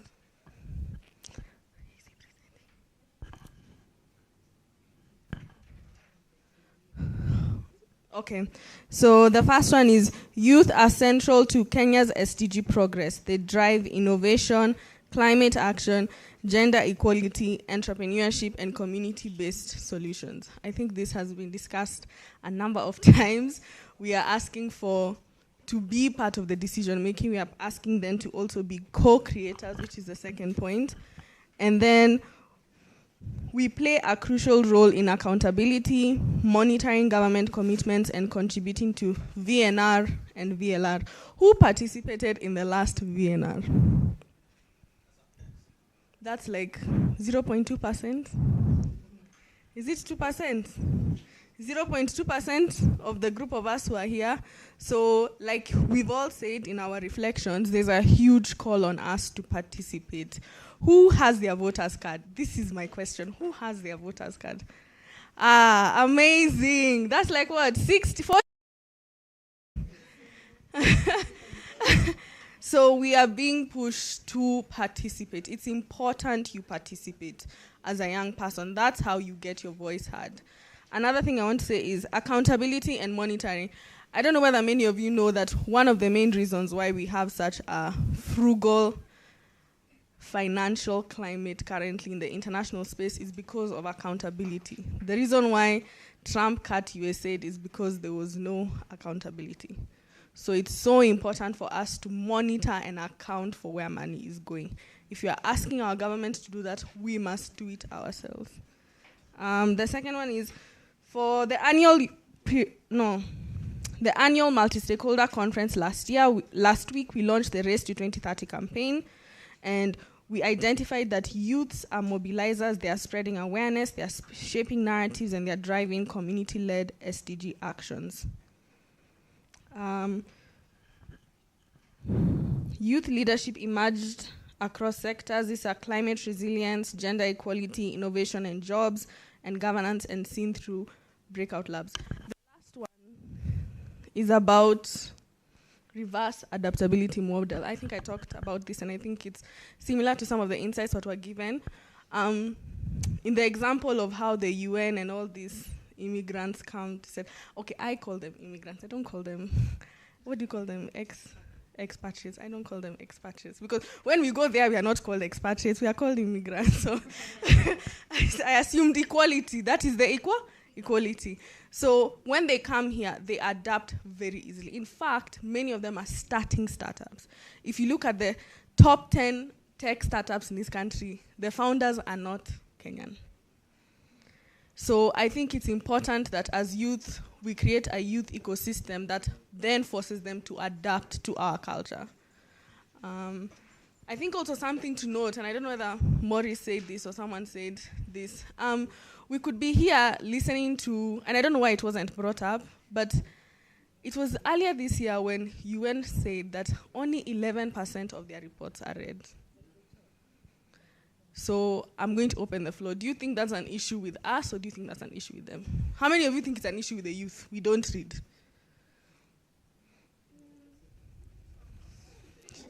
How many of you think it's an issue with the UN? They don't know the language as to which we read or we respond, we communicate.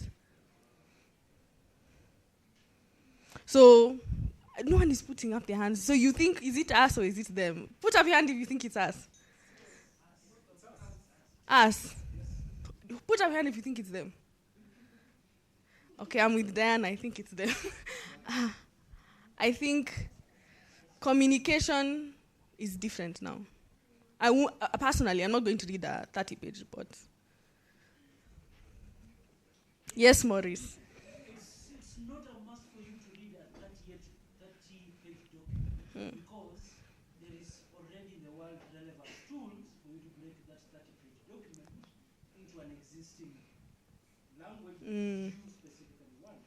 But the UN, if it wants to change all documents to the language of every young person in the world, the way Africans communicate and converse is different from Europe, is different from the US. That's why we have a universal language of all these documents. Then those who implement have to go and do research. And the research is take the document, look at what are the relevant issues that affect you specifically, focus on that, not the whole 30-page document. Yes, Diana, if you can shout from there. Yes.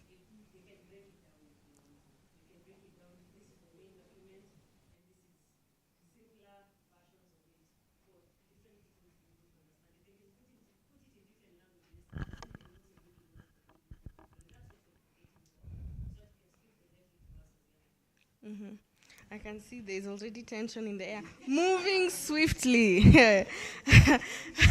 Gaps. There is a lack of information and documentation. Youth efforts, especially at grassroots, are not properly recorded or validated. The second one, tokenism in youth spaces. Niseme ama nisiseme? Kuna wengine, I'm joking. There are those who, because of what they have achieved, feel they are more valued to be in certain spaces. I think it would be remiss of us to ever think, I am better than any of you. And I think that goes on. Exclusion of rural VGG youth due to limited access to digital tools, transport, or SDG convenings. Funding and resource barriers, complex application processes, gatekeeping, and low trust in youth-led initiatives by funders. Skill gaps in policy literacy, entrepreneurship, innovation, pitching, and SDG monitoring. Limited autonomy. Youth feel they lack power in decision-making spaces and are underrepresented in key technical committees. Okay, so just to throw a spanner in the works, do you think that we lack power or do you think we are undivided? How many of you think that youths lack power in decision making? Put up your hand if you think that youths don't have power in decision making. In this country, let's start with Kenya. Let's start with Kenya. You know, tumesha zima. Okay, how many of you think that youths are undivided? Participation. Undivided. Participate. We are not together. We are not undivided. We are not together. I mean, divided. Sorry. Guy. Woo! Home time.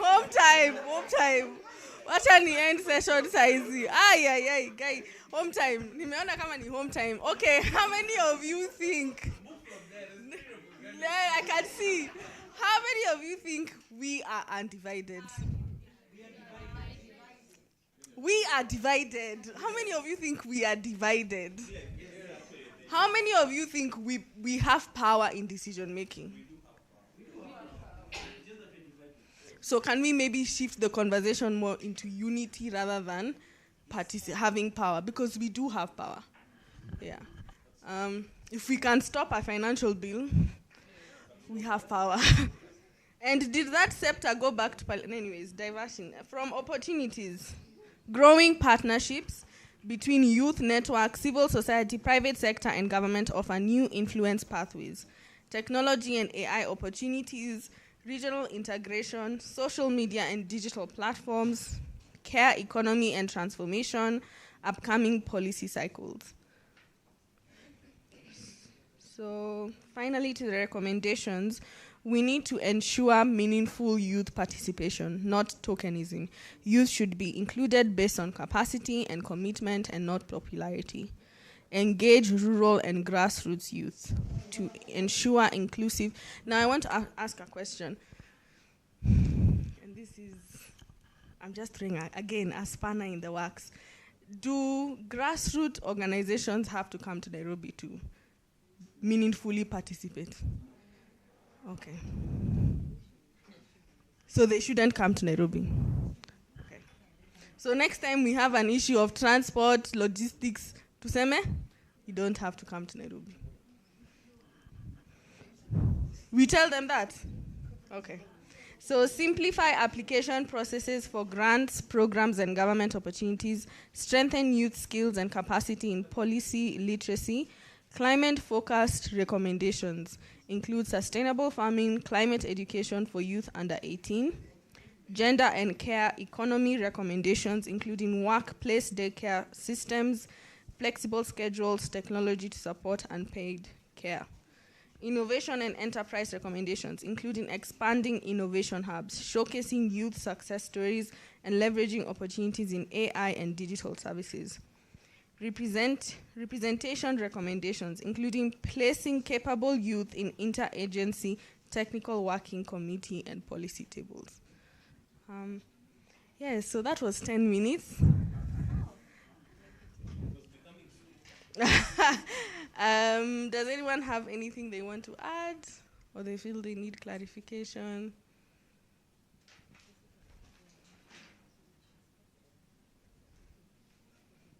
Like on the AI topic, how many of you think there's such a huge opportunity for AI for Nairobi? For us? How is that? Do you have any insight you'd like to give on that? Come on, guys, insights. What do you feel like we missed? What did we miss?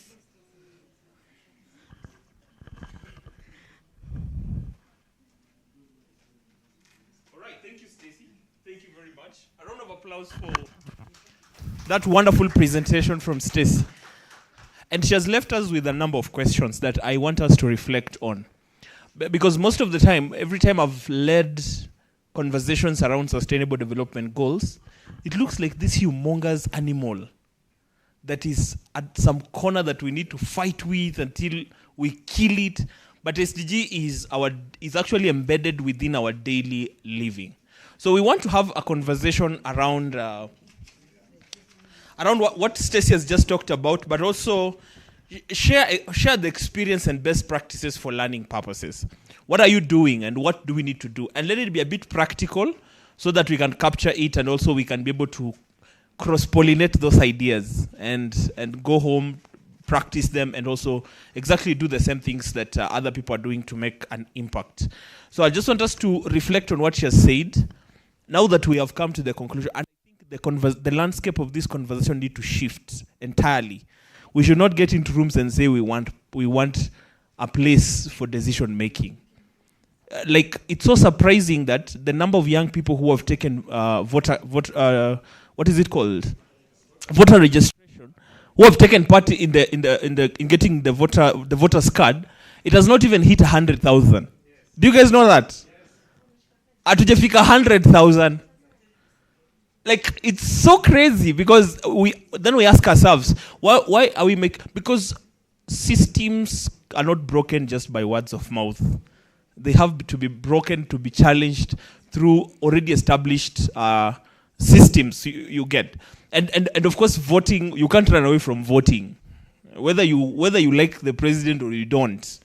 Whether you like this government or you don't. You can't, and that's why the president is so hard on the opposition. He's asking them, where is your agenda? And anytime he says that, he's right. And therefore, the young people, we also need to be asked, where is your voter's card? Because if you don't have it, then you don't have a voice. Then let me throw this conversation to the room. What is one thing possibly you're doing or we need to start doing, especially as young people, as we talk about SDGs? We're going to do a 15 minutes reflection, and this is going to be very important. Please introduce yourself as well, okay? Okay, hi everyone. Okay, personally, I feel there is a gap, mostly in the villages, because, like, for example, recently I was in the village, and I was talking about this SDG thing, and people were like, hizo ni nini? Hatuzielewi. And these are people from university. That was my worry. So I was thinking of talking to the organization I'm working with, at least during the festive season. Nikienda hata I can get hata 10 people. I create awareness about the SDGs, and we start. Charity begins at home. Yes, sensitization is the main thing. Sensitization is the main thing. So the problem of sensitization.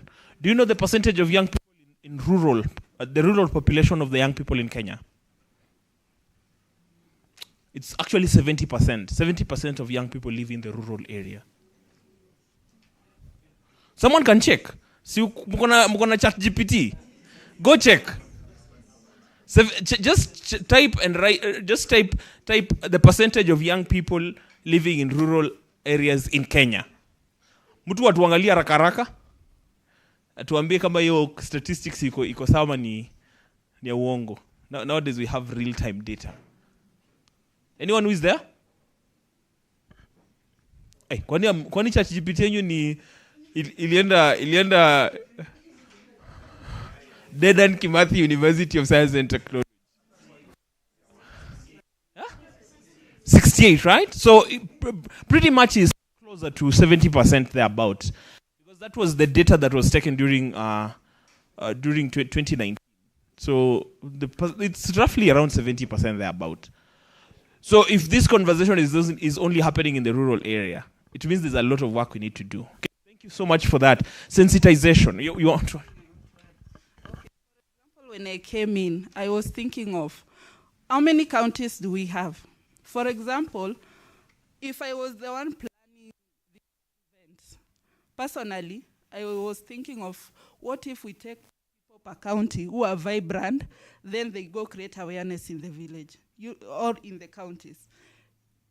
You see? It's making sense. Making a lot of sense. And I know Maurice is doing something together with the Africa United Nations delegates. The conversation started in Nairobi. Now where is it going next? Maybe you can share. We can get some people from this. Yes, I think also adding to whatever she said, one of the key activities that we're doing is we are removing all the discussions around the implementation and localization of SDGs and the Pact of the Future to go to the county level. So we'll have an activity in Kwale where we are not meeting the Kwale County government and the organizations that are well known in Kwale, but meeting the young people who are in Kwale, so that now, rather than us telling them this is the problem, that they want telling us, okay, this is the problem, then for us we give them, this is the youth bill. Then they say, it does not align with this particular problem that we have in this particular community. So that is in the coastal region. Then we also have in the western region where we are doing it also in Uasin Gishu. And the key focus areas is definitely on issues to do with employment, where we're looking at, if you're talking about AI, if you're talking about employment, we need also to be a little bit realistic with also people who are in rural areas, because their modalities in regards to employment is very different from people who are living in urban areas. Then we are also looking at inclusion on issues to do with disabilities. We always say we want to include people with disabilities and so on and so forth, but you find the percentage of these people with disabilities that are in rural areas. So as much as we discuss here in Nairobi, people in rural areas also do not understand how do you integrate them, how do you engage them, how do business also look in regards to the implementation and realization of such kind of a thing. Then lastly, another discussion that we'll be having is on the interconnection between political intolerance, insecurity, and issues around development and also employment.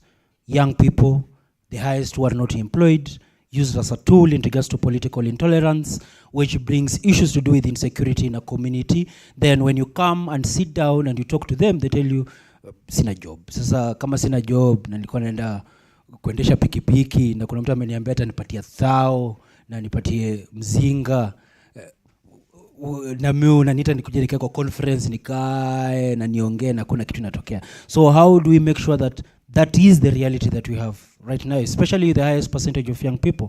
So when we are talking about political intolerance, instead of talking about it in the context of what in the urban areas, how does it also play a major role in communities, especially that are outside Nairobi? You guys saw the by-elections, and you saw what happened, especially in the rural area more than where we thought in the urban areas where things are going to happen. So there's a little bit of a disconnect between, okay, this is the policy, this is the solution, and what is the reality on ground, and what are the particular strategies that they particularly want in regards to its implementation. Thank you. I hope I've covered you. Fantastic. Thank you, Maurice. And please, before you leave this meeting, make Maurice your friend. You will appreciate me later. I would want to disclose a lot of things. And I'm not a prophet, but I'm in the spirit of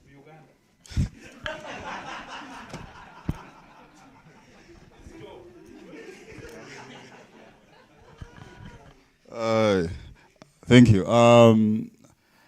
I think I'd also like to join the other speakers, but take a rather different view of the whole conversation about SDGs.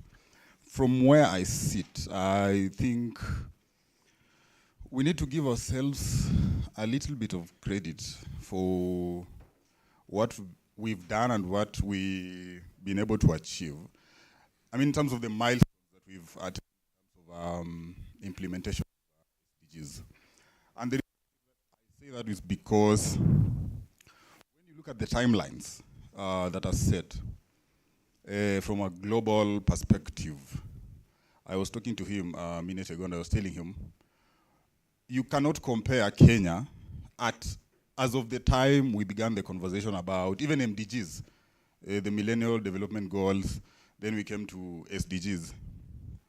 If you do a contrast, Kenya at that point, and a country like Sweden at that point, it's two different poles entirely. I mean, it's south and north. And from where we are today, personally, I think we've tried. I wouldn't say we've done well, but the efforts that we put in place are kind of starting to yield fruits. I will agree there's a lot to be done, But I like to appreciate the context in which we also implementing the Sustainable Development Goals, in the sense that I think as a continent and maybe entirely as a region, just using the conversations we had earlier on as a springboard, it's very dicey. You look at the issues of gender, heavily patriarchal communities. You look at the issues of just getting our institutions working. You look at the parochial political interests. You look at the issues of ethnicity. And so you want to question even the place of now collaboration in trying to advance some of these things. And that's why I say we really have made strides.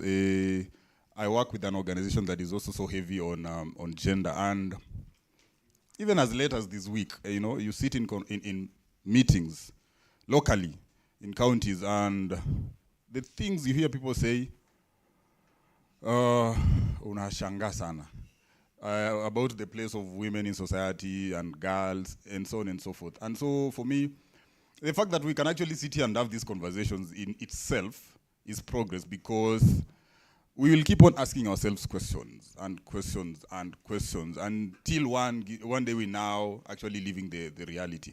For Europe and the rest of the world who are doing well, and we are looking at them as the trailblazers and countries that pride themselves in fairness and equality and thriving economies, I think they started having these conversations way, way, way back. I don't know if that could be BC or AC or whatever, but it must have been a long time ago. So there's a lot of work to be done, but let us not forget the little that we've been able to achieve, because we have tried. And if you really appreciate context, you understand what I'm saying in as far as SDGs attainment is concerned. Plus, the other thing I question myself every other time is, if, for instance, we're talking about gender equality, SDG 5, on what threshold are you looking at an issue like equality in itself? Are you looking at politics? Are you looking at the economy? Are you looking at academia? Are you looking at research? And what are the percentages? What data do you want to base every other thing on to say that at this point now, we can confidently say we have attained equality? Because at one point you're going to have, maybe just by population naturally, more women than men in society, or the vice versa. So, the fluctuations are really keep informing how you describe what you have achieved and what you've failed to achieve. But most importantly for me is, let us give ourselves credit, and I think that will be actually the motivating factor, so that we keep on working towards attaining some of these goals. Yeah. That's awesome. In that regard, please, a round of applause to yourselves for the great work that you're doing. And I think you've said something that is very important. Sometimes, if you want to know how far you, how can I say it? If you want to know how far you need to go, just look how far you have come. You'll realize that you're not the same place where you started. So we have made progress. We just need, I think what Stacey was saying, we need to galvanize our efforts more and integrate what we're doing in different corners of this world, of this country, so to say. Yes, you want to say something? Please go ahead. Good afternoon, everyone. My name is Rachel Juma. I am representing the Open Institute, Sijui if you've heard of it. It's a civil society organization focusing mostly on data governance. So in terms of supporting what my colleague here has said, there is a lot of work that is already being done, and for us, I'll mention a lot of capacity building that is happening. So Open Institute has an office in Kilifi County. So there was a mention of us being able to help people in the grassroots levels, and this speaks to the bottom-up model, whereby sometimes some processes and systems really work, or it really helps when someone mwenye ako chini kabisa is involved in the process of the decision making. So as part of Open Institute, we have a few projects and campaigns that we've been up to, and one of them is called AI Mtaani, which is a long-term digital skills kind of project, whereby we are aiming to equip 1,000 teachers, 10,000 students, and reach 10,000 small business owners with practical and community-rooted AI knowledge. So this will enable these people to be able to scale and, in hindsight, contribute to the SDG completion or development. So yes, that is what we've been up to as Open Institute. And there's also a campaign called Feature Uchi, whereby people are educated and facilitated to understand data and matters regarding data that are private and things that you should not be able to share with other people. So there's a lot of sensitization and capacity building that I say should go into enabling everyone to play a part in the decision making. Thank you.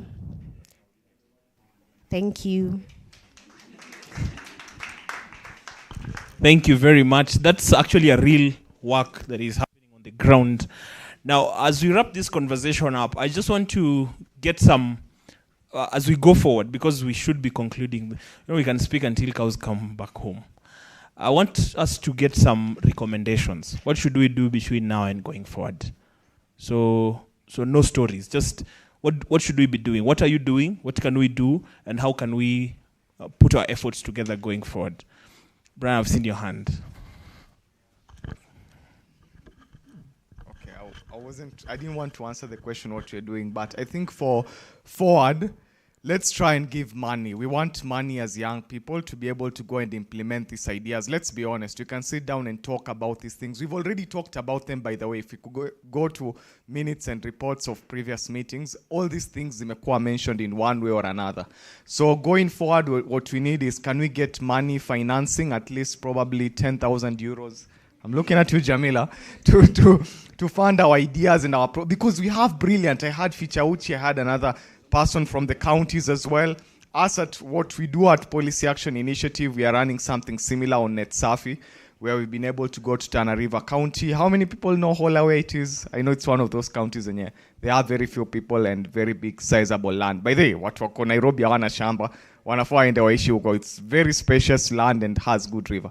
But the thing is, all these things we are doing, it's very impossible for us to do any other thing or to advance in the reforms or any idea that we want without financing. So number one is, can we get financing, even if it's small grants, for organizations or for persons in the room so that you can be able to implement? Number two, when you want to go to the counties, in as much as we want to involve organizations zenye hazija kuwa, we have to remember all politics is local. So you will find most of the time, like when we were taking NetSafi in Hola, those people are not interested in that because we're like, hata tuna smartphones. So kituambia to combat misinformation, I mean, hata misinformation aje na simu ya kabambe. So again, we need to go and ask those people what are their priorities kwanza kabla we take any conversation, or else we'll just have created like a green zone. So now, like the way the UN created a green zone in Mogadishu, whereby you can enjoy every facility, but you're not really living in Somalia.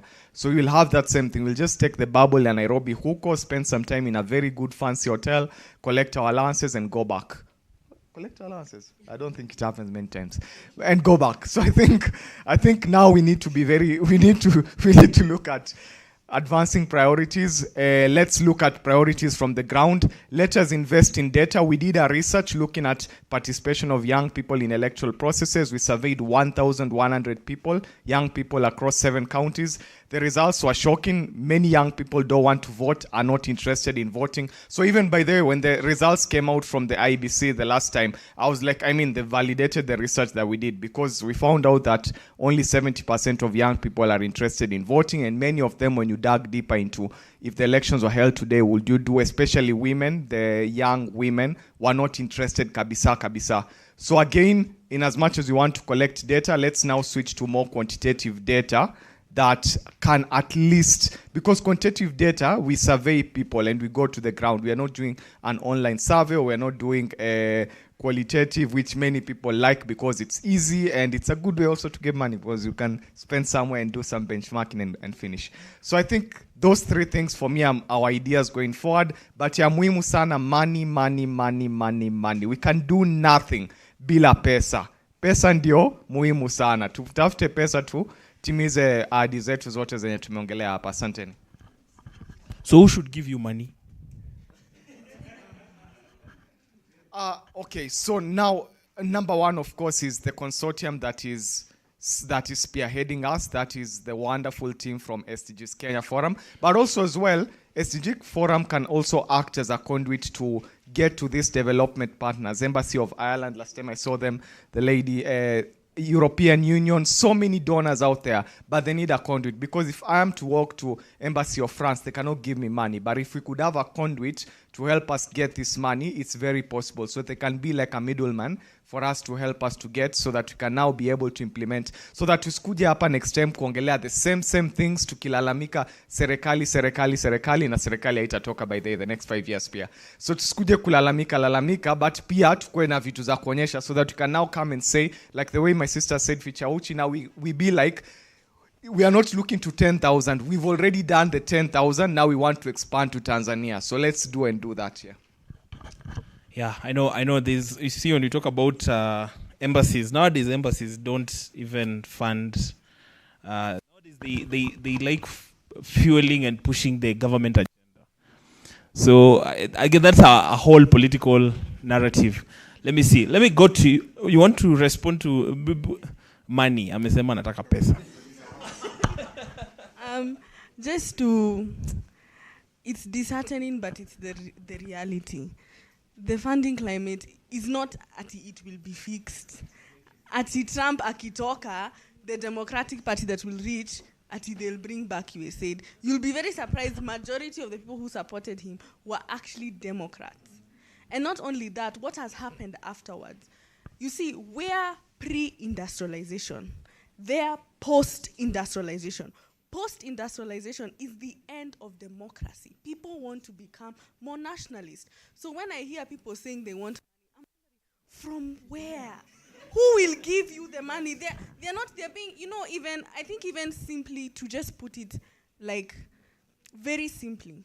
After Trump removed money, Netherlands then said they're going to stop supporting. Sweden said they'll stop supporting. These countries that are very in the middle, then before you know it, before the year has ended, European Union has committed billions of dollars in investment in Kenya. So people say countries don't have money. No, they are redirecting their finances to organizations that speak more to their national interests. It's so good that he has an organization that has solutions. And I think that's what I was saying. If his organization can work with another organization, maybe they can't buy phones, but they can find a way to speak to these people. You get what I mean? Because the reality is, it's only getting worse. Do you know why any of you in those group chats of those guys selling furniture? Guys were selling furniture and cars because they are gone. It's not sustainable. Money is not coming back. I hope, and I think it's good that we behave like it's not coming back. And government won't give us money because they are trying to do their own development. So what are we going to do?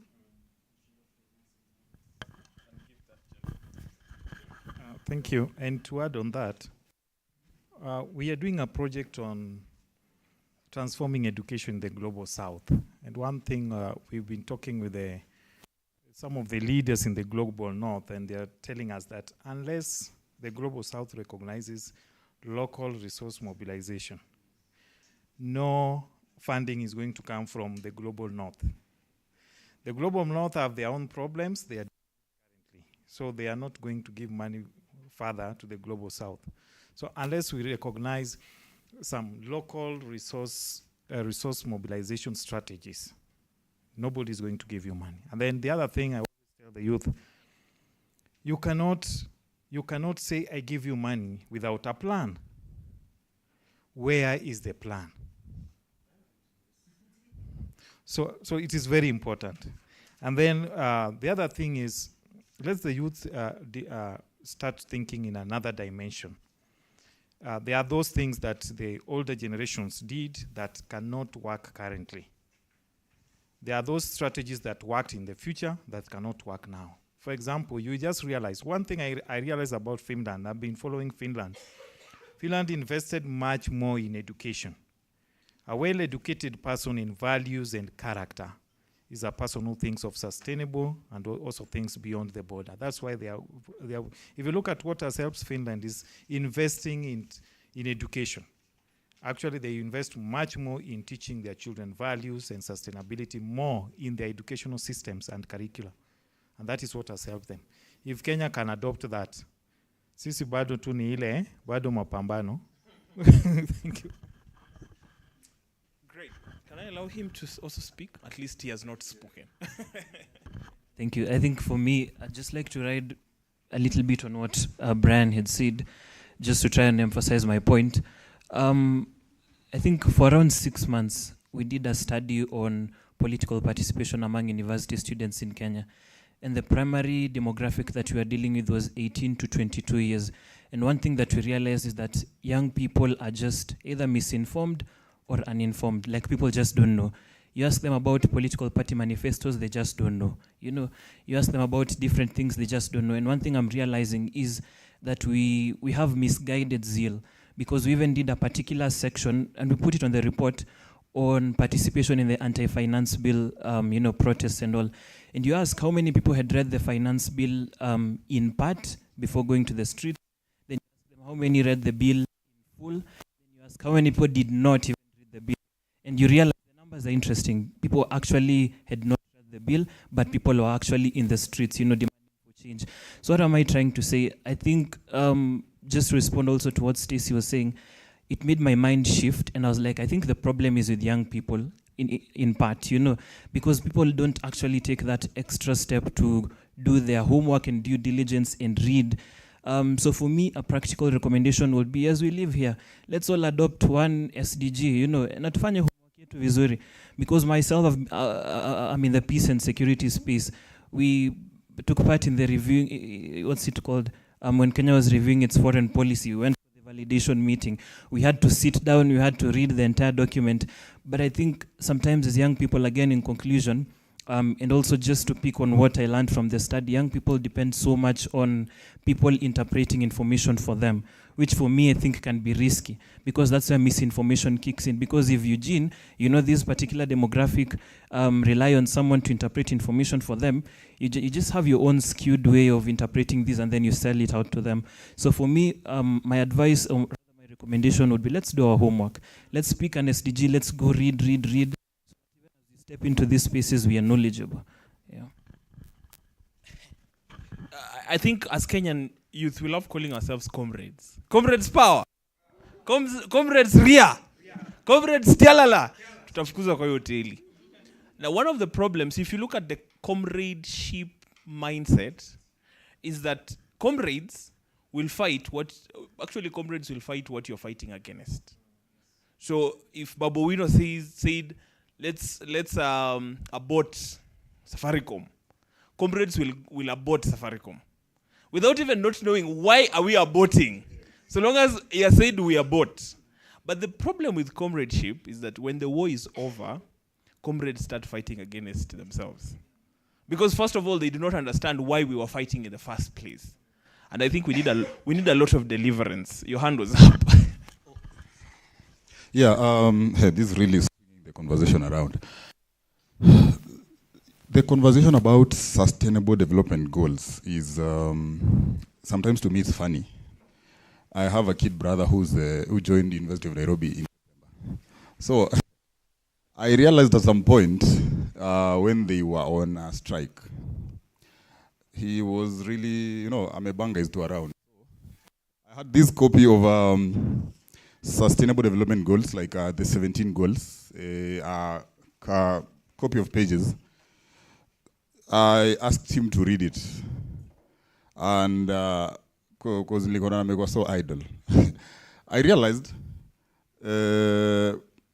SDGs conversation bado was so elitist. We really still having this conversation at a very elitist level or perspective. Anytime I throw something around like partnership for the goals, you already see the picture. CMD Kenya, SDGs Forum, what are we trying to look at? What do you want to address? what is the result, you can conceptualize it, you know, give me a concept note, I can go through it, understand, get the idea.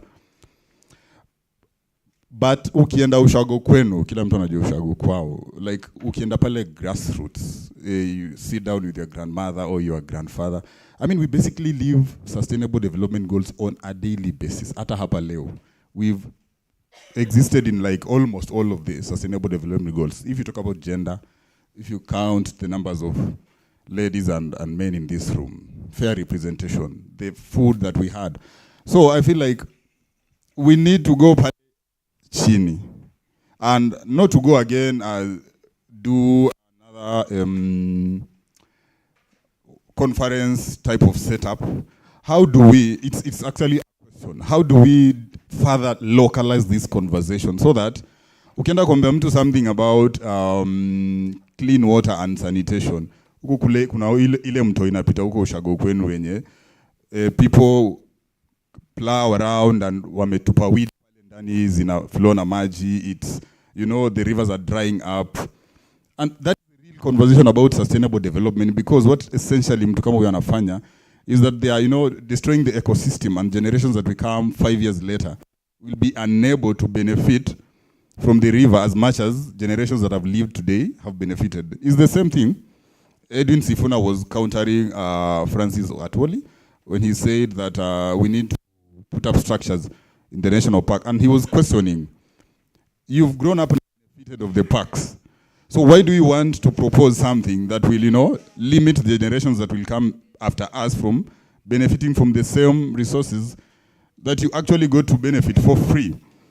So we can all think about what are the possibilities of what is it that we can do so that this conversation does not look like it scares most people. Ukienda leo university, most universities around the country, to so many students, this is a very new conversation.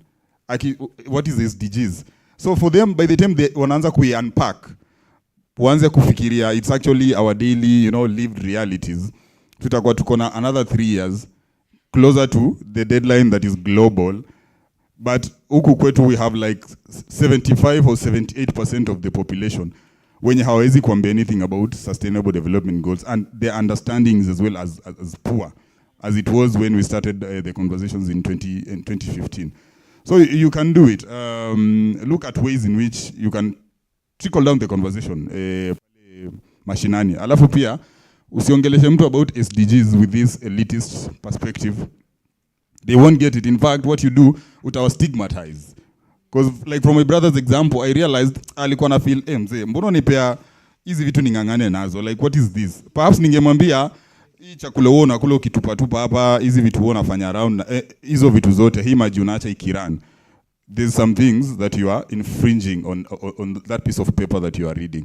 So, moving away from this elitist conversation. Yeah. Great. Let me hear from the man who is always behind the screen, and then we'll come to Diana, and then we will be coming to the other side as well. I love sitting back here, but every moment to have conversation about the youth, mujipata tu nimerudi hapa mbele tena because it touches my heart. So far we've been in these forums, and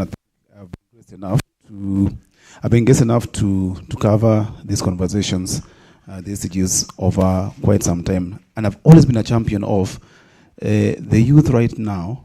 One thing that I've noted, we have these conversations hapa. But how many times do we try to push the conversations at the places of policy hapo juu?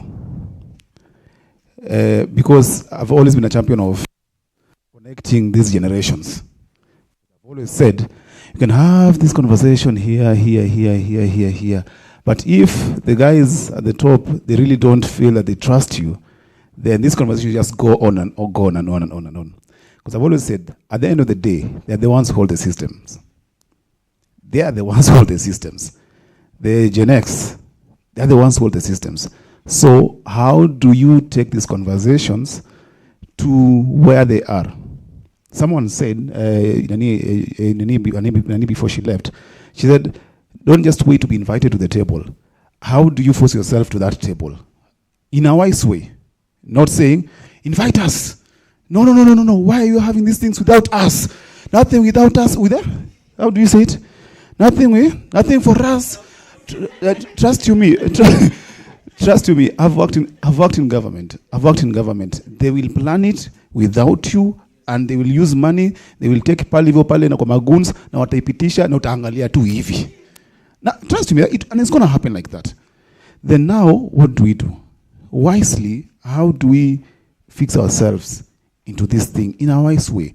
One thing I've learned about this older generation, you must gain their trust. You must gain their trust. Because they're the gatekeepers.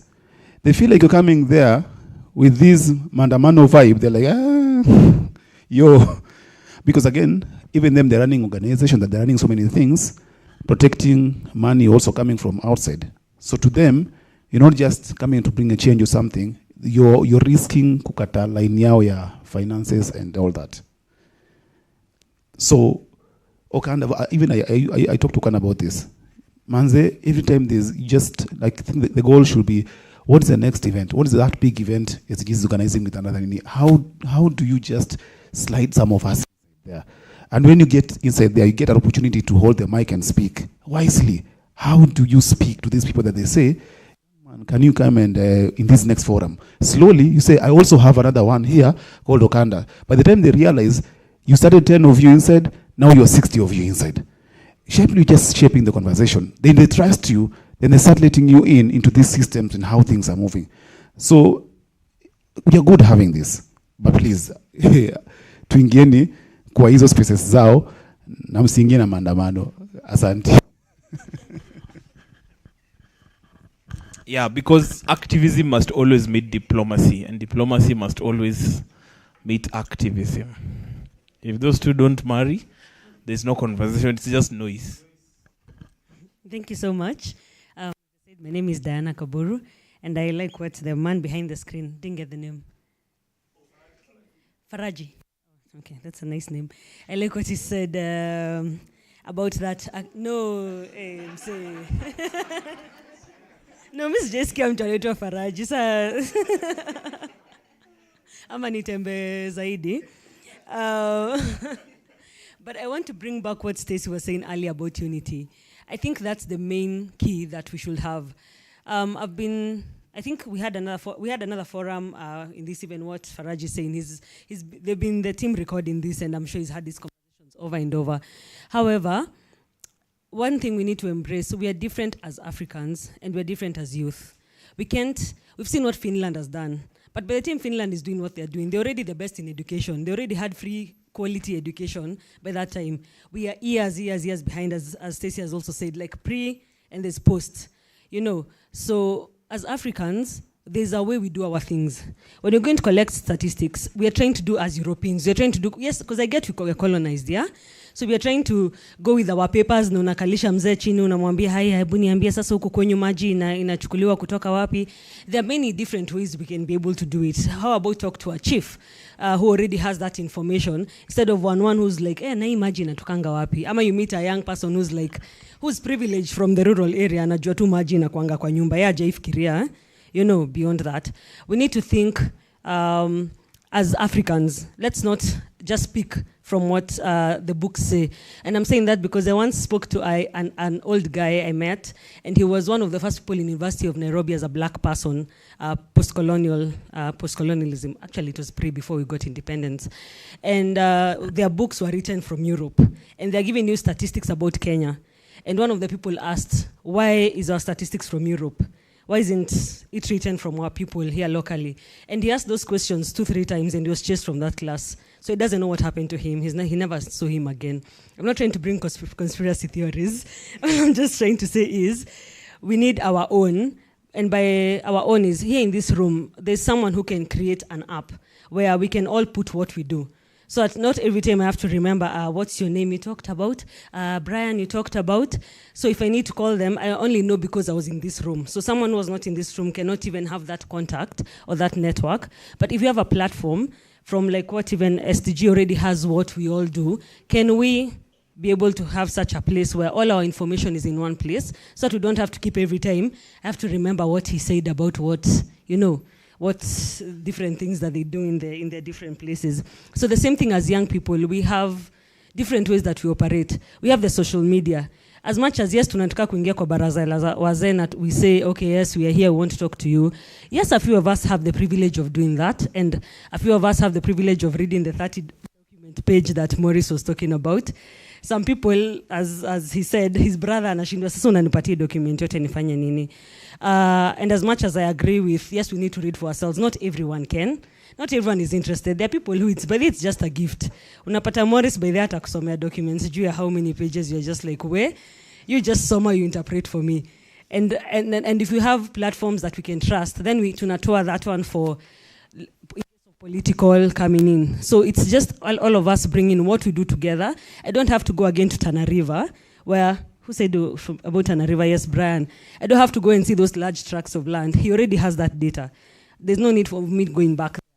So the next time I'll focus on somewhere else. Let me go to Kijabe and see, okay, what's there. Then bring that information. Then we're not looking for so much money because we've already been able to use our creative ways to get all this data that we want. And then we have all our information in one platform that you can come and click and see. So when you're asking for money, ni sisi tu tutajua venye we will be creative with our own resources such that I don't need $50 kufika tao kupata information. Una get ni tao tu. I could actually just get there and get information. We need to be very creative. Ni hayo. That's my mentor. She mentored me. Thank you so much, Diana, for those insightful discussion. Let me come here. Hello, everyone. I've been raising my hand for the longest time, but yeah, finally. So I'm reading on, I don't remember his name, but he was mentioning about something, trickling the information to, Kuchini. I'm a beneficiary of the 844 system, and the first time I heard about SDG was when I was in campus. That was in third year. So I think one way that you can trickle this information, I don't know if it's happening with the CBC, is if we can integrate SDGs into our education system, so that someone as young can grow up knowing that there's something that's termed as SDG. So by the time they even finish in high school, it's a conversation that's going on, and it's not surprising to them. You get. So I think trickling it down to our education system, because one of the SDG goals is SDG number 4, which is quality education. So I think these are some of the information that should be given even at the youngest level. We don't really have to wait for them to grow up ndo wakuje wajue. There's something called SDG, and then they're starting to learn kutoka hapo. Yeah. And then also another point that I heard was on Brian's point of funding. To discourage na kusema tuwezi pewa mapesa nini. But in the at the moment, if we still have those grants coming in, I think one of the things that they should consider is reducing the bureaucratic barriers that limit young people from getting the funding. Like, we are looking at, I think I'd say short term or something, because we've already said that money is not coming, but the time inaweza kuja, I think one of the things they should look at is reducing the bureaucratic barriers that limit youth from getting funding, so that way we are able to even implement. Because still, if I'm supposed to apply for a grant and it's a whole process, I'll get tired. Nitachoka na kufanya hiyo application ya hiyo grant. So I think when you reduce the bureaucratic processes and barriers, we will be able to bring the projects down to the grassroots. Yeah, thank you. All right. Just to add on what Tracy is saying about the sensitization issue and how we can pass on knowledge down to the level ya chini kabisa. And maybe I'm being delusional, but Delulu is the Solulu. The thing is it possible for us to partner with like the telecommunication networks that we have and the broadcasting networks that we have, like Safaricom, Kina Citizen? You see how Safaricom is always bothering you with messages, Nyakuwa bonus, Merry Christmas. Why can't we partner with them to send messages about SDGs, create awareness about what SDGs are, what are their impacts in our lives, you know, and Akina Citizen, like Royal Media has channels, even in vernacular languages. So partner with them, get adverts out there about the SDGs, just to pass information even to the common wananchi in a very local language that they understand, so that we can have people getting information from every corner of the country. Hata tukienda kwa ground to teach people about SDGs, they'll be like, oh, ini ile about kitu Safaricom ilikuwa inaongelea, ini ile kitu niliona kwa Citizen. So it's much easier to even explain to them about the concept of SDGs. Atuambie protocols.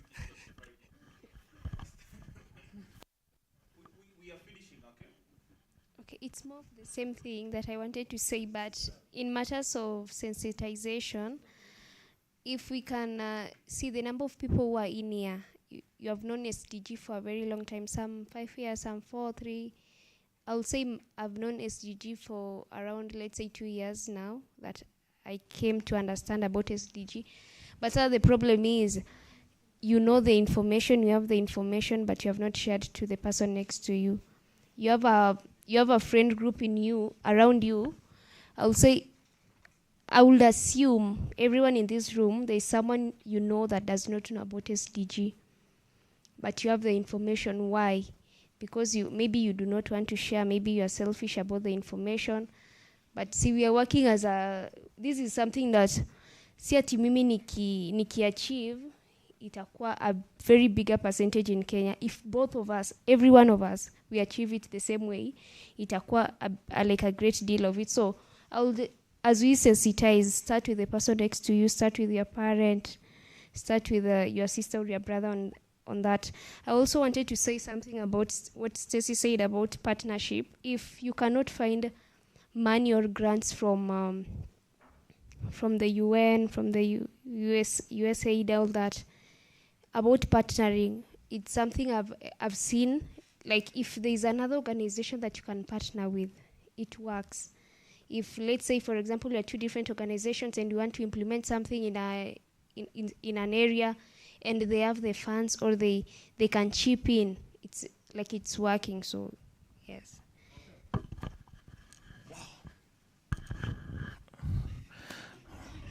Please promise us this is going to be the last one. So you're going to give your comment, and then Maurice is going to close.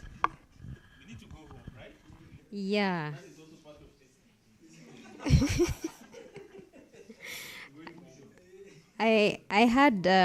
I also had sentiments on partnerships, because we've been told funding is not getting better anytime soon. So let's partner within ourselves. If we are doing the same thing, can we partner to make it easier for us to accomplish our goals? On the other one, you see, as our brother here was talking about the language, it's too strong for some youth, right? And we've also been mentioning about the rural areas. I also wanted to bring our attention to something an area that I feel is always forgotten. Like we always say, Nairobi is covered. Watu wa Nairobi wako na information, you know, tumefanya a lot in Nairobi, but we forget the poor urban settlements, you know. So, kama mmeenda universities and they could not talk about SDGs.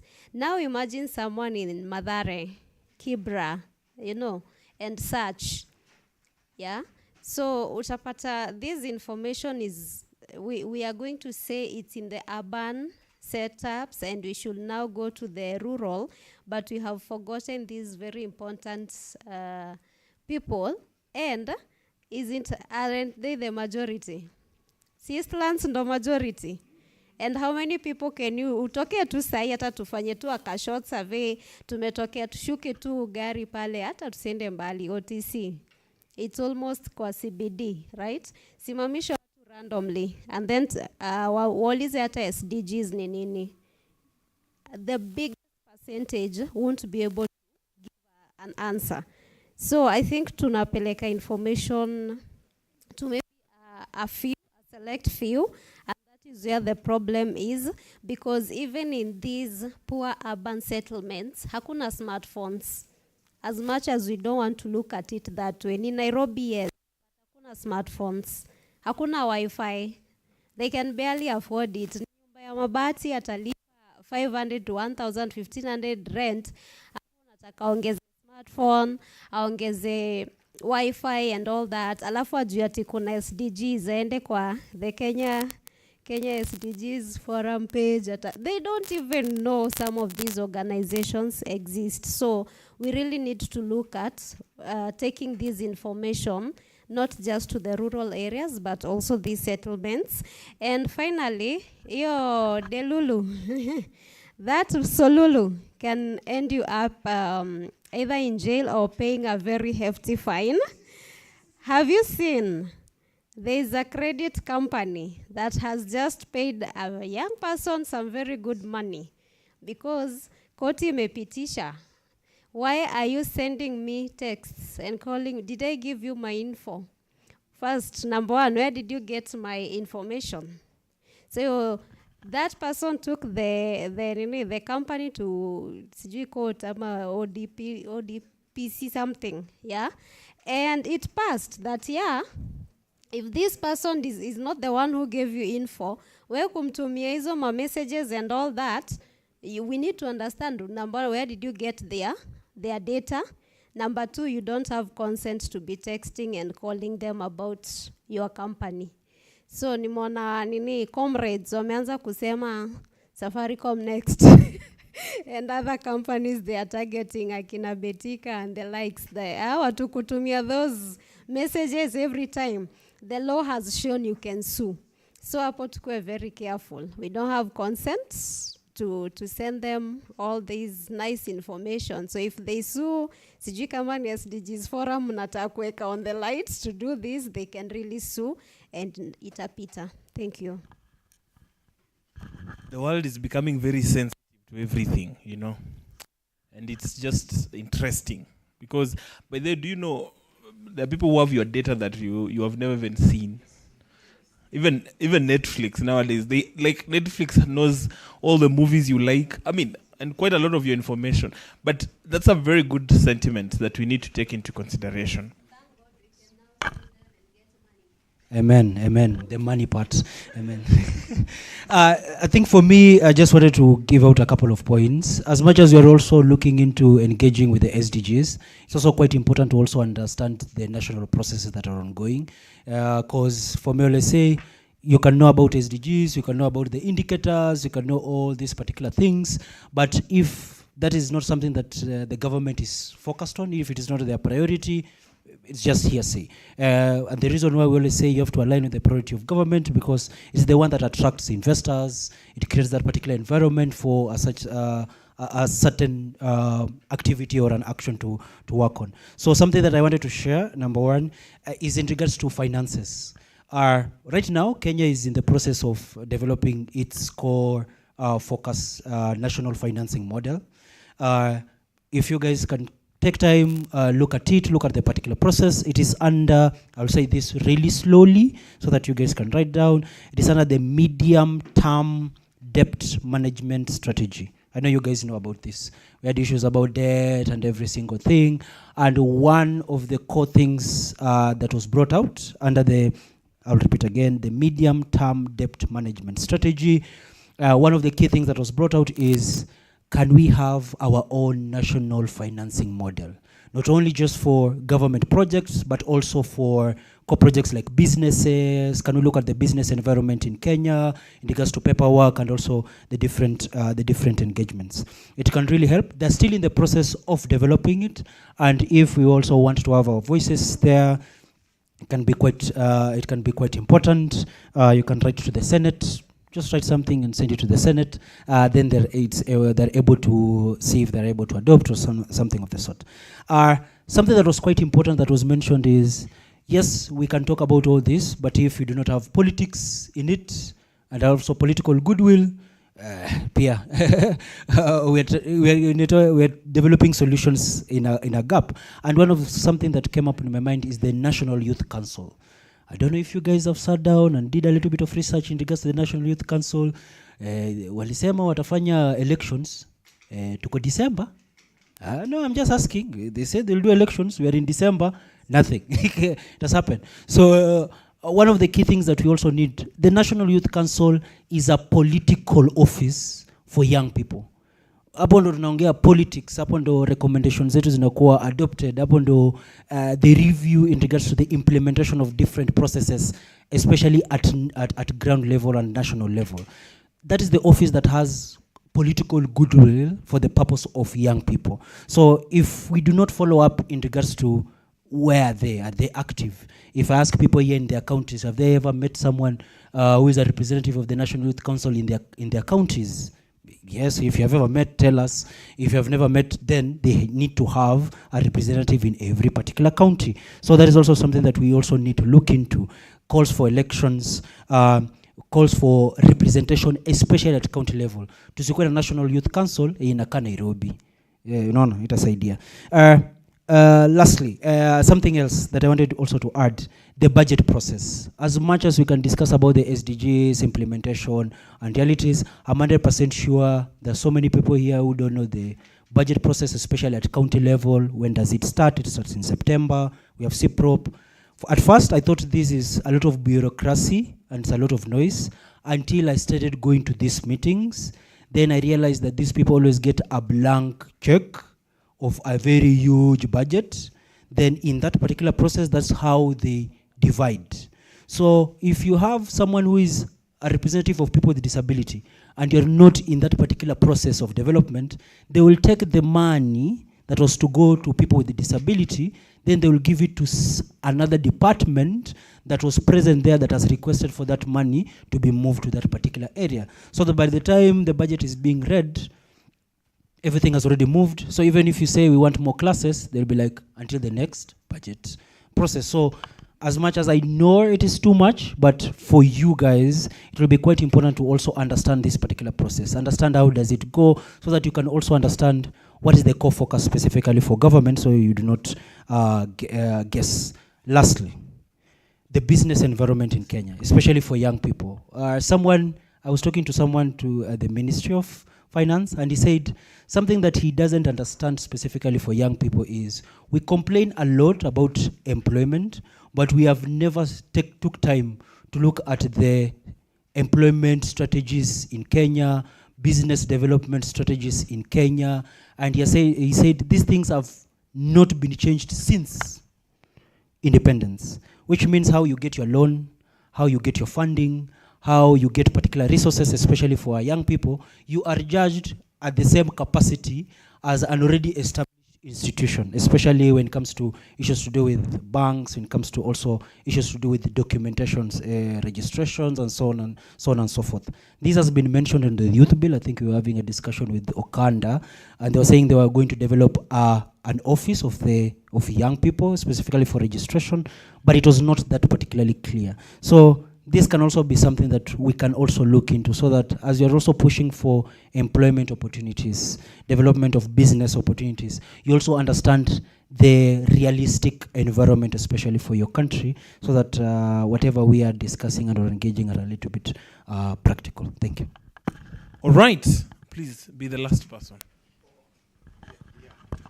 It's just something that my sister mentioned, which I wanted to add, that when you look at what Sikwamba people don't know the SDGs, probably they can't say SDG 1, what it says, SDG 2. Even me, to be honest, I don't know each SDG and what it means. But they know information about them. So when you go and ask somebody in Mathare, is food security important for you? Atakwambia definitely yes. Ukimuuliza, do you still want to live in poverty? Atakwambia no. Do you want good education? Atakwambia yes. So all of them, they have information and they align with that. It's only that we need, if you want people, and we have to ask, is it important for us for people to know SDG 1 means zero poverty, or do we want people to know and act within those indicators SDGs? Because that becomes a difference. So we may be stuck in the jargon thing, like the way the climate movement is. So you're stuck with defining climate change, defining carbon markets, but you're not looking at the things that people are doing, which are making a difference and encouraging people to continue.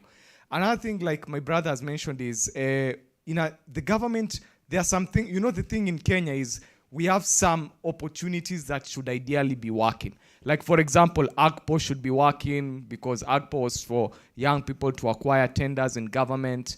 IFMIS was supposed to align our financial payment and everything, so there shouldn't be corruption in the procurement process. But now the problem is the implementation of all this. So I think there's also a role that we have to play, that we also have to do monitoring and evaluation and push the government and tell them we did a monitoring and evaluation of the AGPO system and found out since 2012 to now how many young people organizations have gotten these tenders, and are they different organizations or are they the same ones, or are they, and even if they are different organizations, where are they located? Are they primarily in Nairobi or outside Nairobi? So we have to also do the monitoring and evaluation bit, because I remember there was an organization that did something around with Youth Fund, and they found out that 90% of the money that Youth Fund had given between 2020 and 2022 went to 15 same organizations.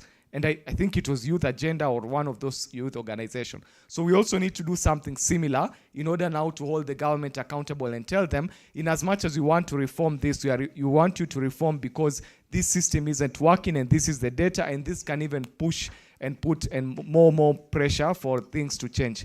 Otherwise, the last thing that also came up in my mind after what Maurice brilliantly said is, there's a lot of focus on us as young people, especially when we go back to the partnerships and collaboration. There's always the onus in young people, like, where enda ufanye, go and put the effort to do that. And I agree, some of it is good, but then we also have to look at, do we also participate, as he said, in the budgeting? You know, the budgeting for the national budget si June peke yake, ifanyiki June, inaanza kuanzia January period, kama in national county kuanzia September.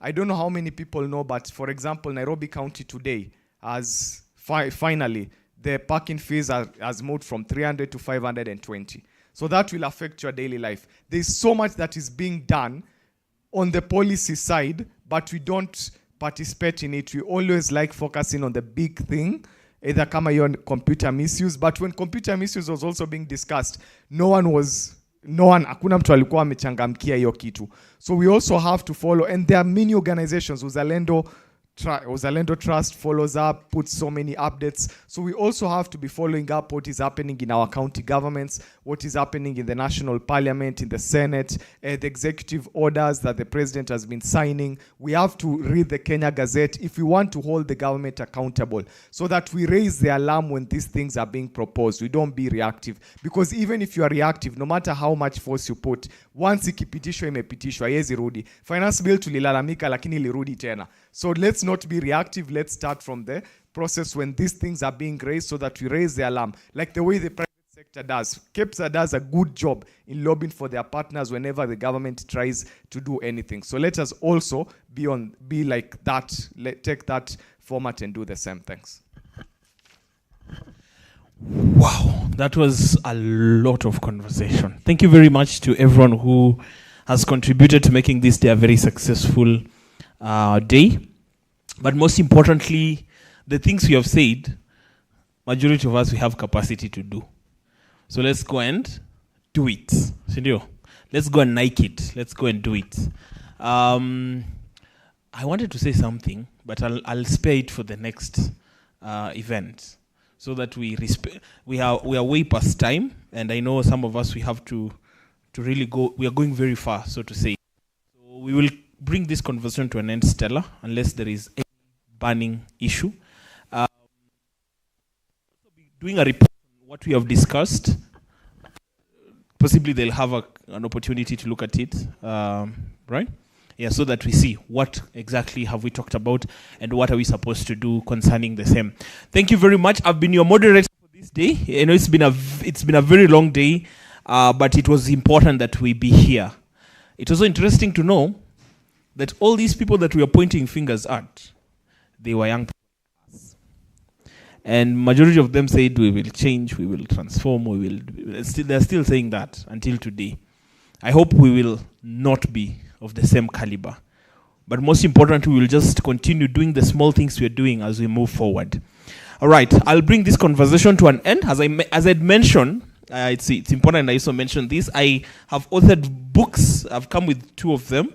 So this is Young and Bold, 20 life lessons for under 35 on life purpose and impact. Maurice, I'll get you one. No, you'll buy yourself one. That's important. And then public speaking and communication hacks. This is also very important if you want to build your capacity to speak and also to engage with people at different levels. We get someone to pray for us because even me, I'm very tired. I want to go home. Someone to pray for us. Okay, you pray for us, we go home. There's some tea at the back. Please make sure you grab a cup so that we don't leave it to the hotel. But obviously, I know we'll not leave it to the hotel. Okay, let us stand up and pray.